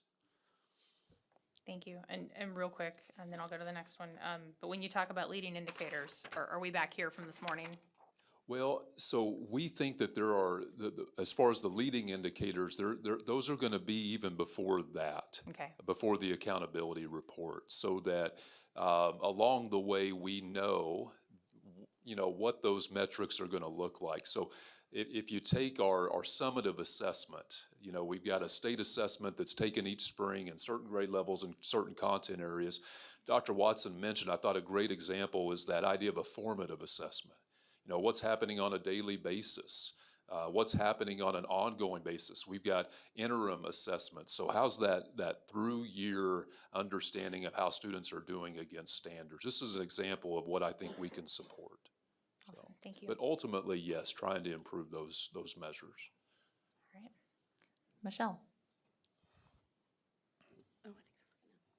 It's working, yep. Thank you, Madam Chair. So I'm just trying to figure out what you mean by behaviors. I'm trying to, is that something we're adding to this, to be like the teachers are going to be assessed and evaluated on the behaviors of the students, or it's the behaviors of things that they're doing in the classroom to help them be successful? Or I guess I'm trying to understand that part of it. No, I appreciate that. I even made a note when I said behaviors to make sure that I distinguish what I'm talking about. So I appreciate that. Thinking about the adult behaviors, I probably would see them as the beliefs and practices of our educators. We've been using a resource within our teams to talk about this idea of coherence building around the behaviors of adults. And there's two stories that are described. And for an educator, I think they resonate, or they certainly do with me. And it's sharing a story of two quality teachers. You can tell, and as the setup is, a part of the storytelling, you can tell both teachers are very good. Both teachers have really good things in place. So there's curriculum in place. There's it's high quality curriculum. There's a teacher evaluation model. There's collaboration with colleagues. And they start to separate the two stories of these good teachers by looking at those structural reinforcements. And in one setting, you have all those things. You have a teacher evaluation system, but it's not connected to the curriculum. And then when teachers get together and talk about data, they're not talking about student performance data. They often start talking about things that's so common that are important, but that might be where they're talking about student behaviors. They're not talking about student performance. And so you see these disconnects, an incoherent system where there's still good things happening, but those structures don't reinforce each other. And then they describe one where all those things do. So you sit down with you've implemented curriculum, and implementing a new curriculum is very difficult work, very challenging work. So you think about the time investment there, especially when you're doing that school-wide, maybe in an elementary building. And so when a principal sits down and talks with the teacher through an evaluation system, they should be talking about the implementation of that curriculum, and they should be talking about student data and how their students are performing against those standards that are aligned in that curriculum. And you start to see how that coherent model is very supportive for teachers. It takes away the isolated nature of what they do, and everything works together, and you become much more efficient in that way. So that's framing our work. We're trying to build it on evidence and research of what we know works really well in schools. But when I'm saying behaviors, it's really what are the adults doing in that school that support those fundamental elements. Kathy? Thank you, Madam Chair. And I'm not sure, with just listening to everything you're saying, I mean, you're talking school improvement, which I get, but a part of that KESA process that I've heard a lot from different superintendents is the amount of paperwork, the amount, when you have these small systems that, have 100 kids, 200 kids, so it's the superintendent, and sometimes they're being the principal too, and then all of this is thrown at them. So back to the idea of how do we have these necessary measures, but understand that a district with 50,000 kids versus a district with 50 kids, there has to be some difference in how they're having to report so that the weight of all of that isn't landing so hard. Does that make sense? Am I saying that? It does. As someone who's been involved in that reporting on both the district side and an outside visitation team chair, certainly understand that concern, and I know our team does as well. With this particular model, the reporting changes significantly. I think our goal, as we would state it now, and there's a lot of work still to do, but I would say we would want to move to a non-reporting accreditation model. And some of that we believe can be assisted through the work in our IT team. So we're bringing Kathy Grossenbacher into our conversations. I don't know that we can commit to just absolutely no reporting, but certainly reporting in a completely different way, a new approach to that. Because we don't want the reporting part. I think I've heard Dr. Scott talk about in some ways maybe people perceive accreditation as the report itself. And I think the decision point for the board is, do we want an accreditation model that is synonymous with school improvement as we define it through these fundamental elements? And that's ultimately what we're going to present to you. So it's not about the reporting, it's about the work, and evaluating the work in a way that we believe if you do certain things and if you do them well, that we will see positive impact for kids. That's the model. I will tell you, as we're going out and talking about it, just within a few initial exchanges, I'm learning that not everybody likes my ideas. And that's an okay thing. It's just how we're able to take that information back, that feedback that we're getting, and use that in a way that reflects, those that are having to do the work. Because we can have ideas all day long here in Topeka, but ultimately, and I hear Mr. McNeese talk about this a lot. I think a lot of his questions, at least how I perceive them, is how do we move those ideas forward in the best way possible? And if they can be good ideas, but if they're not implemented well, that's, I think, on me, and it's on our team to be able to position school leaders and everyone in a way to be able to implement these ideas in the best way possible. One of our team members, yesterday after our school improvement meeting, she was quoting a movie, and it was, "Help me help you." And I think that's what we're seeking, is just we want to help our school leaders. We ultimately want to help everybody that's in our school systems, help kids, and so that's what we're going to be presenting to you. Dennis. Ben, I think I heard you use the word leverage a couple of times, and that can have a negative connotation, but in the context of what you're talking, can you explain a little more what you, I think I'm getting at what you mean, but. When I think of leverage in this role, it's not a word I probably ever use very much, at least not in the school context prior to coming here, but there's just so many things to do, and I think this might go back, Madam Chair, to your question of what I think we can do better. It's not trying to account for everything, and I would say right now we're having systems account for so many things. There's so many things, and that's where some of that reporting comes in. And while reporting on a lot of things may give us a sense that they're doing them, I don't know that we are able to really evaluate their effectiveness because we're asking for so much information on so many different things. What this model and the decision point, I think, for the state board and for all of us who care about kids in Kansas and educating them in the best way possible, I think it's deciding, are there certain things that I would use the term that are very high leverage, meaning that if we do them and do them well and really dig deep, so we have a needs assessment process that allows us to really facilitate, I keep using the word really a lot, I'm sorry, but that we can facilitate there's a depth to the exploration of what might be a deficit in any of these fundamental areas. And an example would be, we have a lot of school leaders saying we're trying our best to identify what it is kids need to know and be able to do in the form of standards, but there's so many standards, right? I hear that constantly. And I hear school leaders say, we've gone through a process to identify what is most essential. What are those essential standards that kids need to know and be able to do? And I know we have school systems, they've done that work, and their teachers have sat down and gone through, they've unpacked those standards, they've got their documents, and then they don't see the result on the state assessment. It's like, we don't know for sure if did we choose the right standards? And because that's within the purview of the state board and the State Department, we want to, I think if we focus our direction in the way that we're talking about, our people could then say, okay, I know what my work is. It's to make sure that we're resourcing and equipping school systems to be, and partnering with them to be able to clearly identify in Kansas, this is what we need kids to know and be able to do.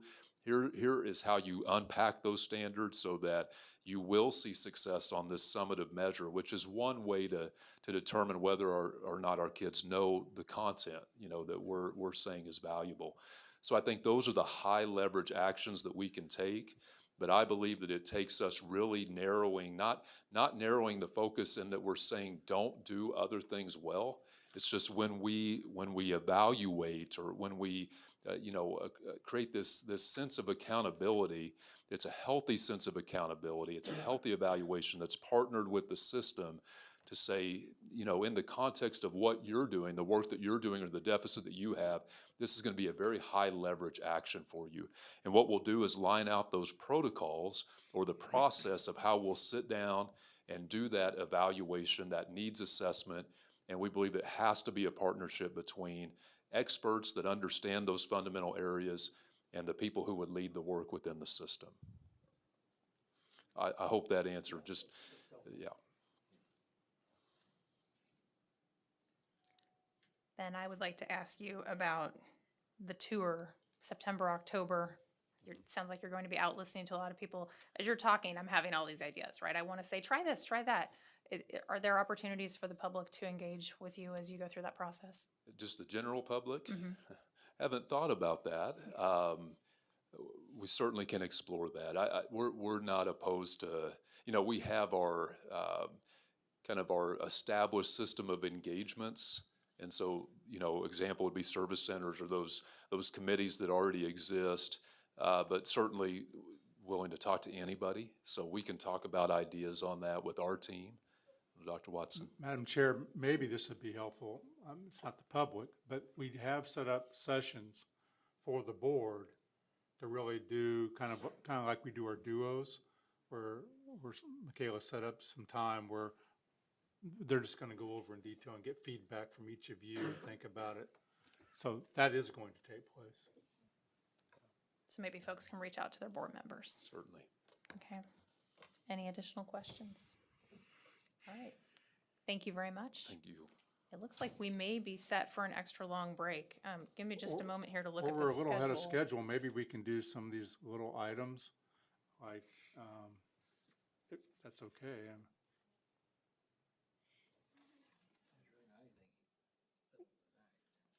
Well, you've got the one that we just added today.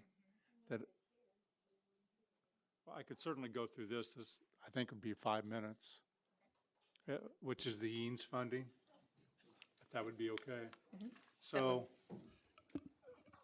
I'm going to go back and just give a little context for you. This is item number 12 now that was added. Yes. Item 12. It is 12 for tomorrow. Yes, for Moving it tomorrow. up to now. So when COVID hit, the federal government gave out an initial block of money. This is under President Trump, and it was called ESSER 1. And that happened almost immediately within the first 30 or 60 days of the pandemic hitting. Subsequently, there were two other funds that came out called ESSER 2 and ESSER 3, and you guys know about that. Lesser known is there was a set of money came out for private schools in combination with ESSER 2 called EANS 1. And that went to any private school that hadn't participated in some other federal programming. And then there was an EANS 2. The EANS 1 money to the private schools has to be spent by the end of this month, September 30th of 2023. And they have exhausted all the things that they have asked for, and there's a little bit of money left, about $2.5 million. I say it's a little bit, it's a lot, but in the big scheme of how much money came, it's a little bit. We've asked them, the private schools, we have accommodated their needs. They have to liquidate all this money, so it's a short time for them to spend it right now. That money that's left over by law has to go to the governor on September 30th. by law. The governor can then do whatever she wants to do with that money. She'll convert that to a federal program called GEAR, again, all part of the COVID system, and can use that in any way. We are asking, so we ran this by the private schools, we're asking her to send that money back to us and for us to use that to help fund special education needs for all students, wherever they're at, that are in due process or litigation. Those have escalated on us since COVID. And by law, we have to fund that process for parents and school districts that are being contentious with each other. And that's gone up. And this money would go for that. And so in order for that to be facilitated, the federal law does not require you to take any action. But because we've involved the state board as an extra lens of transparency in doing it, we're asking you to authorize the sending of a letter to Governor Kelly asking her to convert that money to GEAR and send it back to us to use for that purpose. It can be a little complicated because all of this was in a short period of time. But we've been working with our private school partners, and that's what we've come up with them. Can I answer questions? Go ahead, Dennis. Would Craig's department then be in charge of that? I mean, to Well, give that out to that the. money would actually go back to our special ed department to be used for any family or student that's in due process or in litigation, because our team, our special ed team handles that. We appoint hearing officers. We have hearings on that. That costs money, and that's what that money would be used for. Okay. So it would be looking into the future a little bit for anyone that goes through that, and now or in the future. And so I can't speculate who those families would be, but So what you're actually doing is just earmarking it for that process. that is correct, because those costs have gone up on us. Okay. And so we think that would be an appropriate use. Okay. Jim McNeese? So if we don't do this, who's paying for all that? We will pay for it.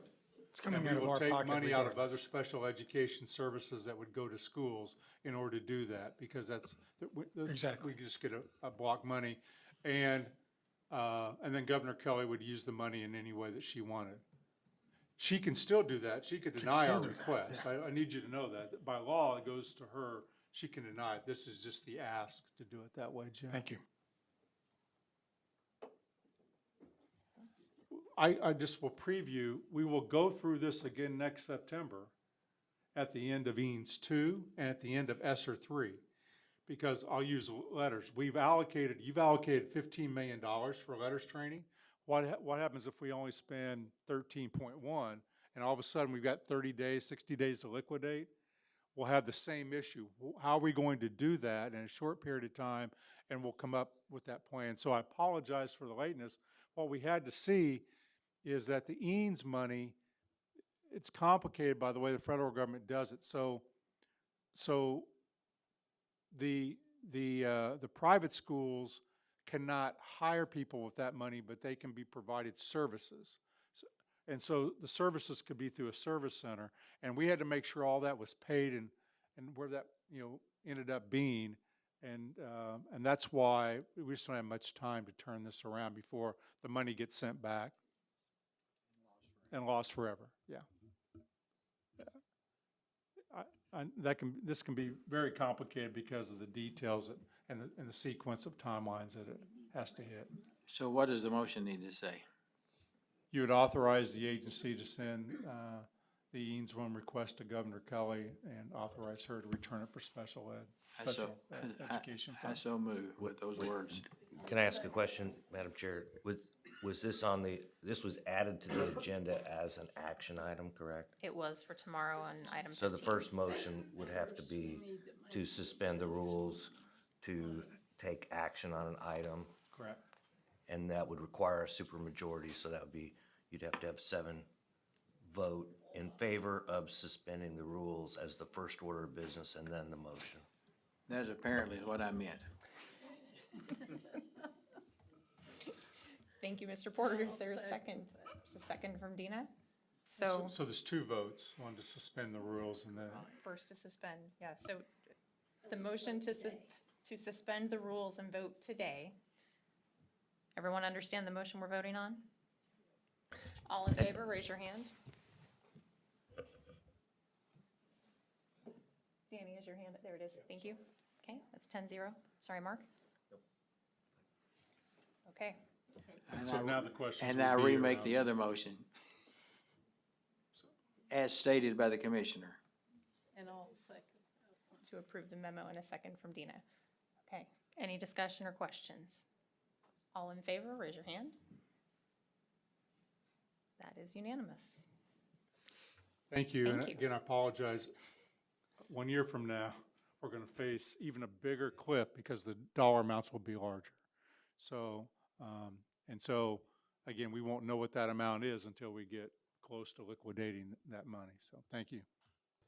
We will take a 15-minute break. We'll be back here at 2:55. Put us a couple of minutes ahead of schedule for our student showcase.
Welcome back. And welcome Denise Kaler with this month's Student Showcase. Yes, we're very excited. So I think probably one of the most excited in this room is going to be Miss Ann Ma. She's been really looking forward to this presentation. So we're really excited today to introduce Miss Noor Heathery. She is a senior at Blue Valley High School in Overland Park, and she is here with her teacher, Diane Dunn, and as I understand it, assistant principal. I just gave you a raise. You're welcome. Assistant Principal, Mr. Pay. All right. Also here today, I want to, Nora's family is back here. Her mother and father and her brother are back there, so we're excited to have everyone. So earlier this year, Nora was surprised during a surprise school assembly. She found out that she was the winner of the Breakthrough Junior Challenge, which this is a global competition, right? Worldwide, lots of different kids that are in this. And they are, the purpose of it is for students to inspire creative thinking about science. During that assembly, Nora found out not only that she won, but she won a $250,000 scholarship, a cash prize for her teacher, and a $100,000 science lab that will be installed within her Blue Valley High School. So students aged 13 to 18 from countries across the globe are invited to create and submit original videos, no more than 2 minutes in length. Is that correct? Does that sound right? Do they stretch it a little bit for some? And then to explain a complex science theory or mathematics, physics, whatever. Okay, so some complex theory. So can you think about trying to do that in 2 minutes? I don't even know a complex theory, so I'm so excited about her. But her presentation, Nora's presentation, was talking about the impact of blue light on the sleep cycle, which is probably something that high school kids and all of us deal with, right? Being on our phone. So today, Nora and her teacher, Miss Dunn, will be here to share about the experience that she had with the competition and talk about her future plans. So please welcome Nora.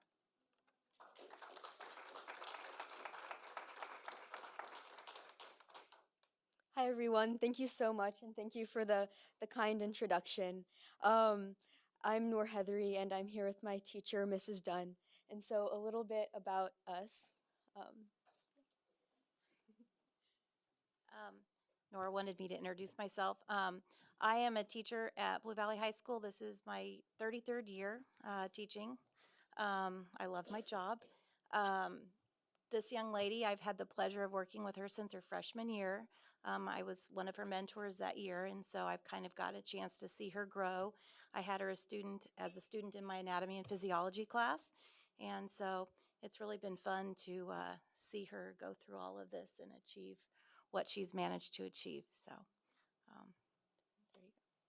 Thank you. And so I'm a senior this year at Blue Valley High School, and like Ms. Aldridge said, I am the winner of the 2022 Breakthrough Junior Challenge. And in addition to that, apart from the Breakthrough Junior Challenge, I am the vice president of the National STAD, or Students Against Destructive Decisions Leadership Council, for this coming school year. I'm the president of the National Honor Society chapter at our school, and I've also completed my Girl Scouts Gold Award, and my project for that was a program called Fresh Tune, and I'll talk a little more about that later. But first, I'd like to start off with my interest in science. I've always been interested in science since, honestly, as long as I can remember. And right when the pandemic hit at the end of 8th grade, there wasn't a whole lot of homework coming in from school. And so to spend my time, I actually completed some courses on edX online. So I did a course on neuroscience from Harvard University and a course on immunology and viruses from Israel. So that was really fun learning more about that. And actually the course from on immunology inspired my first Breakthrough Junior Challenge video, my first submission in 2020. And in addition to that, for the past couple of summers, I've been going to the Kansas City VA and working under Dr. Banerjee in the lab. And my 9th grade year, I actually worked on a paper on the impact of nanoparticles on the immune system, and that was published as well. So it was really great learning more about that and, further exploring science and my passions. And so, a little timeline on the Breakthrough Junior Challenge and how the process went through. So, in June of 2022, I submitted my third video. And in early September, I found out that I had reached the top 30. I remember we had just finished an assembly at school, and as I was waiting for my parents to pick me up, I opened my phone and saw the email saying that I was in the top 30. And so that was an amazing surprise. And then shortly after, I found out that I had reached the top 15. And then for a couple of months, we didn't really hear much from Breakthrough until February 2nd, which was the Sweetheart Assembly. And I was under the impression that I was going to be winning some other award that the administrators had basically made up. And instead, I find out that I'm winning the Breakthrough Junior Challenge. And then a couple months after that, we flew to LA in April for the prize ceremony.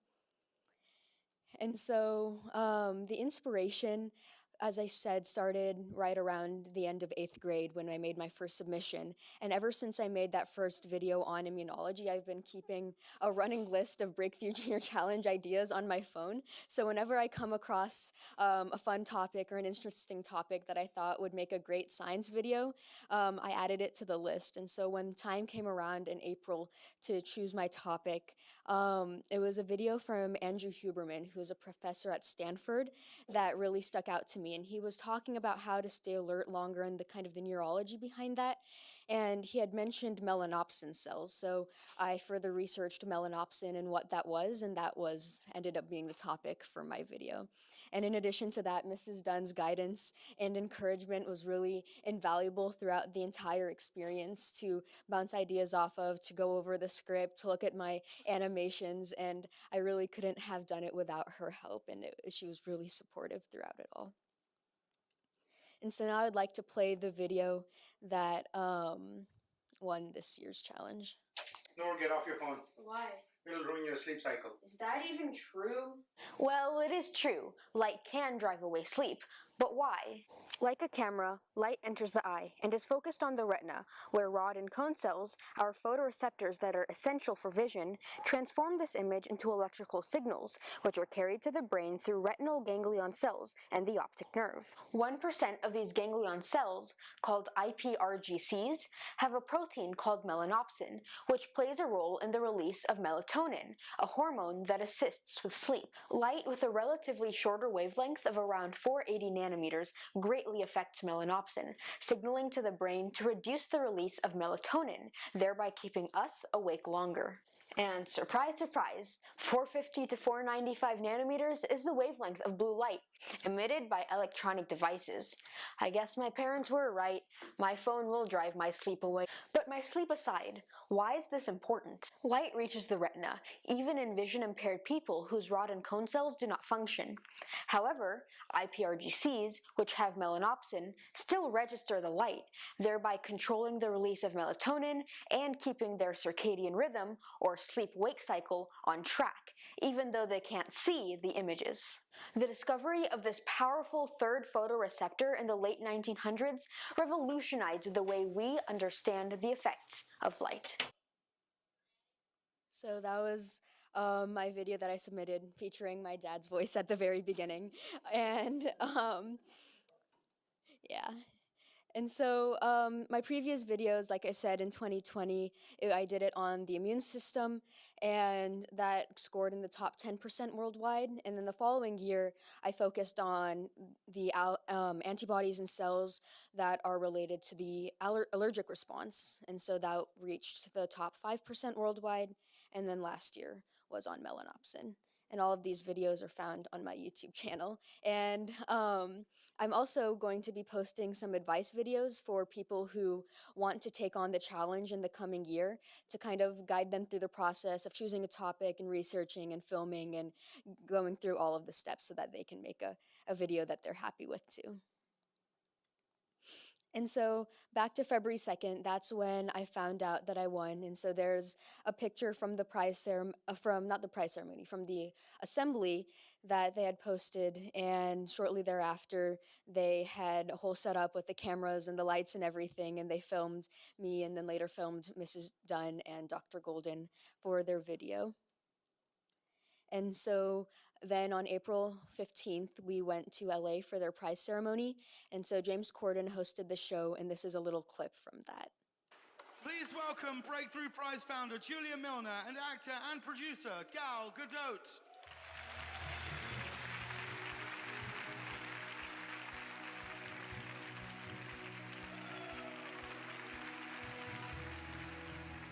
If you've got kids, you probably spend quite a lot of time yelling at them at midnight to get off their damn screen. Well, the lesson from this next award is keep yelling. Because 16-year-old Noor Heathery from Kansas made a video explaining exactly why the light from your phone keeps you up. And it won this year's Breakthrough Junior Challenge. By the way, between Gal and me, we have 6 children. Still going, maybe, who knows? So that's a lot of screen time and a lot of yelling. 8 years ago, we partnered with Khan Academy to launch The Challenge, a video competition for high school students. Kids from all over the world make a short film about the big idea in science. And the winner receives a full college scholarship, $50,000 for their teacher, and a brand new science lab for their school.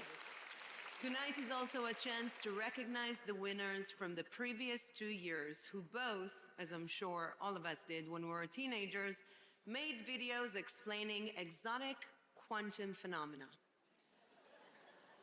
Let's take a look at how 3 winners found out that they won the challenge. Noor, get off your phone. Why? It'll ruin your sleep cycle. Is that even true? Well, it is true. Light can drive away sleep. But why? Like a camera, light enters the eye. I'd like everybody to see what's on our video screen. The good news, Noor, is that your video has won this year's Breakthrough Junior Challenge. Out of thousands of entries from all over the world, yours was voted the absolute best among amazing competition this year. I've always had this dream of curing cancer. This Breakthrough Junior Challenge prize will help me pursue those dreams.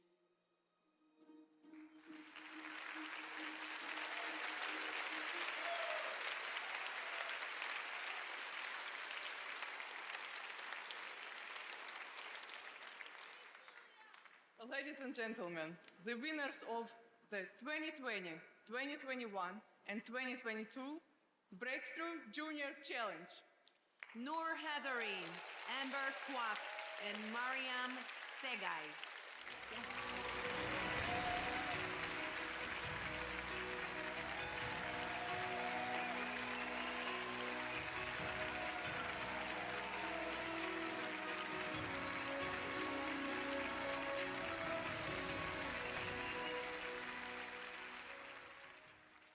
As a child, I was awed to learn that our universe is constantly expanding. Tonight, we celebrate the breakthroughs and the expansion of our knowledge in the realms of physics, math, and my personal favorite, life sciences. Thank you to my family, friends, teachers, and the Breakthrough Foundation for inspiring me and many others to pursue science. I am honored to be in the presence of pioneers at the frontiers of discovery. Thank you.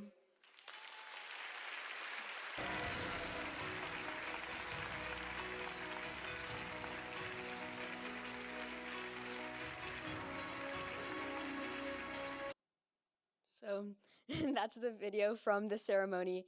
It was a lot of fun seeing everyone and seeing how it all went. So these are a couple pictures.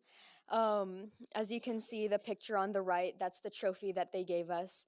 And they had a red carpet all pulled out. And actually the stage, the backdrop was, you could see all of LA. You could see the Hollywood sign from the stage. And so as day turned into night, it became a beautiful backdrop for the ceremony.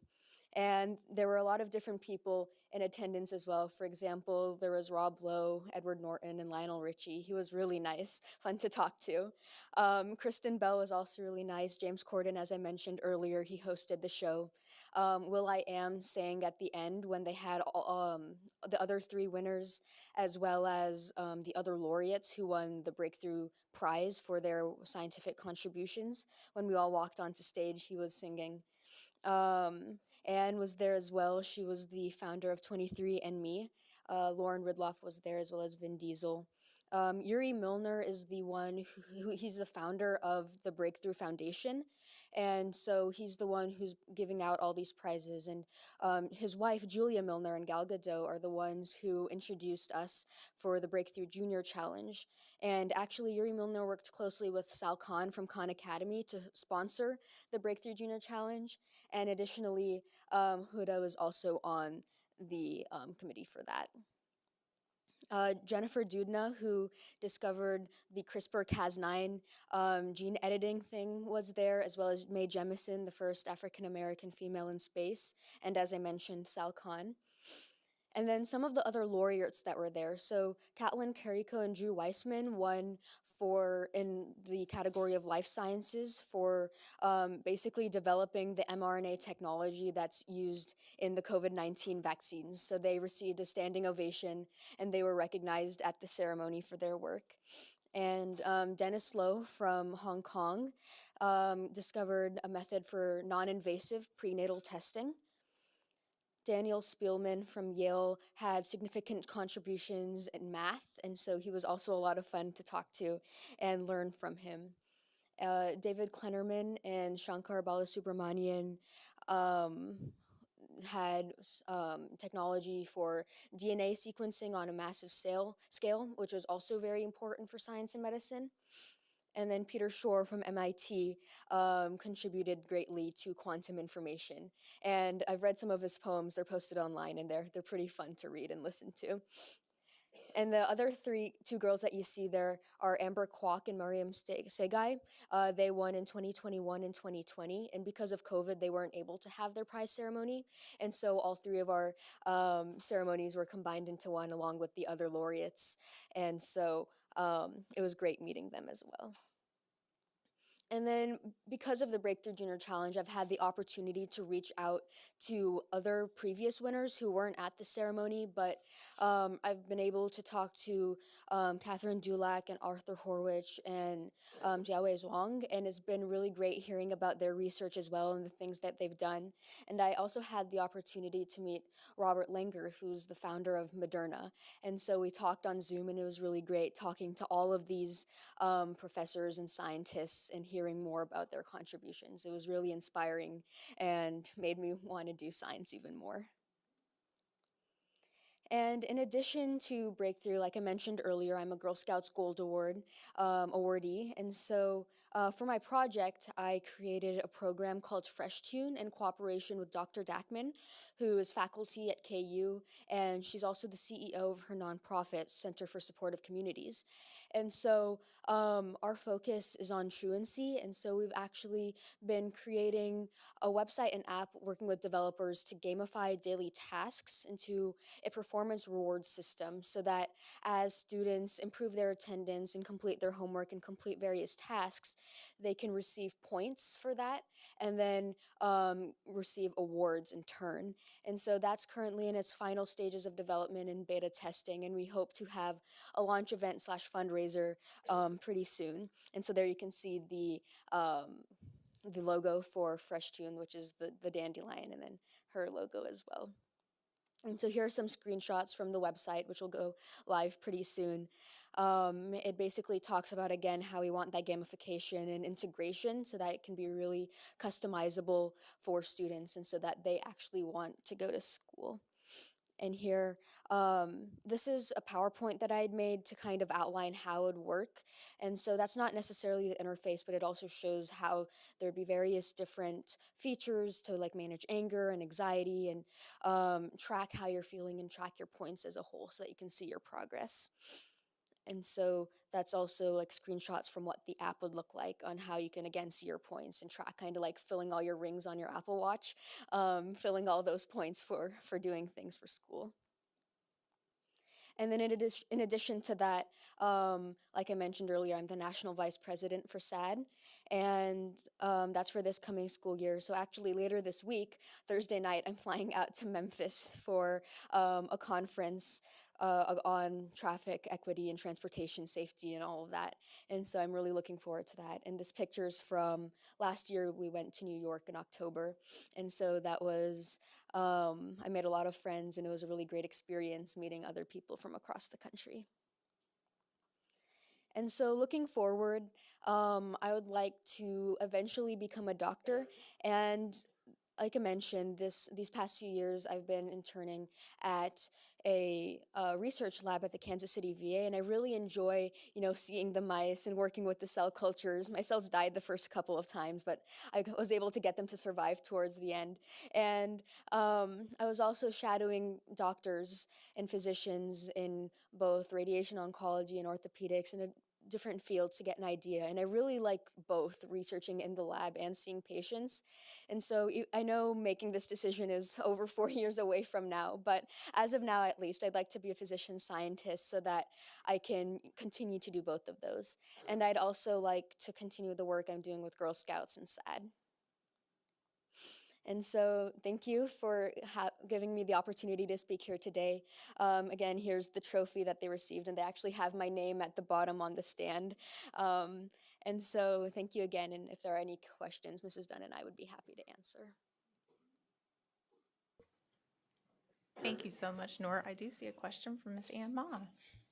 Thank you. So excited to get to see you in person. After I saw the video on YouTube, I made a couple calls that we just have to have this young lady come over. So I have two questions. One is a discussion we're having at our house about whether or not that blue light impacts our puppies. Do you know? So maybe you can let me know later if you found out. My video didn't cover that exactly, but I don't see why not. I don't know. I'm not the professional here, but. But the other one was, we were just recently, just before you came, discussing information and library standards. Okay, so one of them was that we would encourage high school students to build cultural understandings by collaborating locally and globally with learners from different regions and backgrounds. How important do you think it is for high school students to collaborate locally and globally? I think it's really important because the whole idea of the Breakthrough Junior Challenge and making your video is not only learning about a scientific idea and presenting it in a simple way, but it's also about collaborating with other young scientists across the globe, because actually the second stage before your video gets to the selection committee, your peers actually review your video. So over the summer, there's like a 2-week period where you're required to review at least 5 other submissions and rate them. And if you don't do that, your video doesn't advance. So it's to facilitate hearing from other students and collaborating and really building that environment, and to really inspire students to pursue, honestly, anything they want from a young age. So I think that collaboration is really important. And I personally really enjoyed the peer-to-peer review process. It was really fun commenting and seeing other people's videos and just talking to people from around the world. And when I got to meet Amber and Mariam as well, it was a great experience to kind of see another perspective, because Mariam's from Canada and Amber's from Mauritius. So it really connects people from across the world, and I think that's really a valuable experience. All right, thank you. Thank you, Madam Chair. I don't see any other questions right now, but I am curious, when did you first know that you were interested in science? If you go way back, like what are your early memories, and how did you, or maybe your parents, like who helped you on that path? Yeah, my mom is a physician, so that's definitely a huge inspiration. I see her coming home and, she's working with patients and everything. And I think seeing what she does has been really inspirational, and seeing Mrs. Dunn's love for science as well has been amazing. And I think going as far back as I can, I've always had this dream, I mentioned this in the video as well, is of curing cancer. And now, many years later, I know that it's not as easy as I thought it would be in 3rd grade. I even had like a notebook for all my cancer findings. But I think it's always been something that I'm really interested in. Like even in school, it was my favorite subject, the one that it wasn't a bore to, study for, because I really enjoyed it. And so I think that's really important to really enjoy that. Do you have any advice for young students who are interested in science but maybe don't have a Mrs. Dunn? I'd say it's find that one bit of science that you're really, really interested, because science is huge, right? There's physics, there's math, there's life sciences. So, and even within each of those categories, there's so many subcategories. And as much as I would like to know it all, it's impossible to be an expert in all of those fields. And so I think really finding that part that really interests you and that you genuinely want to learn more about is really helpful, because then it's just fun, you you find that thing that you're really passionate about. Thank you. Michelle? Thank you, Madam Chair. Are you in the CAPS program by chance in Blue Valley? I wanted to. I actually have connected with Mr. Moan, who is at the CAPS program, but unfortunately, I wasn't able to fit like 3 blocks into my schedule. But yeah, it was great meeting with him and seeing the entire facility and everything it has to offer. It's an amazing place. Thanks for your presentation today. Thank you. Nora, for the state board, can you just go over your schedule? Because obviously you're traveling a lot, you're doing a lot of things outside of class. Can you kind of go over your class schedule and then how you fit in your internships and all those? Yeah, so my schedule going by hour, it's AP Lit, AP Literature, then AP Calculus BC. Then I took Gifted to help out with college applications a little bit, so that there's a little time for that. Then 4th hour, I have AP Biology. Then 5th hour, AP Statistics. 6th hour is debate, speech and debate. Do that year round. And then 7th hour, I have AP Spanish. And then outside of school, I am in Scholars and Science Bowl. Mrs. Dunn is actually the sponsor for Science Bowl, and so that's always a lot of fun. And then Bio-Olympiad and like Science Outreach. And then also Students Against Destructive Decisions. I run the chapter for that at our high school. And a bunch of the different honor societies, National Honor Society. And then, like I mentioned earlier, there's my Girl Scouts project, which I've been working on pretty much all of high school. So that's become a really important part of my schedule. And then these research internships, mostly during the summer is when I went over to the VA, and that was a ton of fun. And, sure, there are quite a few late nights, but that's okay, because I think I really enjoy every bit of what I do, and I wouldn't want to let go of any of it. So easy peasy on the schedule, Well. right? My goodness, my head is spinning. Well, I think we want to take some pictures, but I just want to thank you again for your presentation, and Thank you. huge congratulations to you, your teacher, your family, your school. What an amazing honor and marvelous work. Thank you so much.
14, policies and procedures for instructional materials use.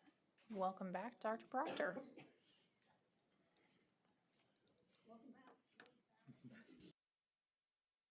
Are we on? Okay. Good to be back. Thank you, Madam Chair. I have followed tough acts in the past. That's the toughest that I think I've ever followed. Yeah.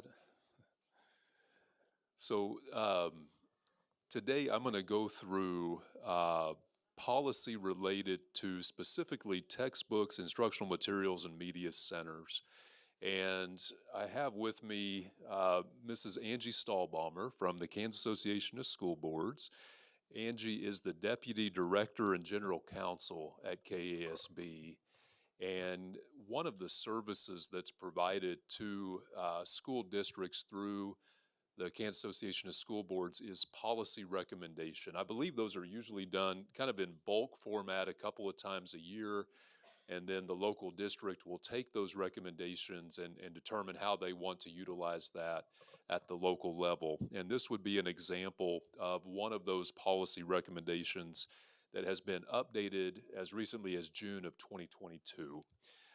So I'm just going to walk through the components, which you can see up on the screen of this particular policy, that recommendation, and go through the details of that will include the selection process and review process for instructional materials, textbooks, and things that pertain specifically to media centers as well. So the policy specifies specifically the role of the local Board of Education, and I'm going to read certain parts of this to you just to be really clear about what's in the policy. So on the role of the Board of Education, all textbooks, materials, and selection criteria for a district media center is subject to local school board approval.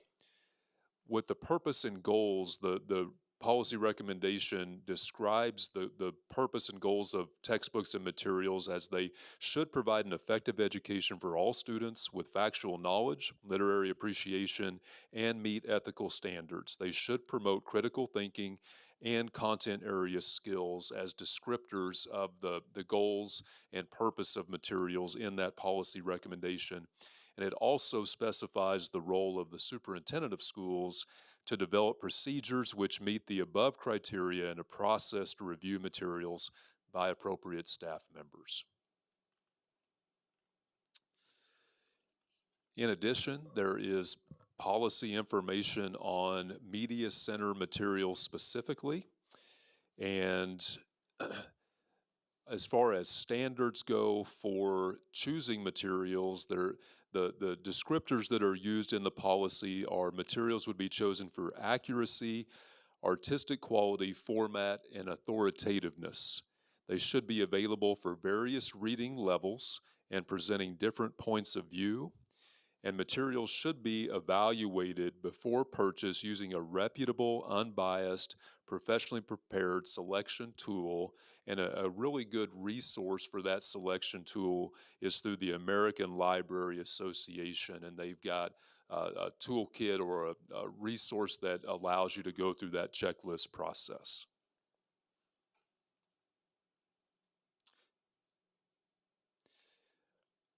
For collection development, the descriptors that are used there in the policy include systematic development, utilizing structures within the system to make those determinations about collections.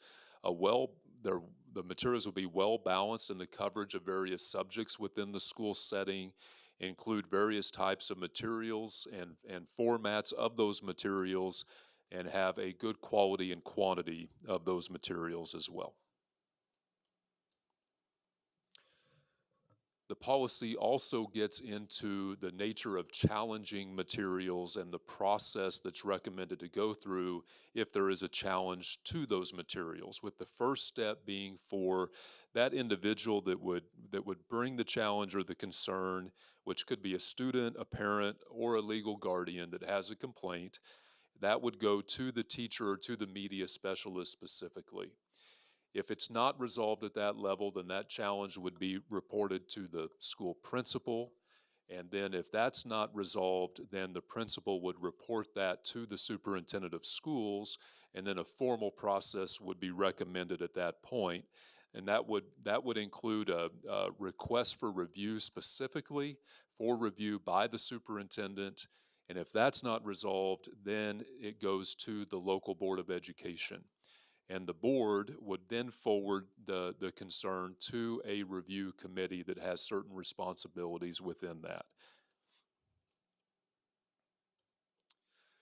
The recommended composition of the review committee would include the following individuals or designations: the building principal, the library media specialist, 2 subject area specialists, 2 community members, and if appropriate, a student could also be a part of that committee.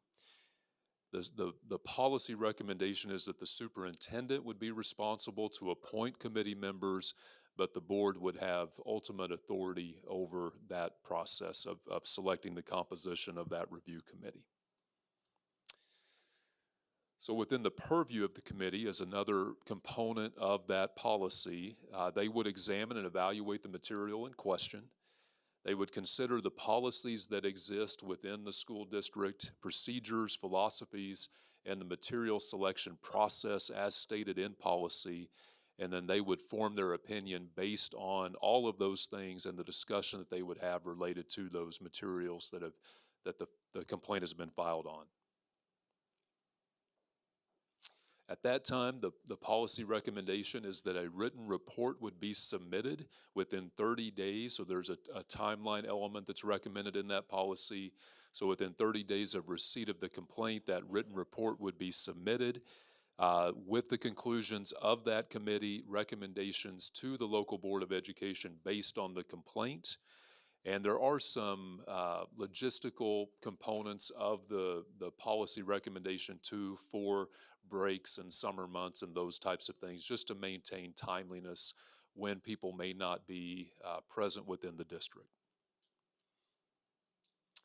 At that point, the local board of education, their responsibility would be to review that recommendation from the review committee, and they make determinations at that point to accept the recommendation from the committee, reject the recommendation from the committee, but ultimately make a ruling or determination on that particular complaint related to the materials in question. It also specifies what would happen in terms of potentially removing challenged materials. And during the process, you can see there the challenged materials may be removed from use. During the review period, the policy recommendation would be that that would be up to the discretion of the superintendent.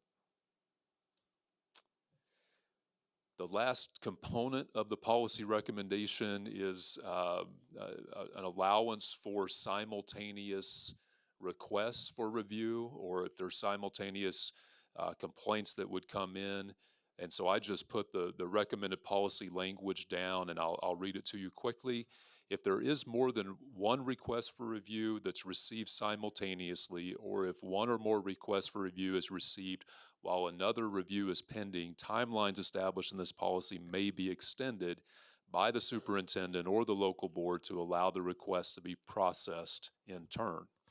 And then the other component of that, when more than one request for review is received on the same material, such requests may be consolidated to reduce redundancy in review during any stage of the process. So again, this is part of policy recommendation that's received from the Kansas Association of School Boards for school districts to consider, that lines out what a school district should do in terms of selection of materials, and then any challenges that come up in regards to materials that are utilized in the school or in media centers. And Mrs. Stahlbaumer and I will do our very best to answer any questions or concerns that you have. Thank you very much. Danny Zek? So did I understand you right that the superintendent, if something's challenged, let's be read in the classroom, if something's challenged, the superintendent can either leave it going, or do they have to pull it completely out until the review's done? That might be me question. They have the ability to pull it, and I think a lot of districts do pull it. It doesn't necessarily say they have to, but it said that those items could be removed while the challenge is being cycled through. And can I follow up? You may. And so if books are being read as an optional curriculum or curriculum in a classroom, do they let the parents know ahead of time that smut's being read in the classroom? Or give a review of the book and the things that are in the book that you may not want your child? Well, I know that parents could have access to curricular materials if they wanted that access, if they wanted to request that. I would like to think that our districts are not purposefully putting any of that material in front of students. You know, Kansas law gives the opportunity for anybody that has a religious objection to any type of material to opt their child out of that. So if a parent had an issue with a particular reading or novel or any of those things, there are alternatives available. It doesn't necessarily go so far as to say you don't have to take American history. But I think a teacher, if a parent had any objection, given that they can review curricular offerings at any point. I'm sorry to interrupt you, but Sure. you're not answering the question. So do they send something to the parents so the parents know ahead of time that that book is going to be read in the classroom? So the parents know what's in the book? Sure. I am not aware of every district's practice. I think most of the times parents are not necessarily notified unless a student would be reading something above their grade level, age level appropriateness. Usually if, it used to be that if something was going to be watched like a portion of a movie was going to be watched that maybe was PG-13 or something like that, a lot of districts send a note home and say, would you be okay with a child watching this?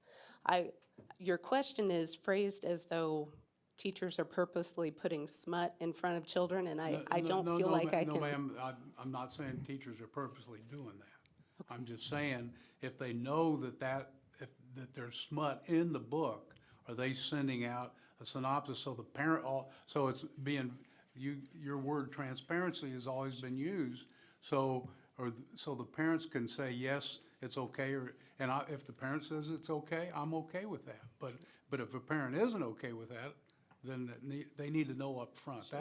That's my whole point. It's not being told up front. Okay. Well, it's one of those situations where I really don't believe teachers are teaching things that they feel personally are not appropriate for children. And if they had any issues with that, that is something that they could take to their administration. Teachers have a great deal of control of their classroom and how they teach to the curriculum. There are some districts that have used, all the social studies teachers at the high school use a specific curriculum and have specific materials just to keep it equal for everybody so that a child can move in and out of that system and not be behind or those types of things. But I just don't feel that a teacher probably would put that type of material in front of a student purposefully anyway. Okay, so this book was in a sophomore English class in several schools. It was being read, The Absolute True Diary of a Part-Time Indian. And I read the book, and it's a great book, great story. Okay. Okay, now, yep, that's right. I admit that I masturbate. I'm proud of it. I'm good at it. I'm ambidextrous. If there were a professional masturbators league, I'd get drafted #1 and make millions of dollars. And I can keep on reading. Okay. But there's a whole bunch of that. So if a teacher didn't know that stuff was in there, well, and I got a problem with sure. that. If you look to the policies recommend that they are reading these materials before they're ever presenting them. Okay, so before we're acquiring them, they're reviewing the material. So a teacher would be aware of that before it was made available, or it should have been. So why wouldn't we have a policy or a strong recommendation that you should let the families know that stuff like this is gonna be read in the classroom. Right. And discussed in the classroom. Sure, and I should say, I haven't surveyed our districts on that, so I don't know what their local practices are. Any information I would have on that would be anecdotal at best. I do know that, as a parent with children in a school district right now, there have been times where I've received notices saying this is a portion of the curriculum that we're going to be doing. The children have 5 options of different books that they want to read. Here are the 5 options. If I, as a parent, have an interest, I can find that and I can read up on it. But I'm not able to say across the board that our districts are notifying the parents of students, particularly what the children are reading in each class. But I would like to think that most of them are picking books that are age appropriate. So these books are in there's several of them here that are in grade school libraries. So we got young kids in grade school going to the library, and somebody's either reading these to them, or I don't think a kid's gonna check them out in the 2nd grade. Sure. Well, I will tell you. And we're not, I apologize Yes. for interrupting you. I apologize. Yeah.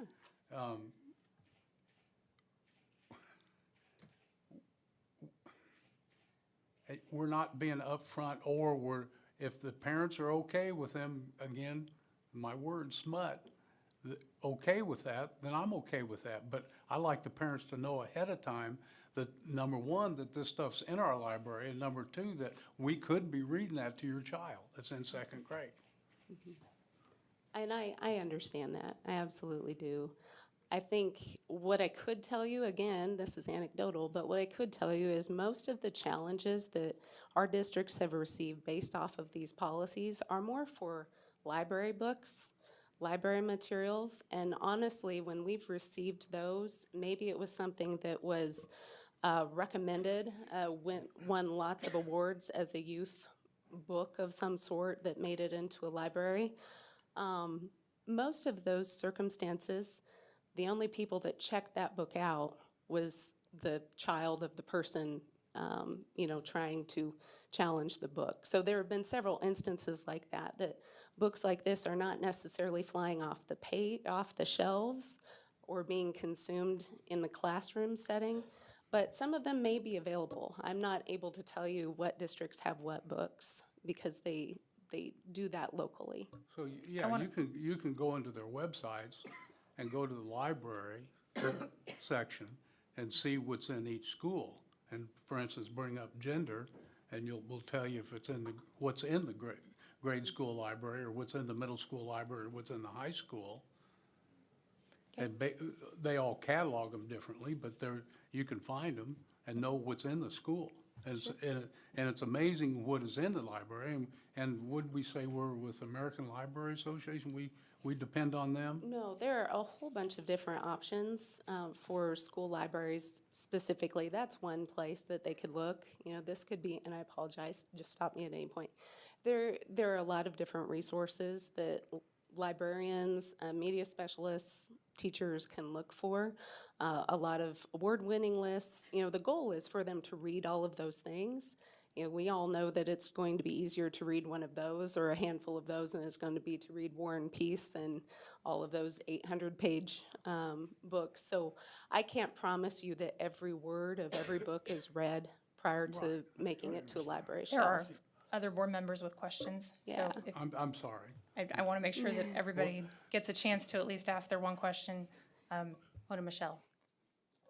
Thank you, Madam Chair. Dr. Watson and I had a really good conversation on Wednesday, just going back, and I feel like my district where my son attends, in my district, within my district, we've always been able to go to the teacher or the principal, and they have every request I've made, they've granted my request. So I always tell people they always want a form, or I want a specific form. I'm like, you could take it on a paper towel. You just need to go in and exercise your right as a parent and say, whether it's surveys, whether it's the individual plans of study, whether it's an assessment. I'm just I could list lots of things. There could be, my child doesn't want to stand for the Pledge of Allegiance because of their faith. There's just, not that, that's something I requested, but that is something I'm sure another parent has requested. So it's the exercising their parents' authority to be a well-informed parent and go into the school district and talk to that principal. Probably start with the teacher, because that's the one that usually they're giving the classroom books. And I did exercise my right as a parent to opt out, and my son was 15, and we didn't read the classroom book.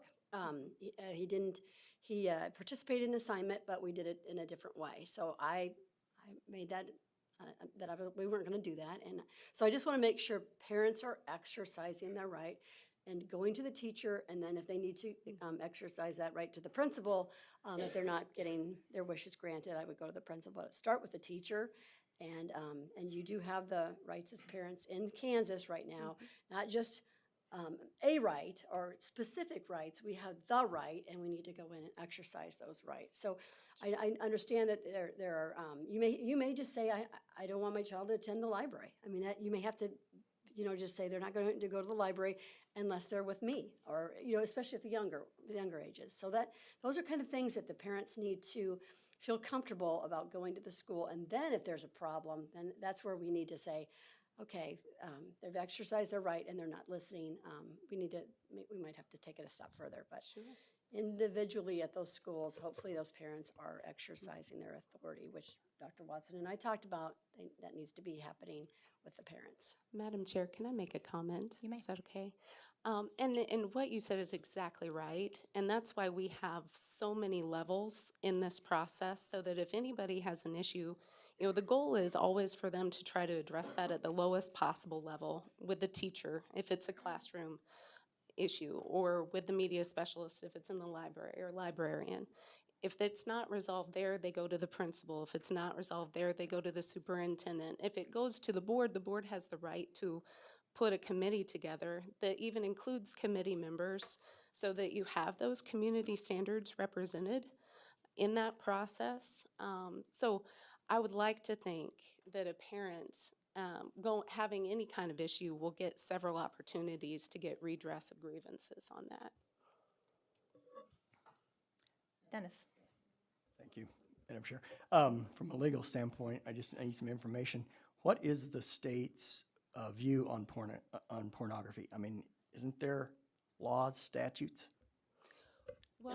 Well, so I should be clear. I don't represent the state of Kansas. I'm here representing the Kansas Association of School Boards, and we represent school districts in the state. There are certain statutes that define sex crimes. Okay, I don't believe there's a statutory definition of pornography. There's some Supreme Court case law that gets into that, but they haven't given a very exact definition. It's more the idea of pornography. We know it when we see it. And this may be a question for our lawyer, would perhaps be a better person to ask. Okay, well, that was my next question. Yes. What is pornography? How do you define it? How do you describe it? I mean, I think I know when I see it. And when it's in a book that's accessible, to our students, that's troublesome to me. Madam Chair, I think you've done a great job of addressing the best practices and the policy that you're trying to share and disseminate with local school boards and school districts, because regardless of what answer I might give you, I think the point of the discussion is that this gives the authority for parents to raise concern and a process by which it can be addressed and evaluated. So I don't think it's really helpful necessarily to give a black and white answer to your question, because we might have 12 different opinions here at the table.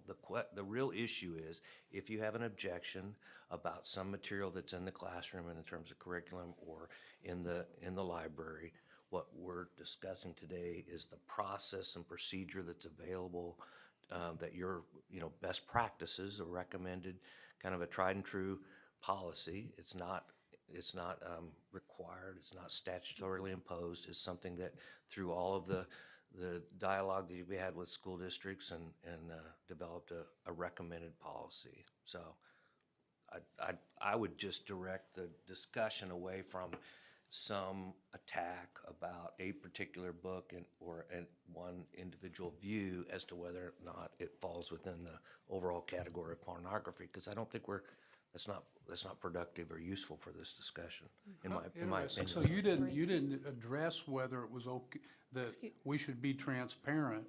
You've not been recognized, I'm Danny. sorry. Were you finished, Wow. Mark? I'm finished. And I think that question, you've made your point multiple times, and our guest today has attempted in a polite way to answer your question. That is, she's already said that she didn't take a survey of all the school districts. So I think your point is, you've made it on numerous occasions, and I'm not here to address or defend whether or not there's advance notice. That's not the point. So I think we should move on with the discussion. So returning to policies and procedures for instructional materials. You're full of shit. Danny, if you have a question, you're next on my list. Okay. Jim Porter. Yes, I do. Now, I'll put my name in again. Okay. Jim Porter. This was not the reason I pushed the button, but it was Associate Justice Potter Stewart, who asked about pornography, indicated that I can't define it, but I know it when I see it. That was not my purpose for putting my name in. I'm concerned, none of us want inappropriate materials to be, children to be exposed to. But I'm concerned that our discussion could be interpreted by a lot of people as that we are indicting library media specialists and teachers of deliberately providing information that is inappropriate to students. I worked over my career with countless librarians and media specialists, all of whom were dedicated and obsessed about making sure that they chose the proper materials. And I just think that needs to be said. And yes, there may be, I'm not questioning the fact that there may be things that are that show up that are inappropriate, and I'm not in any way defending that. But I believe that the vast majority of the people that are presenting information to our students are conscientious people that want to do what's best for kids. And I don't want our discussion, even though this discussion is probably important, I don't want this discussion in any way to be seen as an indictment of people that are out there deliberately trying to subvert or whatever the word is.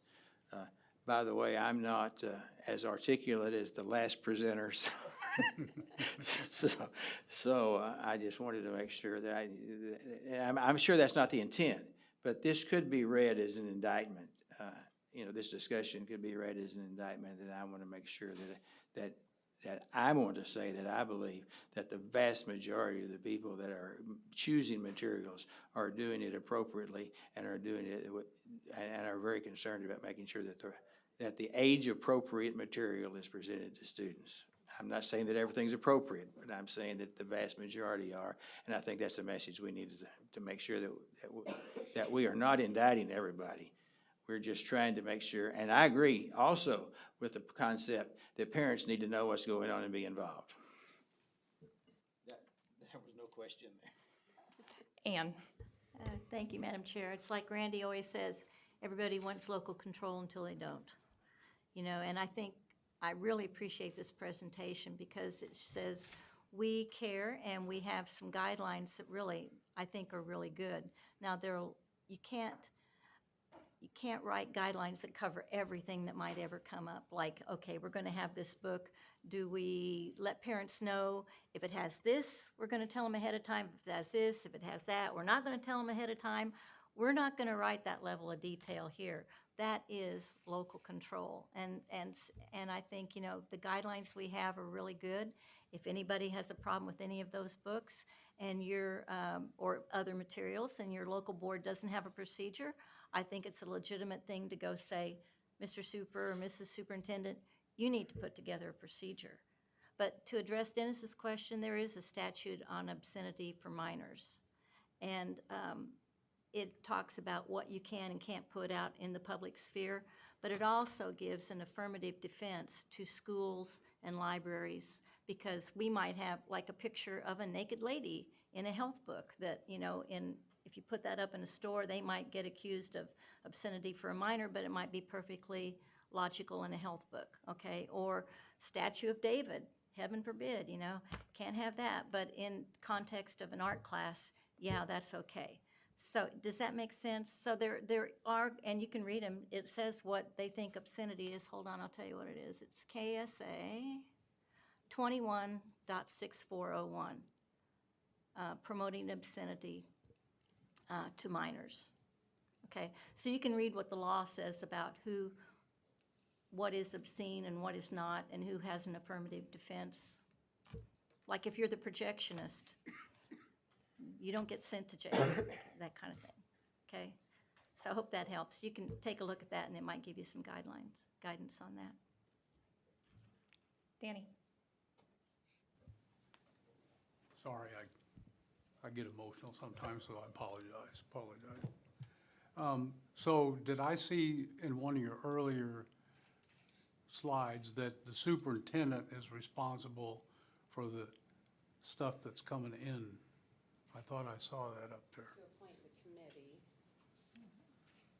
I think it's the last one. The superintendent's responsible for everything. Not on the review committee, I'm talking before that. He's responsible for all the stuff coming into the library. No, I don't think so. I thought I saw I that. think he can. Superintendent role is reviewing materials with staff members. So if we're talking about textbooks and instructional materials, there's a piece in here that says, but you're not talking about that, you're talking about library materials. Yes, ma'am. Okay, let me skip on to that. So media center, I don't see anything specifically in here about the superintendent, although I did earlier when we were talking about books for curricular matters.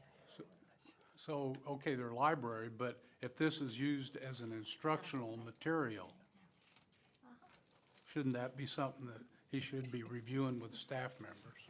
Sure, so that language, when we're talking about that, it says the superintendent shall develop selection procedures which meet the above criteria, which shall include a review of available material by appropriate staff members. So it's unlikely the superintendent is personally, and I apologize, I should have gotten your, is it okay if I speak to this? Absolutely, Okay. go ahead.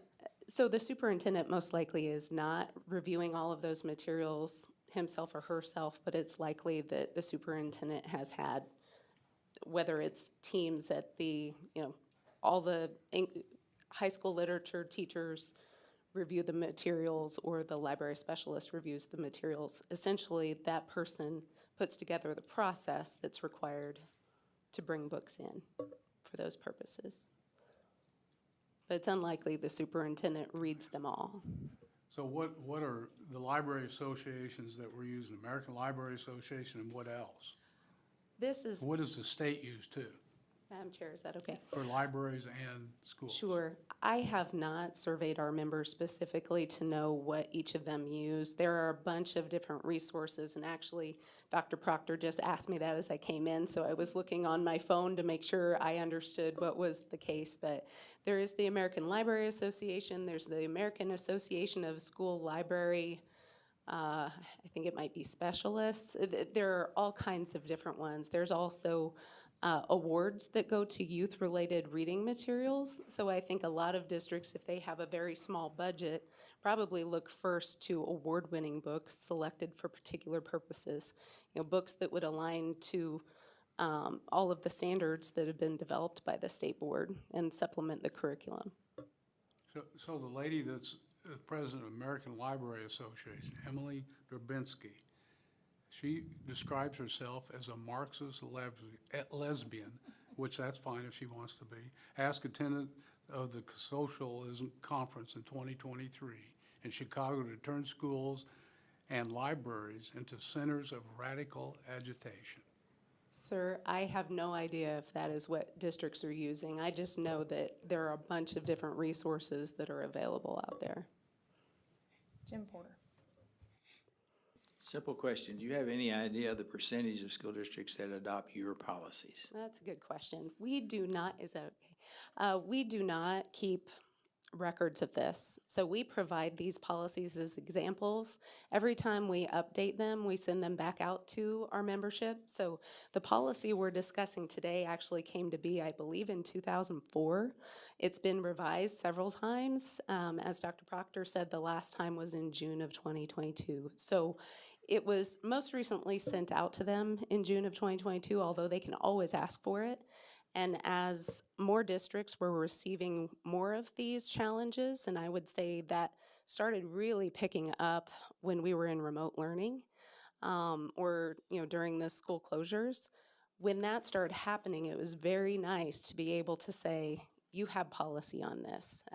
It's been there for 20 years. It served you well over this period of time. And it gave a very, calm, cool, and collected approach to reviewing things that people do get very passionate about on the local level. Well, and I represent mostly rural schools, and I don't know of any who do not use your policies. And they may modify them locally. I know some districts have asked for that, where this is not anything that's required by state statute. There's a lot more flexibility for them to adjust it to fit their particular needs. So. Dennis? You're good. Okay. Commissioner? So I'll give you example of one when I was superintendent, Danny. I would say our librarians typically went with award-winning books. So William Allen White, Endicott award winners, and that's where they would start because those had been vetted by someone and said that's award-winning for middle school students or elementary students. So that was just my experience. Danny? So my experience is there's a librarian at one of the high schools within my district. And so she sends an email, since all the kids have computers, and she said, this is my favorite week of the year, and it's not Christmas. It's banned book week. And we have numbers 1, 7, 5, and I don't remember the numbers, in our library. Come to the library and read woke.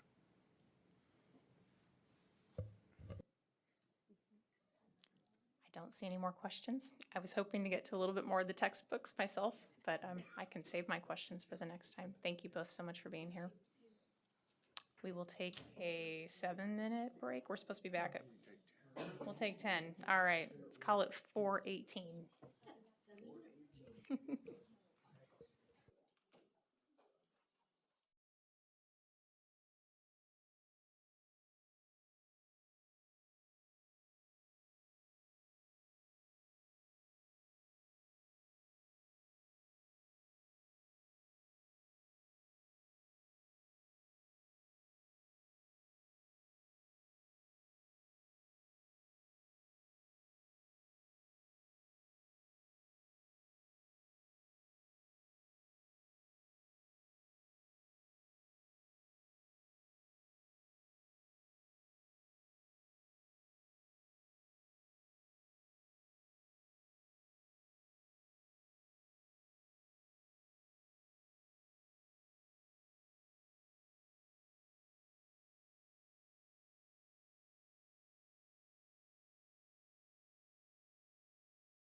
item 15 on our agenda. Considerations for use of technology devices by children and youth. I want to welcome Jake Steele. Commissioner? And I want to do a little introduction of Jake. Jake is one of the new additions to the agency. He leads strategic work and helps with some federal liaison things. So when this topic around screen time, which is huge, and a lot of interesting things, I said, Jake, this is your first special project in front of the board. So he was excited. So Dr. Steele will lead you through some of the things and then have a robust discussion around maybe where you want to go with this. Thank you, Commissioner. Madam Chair, State Board, thank you. When the Commissioner gave me this topic, I did tell him it's kind of a big topic and asked if he wanted to focus it any smaller. He said no, so I don't know if that's belief in me or if there's something else there. But excited for this, so I'm going to present. I'm Jake Steele. Trish Backman is going to present with me. She is over school mental health. She is one of our school mental health coordinators in the special education title services team. A couple things I want to mention as we start out. First is that the Commissioner has put me in touch with a lot of professionals, some pediatricians, some practitioners, a lot of people in the technology space. I've talked with a lot of them. They couldn't be here today. Our goal in our presentation is to bring their voices forward so that you can hear them. Second, in the slide deck, anything that we are connecting will have a link in the notes to where you could read any of those reports and look forward to that. So to get started here, here's the quick overview of what we're going to do. We're going to go, I'd like to frame it with some guiding principles, talk a little bit about privacy, screen time, types of engagement, guidelines, health consequences, technology and parents, accessible use policies, and we will at 10,000 feet really touch on AI very quickly. So there's going to be a lot of ground to cover. If you are a technologist, you'll probably be underwhelmed, and if you're new to technology, you'll probably be overwhelmed. My guess is most of you are somewhere in the middle like me. So I've had a fair amount of experience working with technology, both as a teacher and a policymaker, and so I've found it valuable to do any conversation, to frame the conversation, to remind us who's in charge and what we're doing. So I'm just going to present a few things that really resonate with me. The first one is from a National Education Technology Plan from the U.S. Department of Education, and a guiding principle would be that humans are the custodians of student learning. That technology cannot replace a teacher, a guardian, or an educational leader as the custodian. A second thing that I think is very valuable to remember, so John Bailey used to run the Office of Educational Technology, the U.S. Department of Ed, and has since gone on to kind of be a national writer on the topic, and he would say, technology must serve sound instructional practice. He goes on to say that our goal as policymakers and educational leaders is to ensure that technology is serving that sound practice. 3 would be successful systems are human-centered. Successful systems are inevitably the product of human relationships between adults and students. And so the quote would obviously go on to say, if we don't have that, it doesn't matter, technology will bound to disappoint. However, if we have a strong system built on adult and student relationships, then technology can aid that and help us meet the needs of more students. This one's, I didn't come up with a better title than this, but it's Do No Harm. And it goes a little bit about the responsibility as educators and policymakers and parents is to incorporate technology thoughtfully in a manner that it benefits teachers and learners. And sometimes I think we fall in this. Our collective ambition should not focus solely and primarily on averting potential risks, but rather to articulate a vision and a role. Now, in previous jobs, I did run the Office of Educational Technology at the U.S. Department of Education. And so had plenty of individuals come and talk to me about technology. And I would just generally say, you either have people running to technology or running from technology. And what was really rare is to identify individuals who could articulate a vision or a role for technology. And so if I were to sum them all up, I would say I'm a firm believer in this idea of technology second, that we as policymakers and educators have to find out what we want in our education systems, and once that is in the foundation, then we can talk about how technology can be a support and an additive to that. I think the way Dr. Proctor would say it is we have to determine what we want students to know and be able to do. Once that's solidified, then we ask ourselves, and what role will technology play? And anything short of that will kind of be chasing the new shiny thing or building walls to protect us from that really scary thing. And we see that, and I think that line is kind of always there. What I am not is an expert on data and student privacy, but you did have a great connection with Kathy and Scott, who are, last month. But I did want to hit, there are 3 federal policies that are just good to have on the forefronts of our mind. The first one is FERPA. Now, FERPA is the federal education law that is there to protect students' educational records, right? So just really focus there on that records again. COPPA, and that's done at the U.S. Department of Ed. The other 2 are not. COPPA is the federal law that is there to protect online privacy of children under the age of 13. And then lastly, we have SIPA.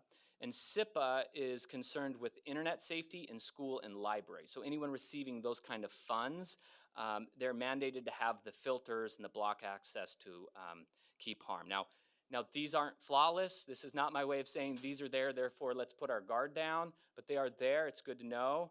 I'm not for sure. I believe FERPA was regulated in 1974, and I don't think it's been re-regged since.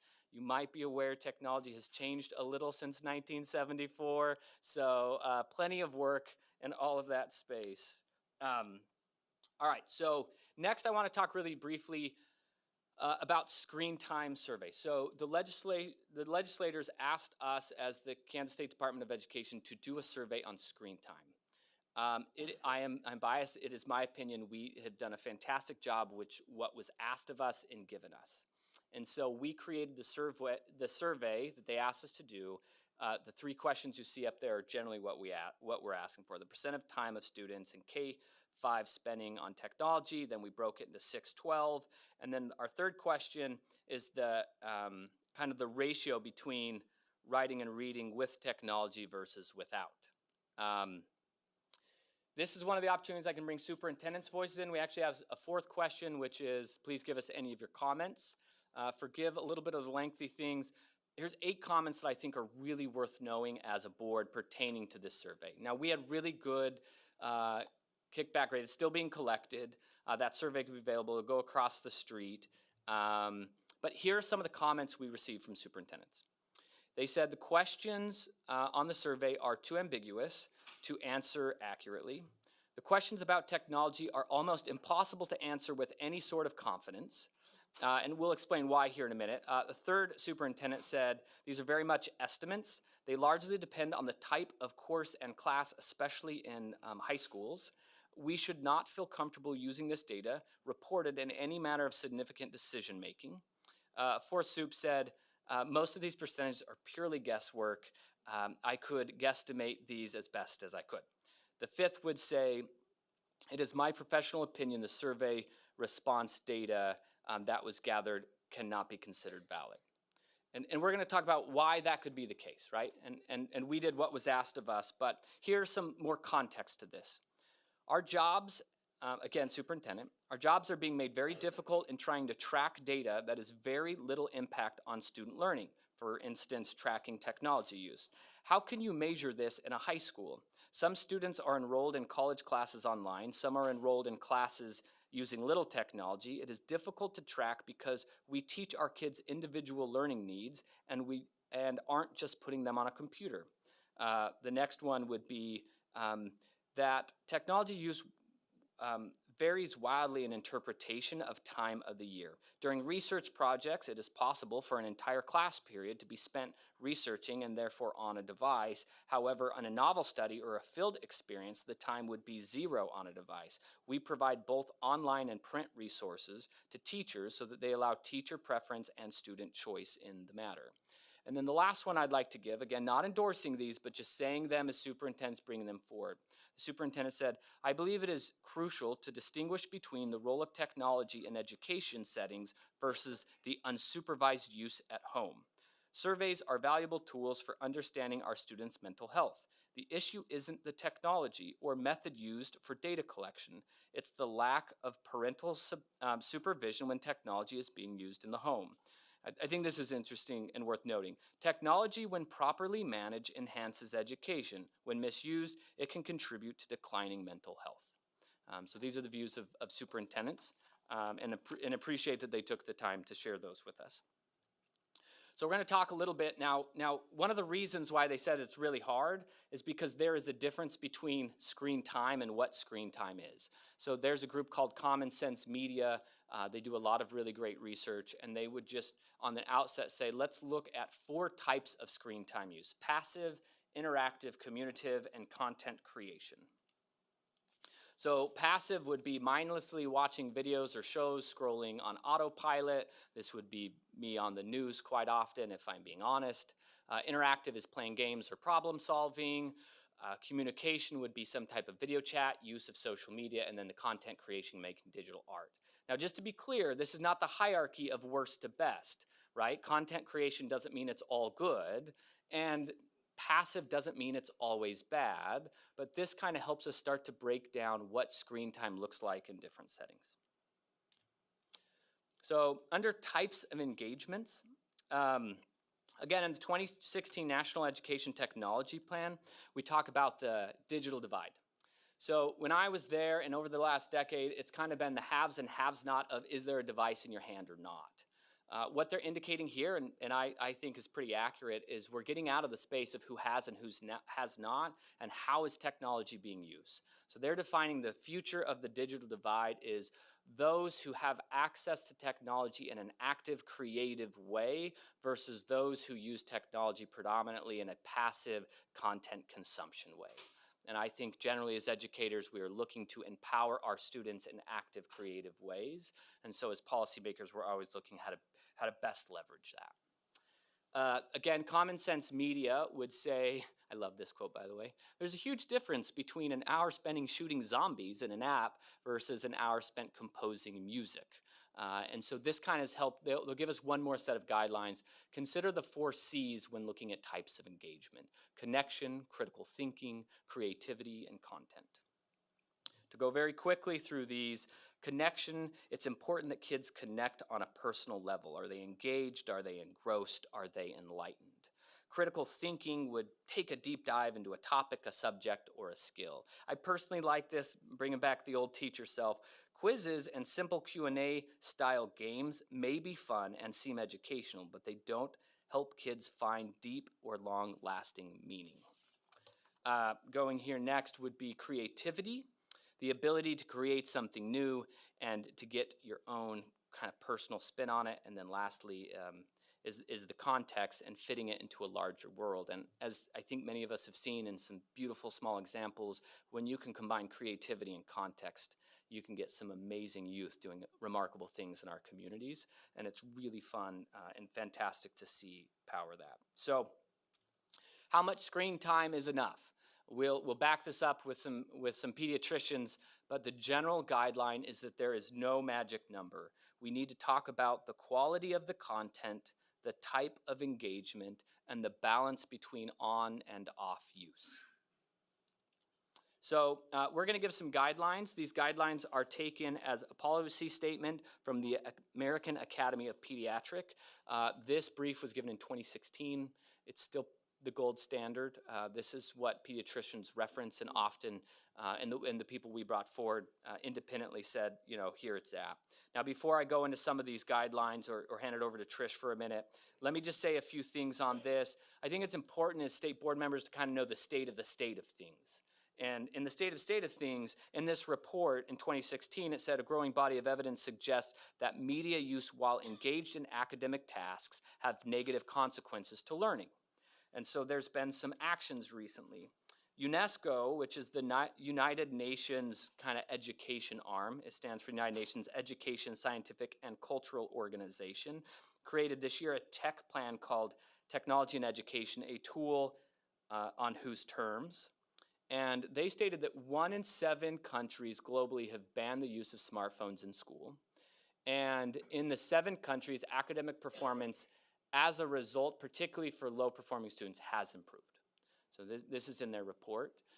Just to give you some other thoughts on this, kind of 4 experts in the 74, which is an education publication, said yes, absolutely true. It is also critical to acknowledge that mobile phones and technology can also be valuable education tools when used appropriately. And they'll go on in the article, and you can read it in there, talking about how to develop that with local communities and how to set that right for yourselves. I bring that up because if you're not aware, the Wichita Eagle has reported that Wichita schools are cracking down on cell phones in classrooms. And that they have really tightened this. So I just want to show you, by example of what's happening in Kansas, how they have defined this. So they have it in 3 tiers. So the first tier we have here is the elementary schools. Students are required to power off and store personal devices in elementary schools. In middle schools, students may not use personal electronic devices unless permission is granted by an administrator. And then in high school, students may use personal electronic devices before and after school, during passing periods, and at lunch. All other times, the devices are not permitted, again, unless granted by an administrator. So that's what Wichita has done. I want to bring forward one of the experts we talked to. It's Dr.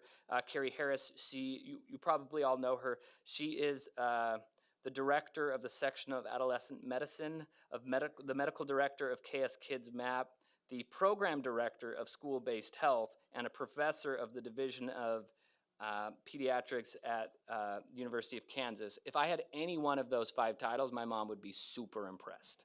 I'm glad I could read them. So in communications with her, I pulled some notes, okay? So I just want to talk a little bit.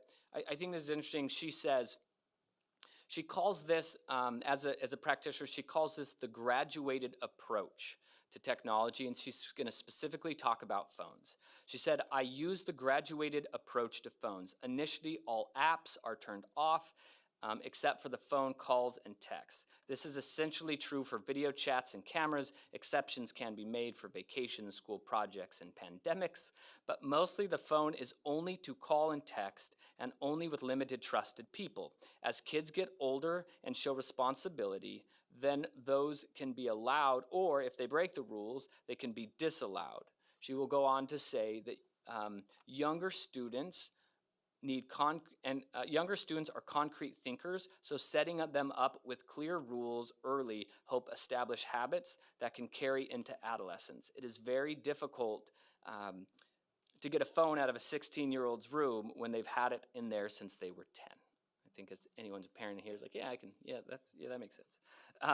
And so she's talking about, and Wichita's doing this graduated approach, right? Bring students along the way and help them become good actors with technology. A very hard task. Grateful for anyone who engages in that. All right, really quick.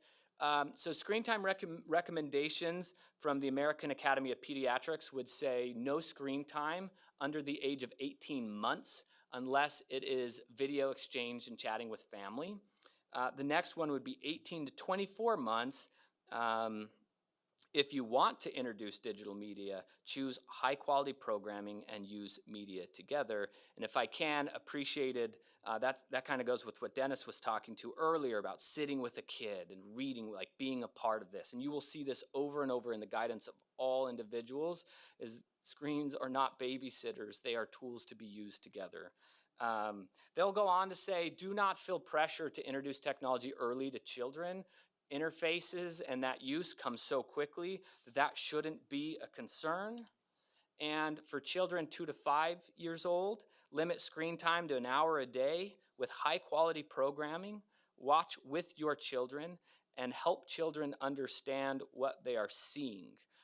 A lot of researchers, and we'll talk about the need to help children know how to look away and when to talk to a parent on what they see. And so leaving a child alone to do that puts them in more harm than doing it with them, right? So that co-watching, that co-use is an incredibly important time. After age 5, they don't give specific for age ranges, but they go on to things that I love to see as a parent myself. Avoid fast-paced programming, turn off devices when not being used. And you can see a few of these. Avoid using media as the only way to calm a child. And then talks about monitoring children's media content, and as a parent, our role there. Keep bedrooms and meal times kind of device-free, and no screens 1 hour before bedtime. So these are pediatricians, these are research-based things, and it's really valuable information. So I'm going to kick it over to Trish. She is going to talk about the health consequences of digital technology, and then I'll be back. All right, thank you for having us. When I talk about health consequences of digital technology, I'm focusing a lot on the mental health, because truly what we all want is mental health. We do not want mental illness. And what we have seen since the pandemic is a rise in people really struggling with their ability to keep themselves in check, to engage with people face to face. And so when we talk about excessive use, that can be kind of a nebulous term, because what might be excessive for Kathy might not be excessive for me, because I sit and I research and I do computer stuff all day long, and I don't know what you do, but you may only look at a computer or some kind of a screen for an hour a day. So excessive is based on what the person needs individually.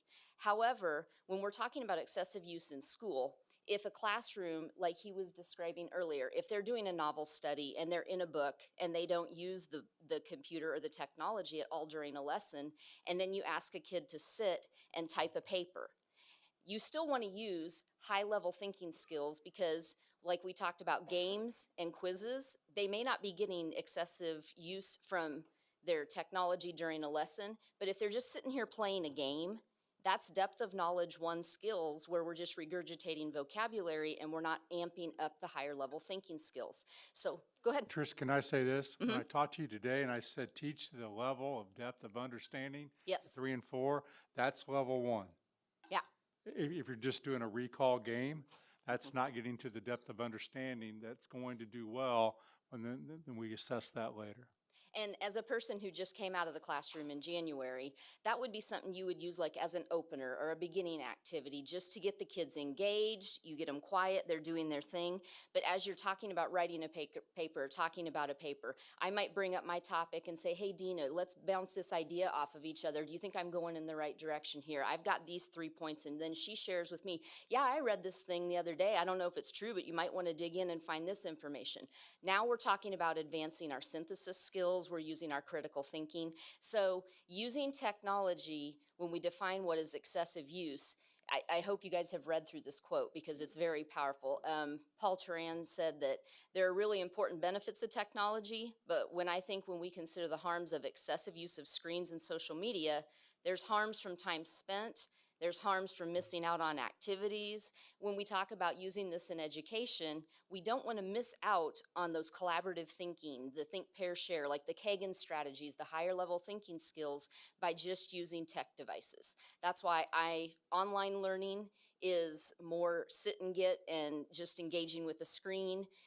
Remote learning is more, I have somebody requiring me to turn my camera on and they're engaging with me, they're talking. So you might be looking at a device, but you may not be using the device to do all your learning. You're just bridging a gap or a span of they might be in a different state or in a different location.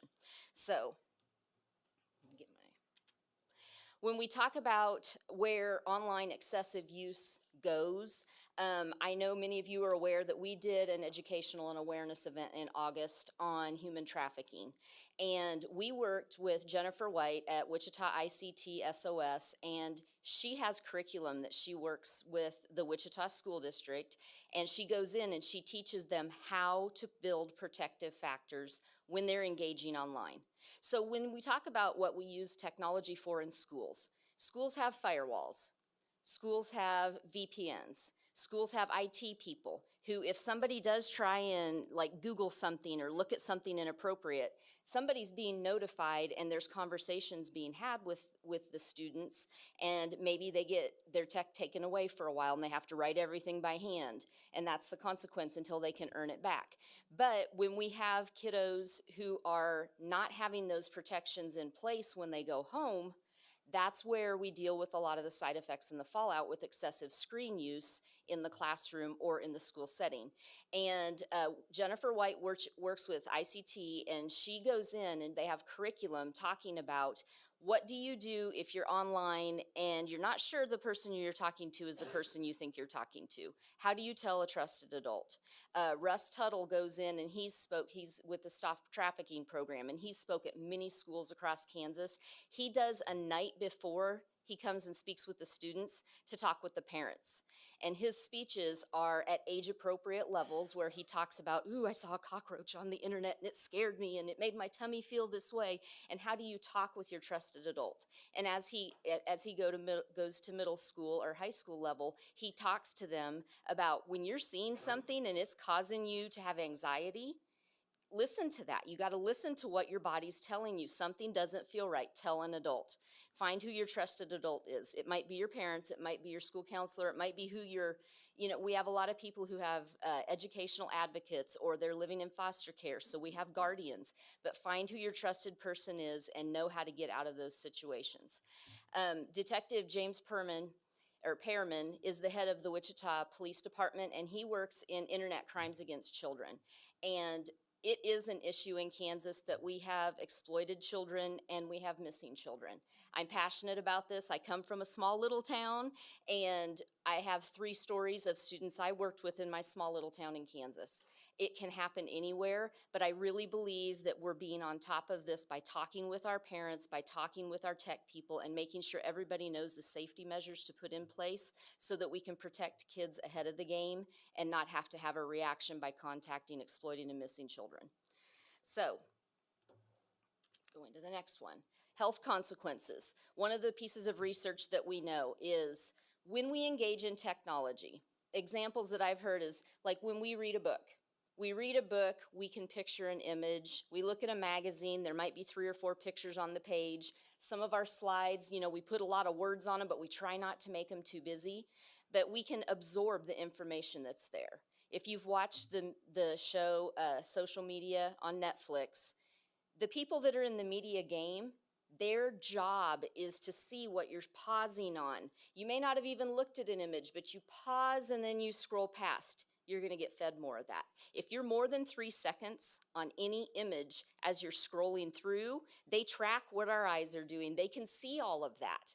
And so we have to be very intentional about talking with our children at young ages about be careful, little eyes, what you see. We have to make sure we're talking about if you see something that's naughty or that's inappropriate, you tell your adult. These are conversations that we don't always have at school, 1, because it's the parent's role, but 2, because we have filters, we have firewalls, we have all the VPNs in place. But we need to partner with our parents and make sure that we're educating them on how they can put the same protections on their devices that they let kids get onto when they get home.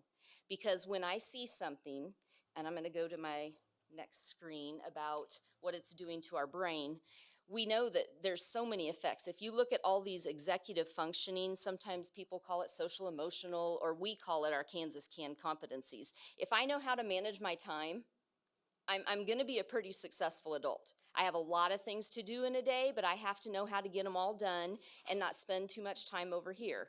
You put a phone on somebody's device, or you put a phone on somebody's desk, put it in front of them. Like right now, how many of you have probably checked your device at least some point during the day today, during the board meeting? Most of us do.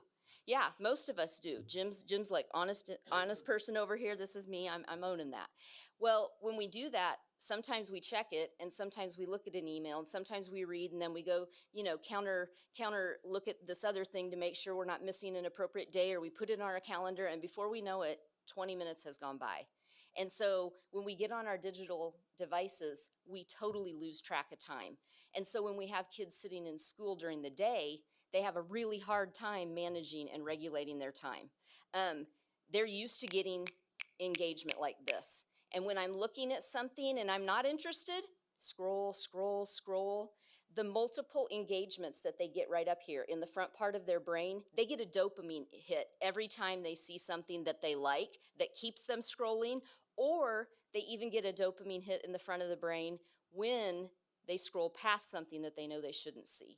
But what that is doing is all of the dopamine receptors in our brain are actually rewiring our brain that we need constant engagement. So what's happening is when we don't monitor time and we don't budget it like we would a bank account with our kids, then we're getting into patterns of rewiring the brain that it's hard for education to keep up with, because it's not edutainment. We're really trying to get them, like Dr. Watson said, we're trying to get to level 3 and 4. There's a level 4 out there, and Kansans can get there. We don't want to be focused on level 1 depth of knowledge in all of our lessons, but we got to be able to keep kids engaged. So we need to partner with parents and make sure we're using our technology at school responsibly, as well as using it outside of school. Think about, the more we sit and the more we don't move, we gain weight. I've started this job in January, and I have to intentionally get up off my rear end and go walk around, because you get busy working and you don't move all day long. I'm used to 12,000 steps a day, but when I'm engaging with my technology, I might get 6 or 4. So we have to make sure we're managing that in our kids' time in the evening. So not assigning excessive amounts of tech time outside of the school day, so that parents actually get to engage with their kids. Because, you know, I've got teenagers, and I'm going to the next slide here.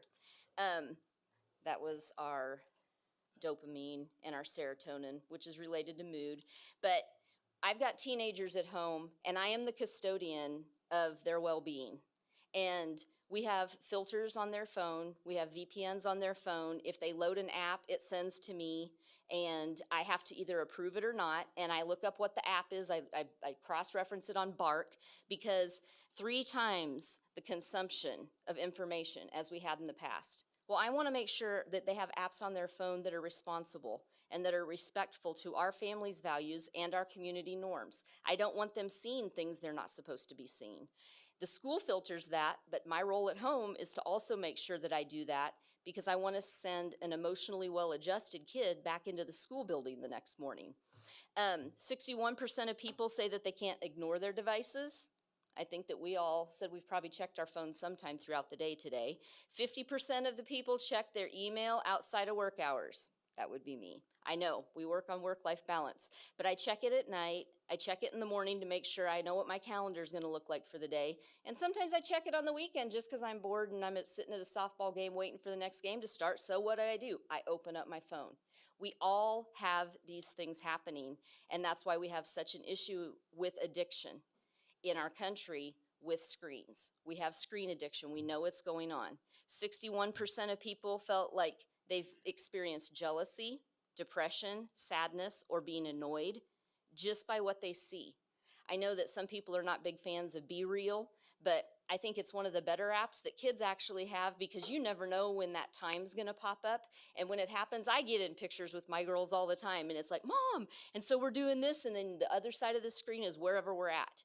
You don't have time to fluff up your hair and get all, duded up. It's actually a real picture. But the other side of that is there's a lot of kids that never go anywhere.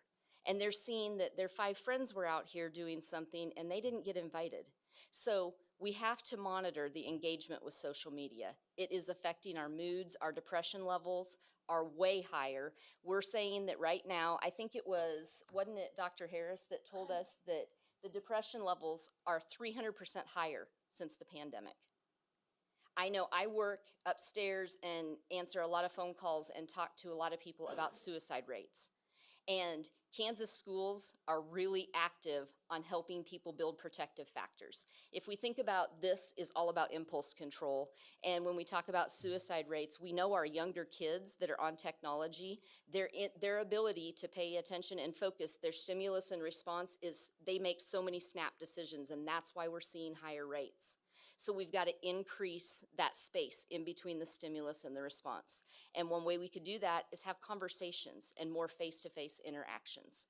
73% of people believe that the devices that we're carrying around in our hands and our pockets are precipitating most of the stress in our life. Some of us as adults, you get the pop-up, oh, your FICO score has changed. That, for me, if you're working on it, that's a good thing. But if you're not, you don't want to know that in the middle of your workday. Some people that's going to stress them out. So we have to be the navigators of what we're using and how we're using it. What can we do to help? We talked about decreasing school time or screen time, making sure we're increasing face-to-face engagement. Put those filters on. Make sure you're working with your schools and your parents to understand these are the safety features that we have for the devices that we're sending home with your kid. But the devices that are at home, a lot of parents don't know that they should be matching the level of protection that schools put on their computers. Encourage students to sit less and play more. I know we all tell the stories about back in the day, my mom would kick me outside and say, don't come out or don't come in until the sun goes down. And you'd be like, what are we supposed to do? I don't know, figure it out, find something. We need to enjoy those creative pieces of their young lives, and we need to spark that creativity. There are apps for that, and there's assignments where teachers give people work to be creative, but we need to get them to think outside of literally the little box. You want to finish this up? Absolutely. Just to hit really quick. So technology and parents, in a national survey done, the top 5 concerns of parents, 3 of them hit directly involving technology. So this is not a technology survey, this is a parent survey. So overuse of devices, social media, internet safety, and then as we know, depression and suicide and bullying all have a strong intersection with that. And then I talked with an individual who works in the national area. He works in the field of student digital and learning protections. I think this is worth noting. Chris says, what we see a lot is parents' concern isn't necessarily what's happening in the school day, but it's happening with the devices when they come home. And seeing that parents are lacking the ability to kind of be the custodian of school devices, right? And so doing a better job, I think in his quote to me says, parents already expect and can control their child's personal devices, so that same control should be on school devices. And schools are working that. I talked to about 5 chief information officers within the state of Kansas, and all of them would say at some level or another, like, we do our best when a parent calls to meet the needs of the parent and to set up a system. And I know it's a lot is dependent there, but I think a lot of parent concerns are just as much outside of school on school devices as it is within school. To make you aware, if you haven't seen these before, these are called acceptable use policies. It's common best practice within school districts. My understanding is most school districts have it. They typically outline kind of, here they are, the boundaries, permitted activities, online safeties, consequences, ownership, reporting, digital citizenship. So parents generally sign them at a district. You can go to most district websites and you'll see these. I would say an area of growth is sometimes these lean a little more heavy in the protecting through legal ramifications rather than setting out the vision of what we want technology to do. But any district generally pull this up and you can kind of see what they believe there. All right, lastly, really quick, let's touch on artificial intelligence, everyone's favorite topic in the world today. So for your awareness, when it comes to artificial intelligence, the Office of Information Technology Services came out with a policy and procedures memo, and it was to cabinet and non-cabinet agencies. So I'm not talking about schools, but we're talking about KSDE. We are under this. The purpose was to outline the acceptable use of generative artificial intelligence, and the policy was to protect the safety and privacy of intellectual property rights in Kansas.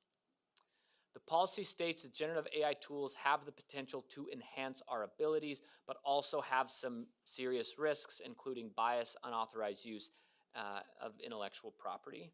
And then it will go on, I think it's a 3-page memo, and it will say generative AI also shall not, very specific here, and I think it's just worth our eyes seeing, be used verbatim, be assumed to be truthful, credible, and accurate, be treated as the sole source, to use in an official capacity, to be solely relied upon for making decisions, to be used to impersonate any individual. I think that's a pretty fair list there. When it comes to AI and resources, I would give 2 recommendations. First is the U.S. Department of Education has come out with an artificial intelligence in the future of learning. And then in one of my favorite journals, Education Next, John Bailey created an AI in education. That's a shorter read, but that is one of the best overviews of AI in education, where it is in the policy world, what's really happening in the classroom, where it can go both positive and negative. Anyway, thank you for letting us present. That was our 101, is all we could, and considering devices there. So happy to take any questions. Thank you both very much. I'll start with Kathy. Where in your field of doing things does the, I guess the ed tech part of it, where schools might be using third-party apps within education that we really can't track what's happening with our students' information? Like, So are you talking like Google Classroom or like? Probably one of them. That'd be one of them. So I know a lot of people, when they use Google Classroom, it's a way to communicate and get information out to students. But as a parent, you can get the code for the Google Classrooms that your kids are in, and you'll know all the information that they're sharing with the kid. It's a great way to stay on top of lesson plans and assignments. I think Kathy's asking maybe about the mining of that data by the companies that are providing the software. There, right now, that's one thing that we talked about very little, but we touched it and we're like, that's like a big wormhole to go down. Because when you talk about any kind of technology that is being used in schools, we want to think that FERPA would protect their data and their privacy, but that is not something that we have a guarantee on when it's housed by Google. Right. But school emails that are housed in Gmail, there's all kinds of questions that go there, but I do know that schools put protections in there and firewalls to set up their information not going without those codes. And but does Google have access to it? right, I can't answer that. yeah, and Yeah. various other, Right. whatever. And unfortunately, we do have schools who have been, what's the word? Well, just they've been attacked and they've had their data stolen.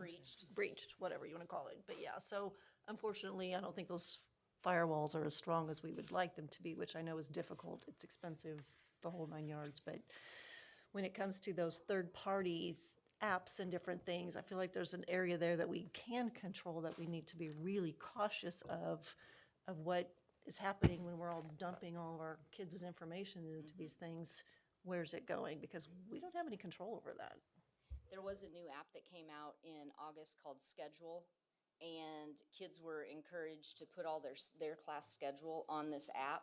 And it is like a big, huge, if you look it up, it is a huge no-no because anybody can get onto it. So that's why I used Google Classroom, because all the classrooms that I've ever managed or that I've been involved with my kids, you have to have the code to get into that classroom. So somebody posing to be a 13-year-old that's in that school, that's really somebody trying to do something nefarious, they can't get into it without the code.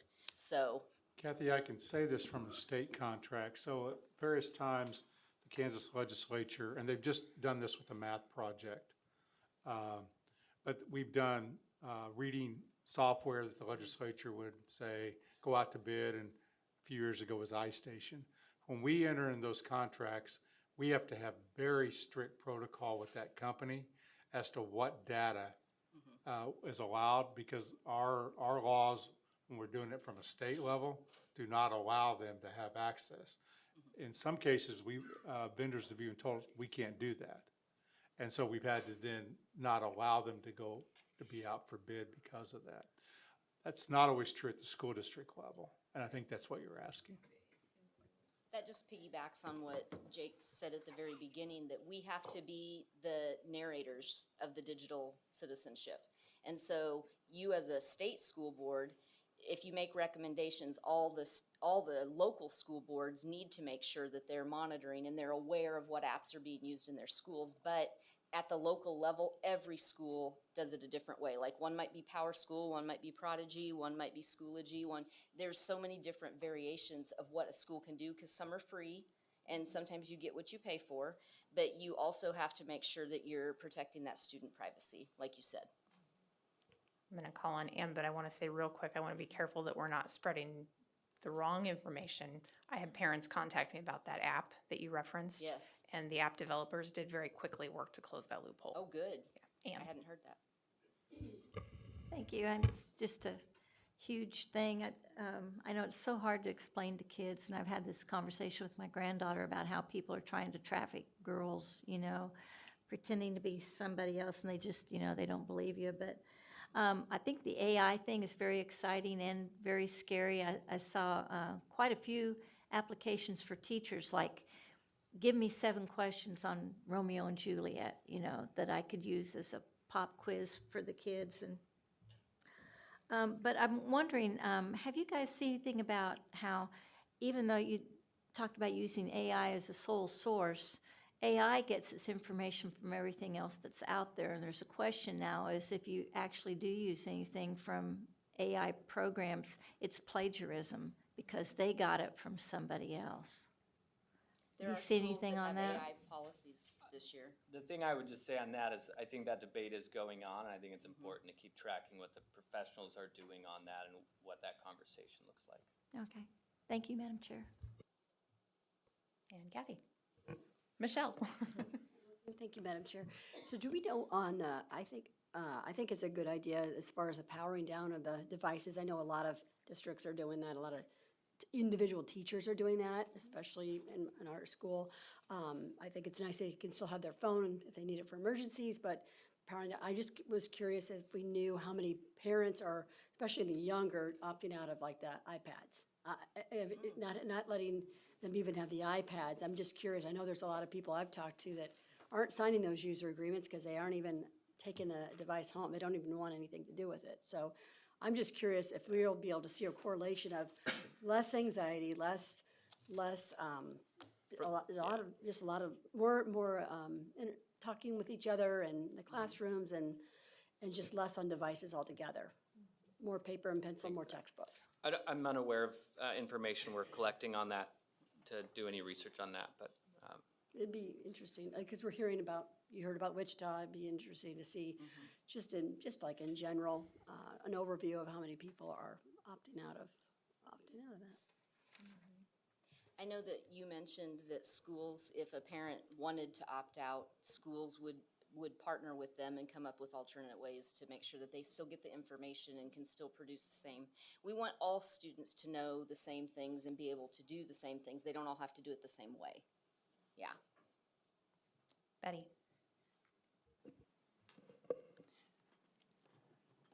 One of the things that I have to point out, because I'm not so sure that it's just restricted to when they're in school that creates the biggest problem. When you talked about the percentage of bullying, that is typically after hours. The other thing that I feel parents should be made more aware of is how that impacts their kids' social skills. The use of a phone versus when you met someone, you knew how to interact. The fact that that limits those social skills. So it does seem like more emphasis should really be placed on what they do after school.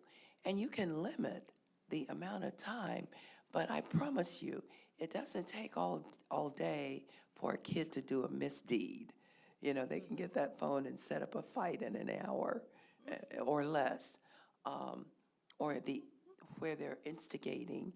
And the thing that I don't know if there's any real association that has been made, but when you look at the increase in violence in schools, the number of fights, probably most of that was initiated on their time, not necessarily the screen time at school. So I like the idea of perhaps engaging families more. And it isn't just, we're gonna limit, but the kinds of things that you need to be on, the Snapchat and all of that, where they spend a lot of time talking about each other, or this person said, you said. And it creates probably more of that hostile environment at school. And it's great when you look at how do we educate our parents to understand you're depriving them of learning how to meet another kid. You know, everything is done by phone. I had gone to a party, a birthday party for some teenagers, and they all were sitting around, probably talking to each other, but it was done via the phone. And I even saw a commercial where at the dinner table, they sent a text, pass the salt. So we can be the old school people, and I am. We have baskets. We sit our phones in every night at 10 o'clock, the whole house. Everybody, I want my kids to sleep. And so when we go out to eat dinner, or whether we sit down and eat dinner every night as a family, there's no phones at the table. So having those boundaries in place is very important, because we have to be able, if you look at the amount of time that we get with our kids as they get older, it gets less and less. So when you're sitting at a table, if you actually get the whole family at a table for a meal, but those are family norms that families have to set. And when you haven't had conversations with them, like Jake said, you can't just, you can start at 16. We're not going to say you can't. But it might be harder, and you're going to have some real strong-will fights because you may have waited too long to get it started, but it's never too late to start. Your kids are only there for a certain amount of time, and we only get so much we can do, and we need to do it while we got them. And I just want to follow up real quickly, because I think a lot of the responsibility is being put on schools, the screen time, when actually that's a shared responsibility, norms of the families that it's just not always that great, so. Yeah, if I could just say quickly, Betty, apologies. I meant to say, if I said it wrong, that the worry is not just in school, but it is after hours. So agreeing with that statement. And then second, we didn't touch a lot on it because we were trying to talk mostly of schools, but the Academy of Pediatrics would say every family should have a family technology policy, and their guidance goes deep into that, and it sounds very aligned with what you're saying. Kathy? What would you guys say to, because I know this is, again, probably more on a local level, but I have had parents come to me about teachers, coaches, I think more coaches because it was extracurricular type things, wanting to use social media to actually be able to interact with the kids for information. And I just have a very hard time with that, and why we would want to encourage using that. So I don't know where as a state we would stand in that, I guess, just to say that out loud, but that it was just really, and what I told this parent was, the answer is no. You simply say, my child will not be engaging in that way. But it was surprising to me that there would be a teacher, a coach, a staff person who would encourage that. So. Agreed. Yeah, I mean, thanks for that. I mean, I was encouraged by a lot from what I heard from the last session and sessions before. Let's as parents go talk with school leaders, whoever those are, and let's talk about that. My daughter's on they're on teams, and one of the rules of their coaches for best practice, because they're trying to communicate with them and not always the parents, because they're making the kids tell the parents when games are, tell the parents when the uniforms are, because they want the kids washing the uniforms, the kids doing the work, and not the parents having to do all the, other than sometimes getting them from place to place. But they will have 3 or 4 coaches on every conversation.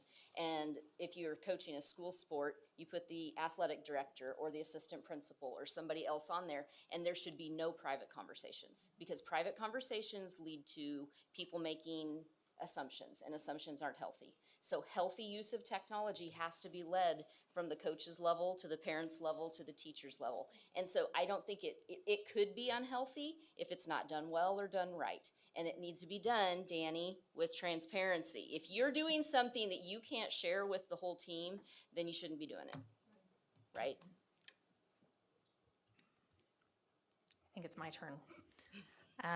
Trish, you made a comment about matching the levels of protection that schools put on computers. You have a high school parent here. I've got a freshman and a junior. I can't even say it right yet. In my experience, and it's changed. It's changed a lot in the time since our district went 1-to-1. It's been several years. We started with iPads, we moved through middle school, and the protections have gotten better. But we don't have any kind of standards at the state level to say this is what we expect from districts.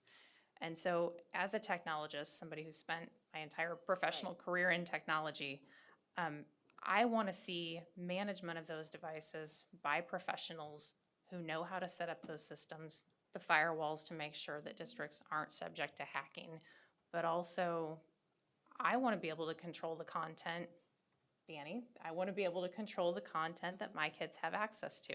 And I have successfully told the librarian before, my kid's not allowed in the library right now, don't let her check out any books. And that was respected. Oh, yeah. But when I tried to reject the AUP, the policy that you have to sign, I got some really confused looks one year. We're not sure if we can do that. So there is the question of, can families opt out? And is that something at some point that the state, that we might back up? But also, what would it look like to have a standard of protection, if you will, for the content that's available? Did you get into any of that content filtering? I know you dug through a lot of stuff, and this was a big Right. presentation, so maybe that's one for next time. We tried to go surface level on everything, just kind of like Jake said, a 101. But as a parent, I use the analogy, I would not go into a hospital that I knew that they weren't putting gloves on if they were gonna operate on me. And I know they sit in there and scrub their hands and do all the things, but I also know you gotta put those protection levels in place. I would think it'd be interesting to survey and find out what schools are doing. I think you guys could strongly encourage, I don't know what the board here could do, but we want VPNs and firewalls in place on school devices, and I don't know many schools that don't have those, but you could also ask, because I know when I was at the public school before I went to corrections, we had parents ask, I have a VPN that we put on our kids' devices, can I load it on here? And they could take it to the tech department, because you can mark off that they can't see anything with gambling, anything that's explicit lyrics or physically inappropriate. You can, and so you can partner with the schools, and I mean, the worst thing you're gonna get told is no, and then you have a right as a parent to say, I'm not comfortable with them having this if you're not blocking these things, because this is the family policy we have at home. So I don't know. I think local districts have to make those choices, but I think that when they know that that's an issue for people in their community, they will do. School districts and school boards want to do what's best for kids. They don't want to fight battles that are not worth fighting, and keeping kids safe, it's a no-brainer. Yep. But sometimes they don't do it because they just don't know. They don't know. Yeah. And To your point, I'm embarrassed, I can't remember the lady's name, who came a few months back, probably in July, and spoke. And then she emailed us one of those documents was from Montgomery County, Maryland. And it was an adoption of their technology policy, and it went through whereas, what all the research says about kids and screen time. Therefore, we will ask schools to do these policies, but several of them could be very applicable to a state level policy, but you might go take a look at that. I thought it was, I sent it to all my superintendents, said if you don't have a local policy that looks something like this, you ought to think about it. yeah, and I think that we know that some of those smaller districts may not have the same resources that larger ones do. Dennis? I think you're talking about Gretchen Shanahan. Is that maybe? Yes. Yeah, she sent some good stuff, and I've been looking at that.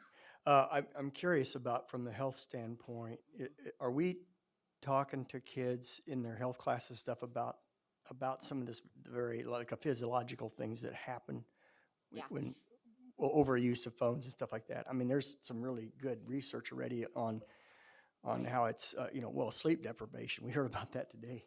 That was a great presentation, and so important for them to know that from a health standpoint. I don't know, is my best response, but happy to look into that, on what we're doing there. I think if you get on the Department of Education's website and look up the state standards for the health curriculum, if it's not there, I know they're looking at updating some things, because as the data's new in 2020 and now we're already in 2023, those are things that they could look at putting in there if they're not already. But I know that I've taught it in the last year. Yeah, I'm just know that sleep deprivation, what that does, and how that can negate learning. And I mean, we're just, anybody that isn't alert and not receiving or getting information they need, they're losing. And teenagers driving at 16, 17, 18 after staying up all night on their phones. Those are. One of the stats I just read about in an article was that teenagers will admit that they will stay up up to midnight, on their phone after they go to bed. I mean, that's just a bad habit, really bad habit. I don't see any more questions. I want to thank you both, and I want to turn it over to the commissioner. So it sounds like we all have our pet peeves around this topic, right? About overuse, inappropriate use, whatever our family values. And so this is mine, so I challenge you to do this. Go to wherever your public place is, you know, if you're in an airport traveling, if you're shopping at Dillon's, if you're, you know, you're at Target, just do a little, just watch how many young people in a stroller, when the kid, they do this, drives me nuts. Like my family's like, oh, there goes dad, there goes grandpa, because it's like, that's the worst thing you could do. You know, you want to have a conversation with, and they will be quiet because they're mesmerized because of what Trish talked about, what it's doing to the brain. And you just know that when the pediatricians say, look, 18 to 24 months, don't give a device to a young person. In my generation, it was, how much screen time do you watch on TV, right? Or how much Atari or you're going to let kids play. And now these devices are wonderful things. But with that and the speed of which it's coming around, we just have to be prudent in how we use it. So we'll take all of your comments under consideration and bring you back, maybe back some things for you to consider. Thank you, everyone. Thank you again, and I hope that districts can get access to some of this great work that you all did. So, thank you. Board members, we will be in recess until tomorrow morning at 9 a.m.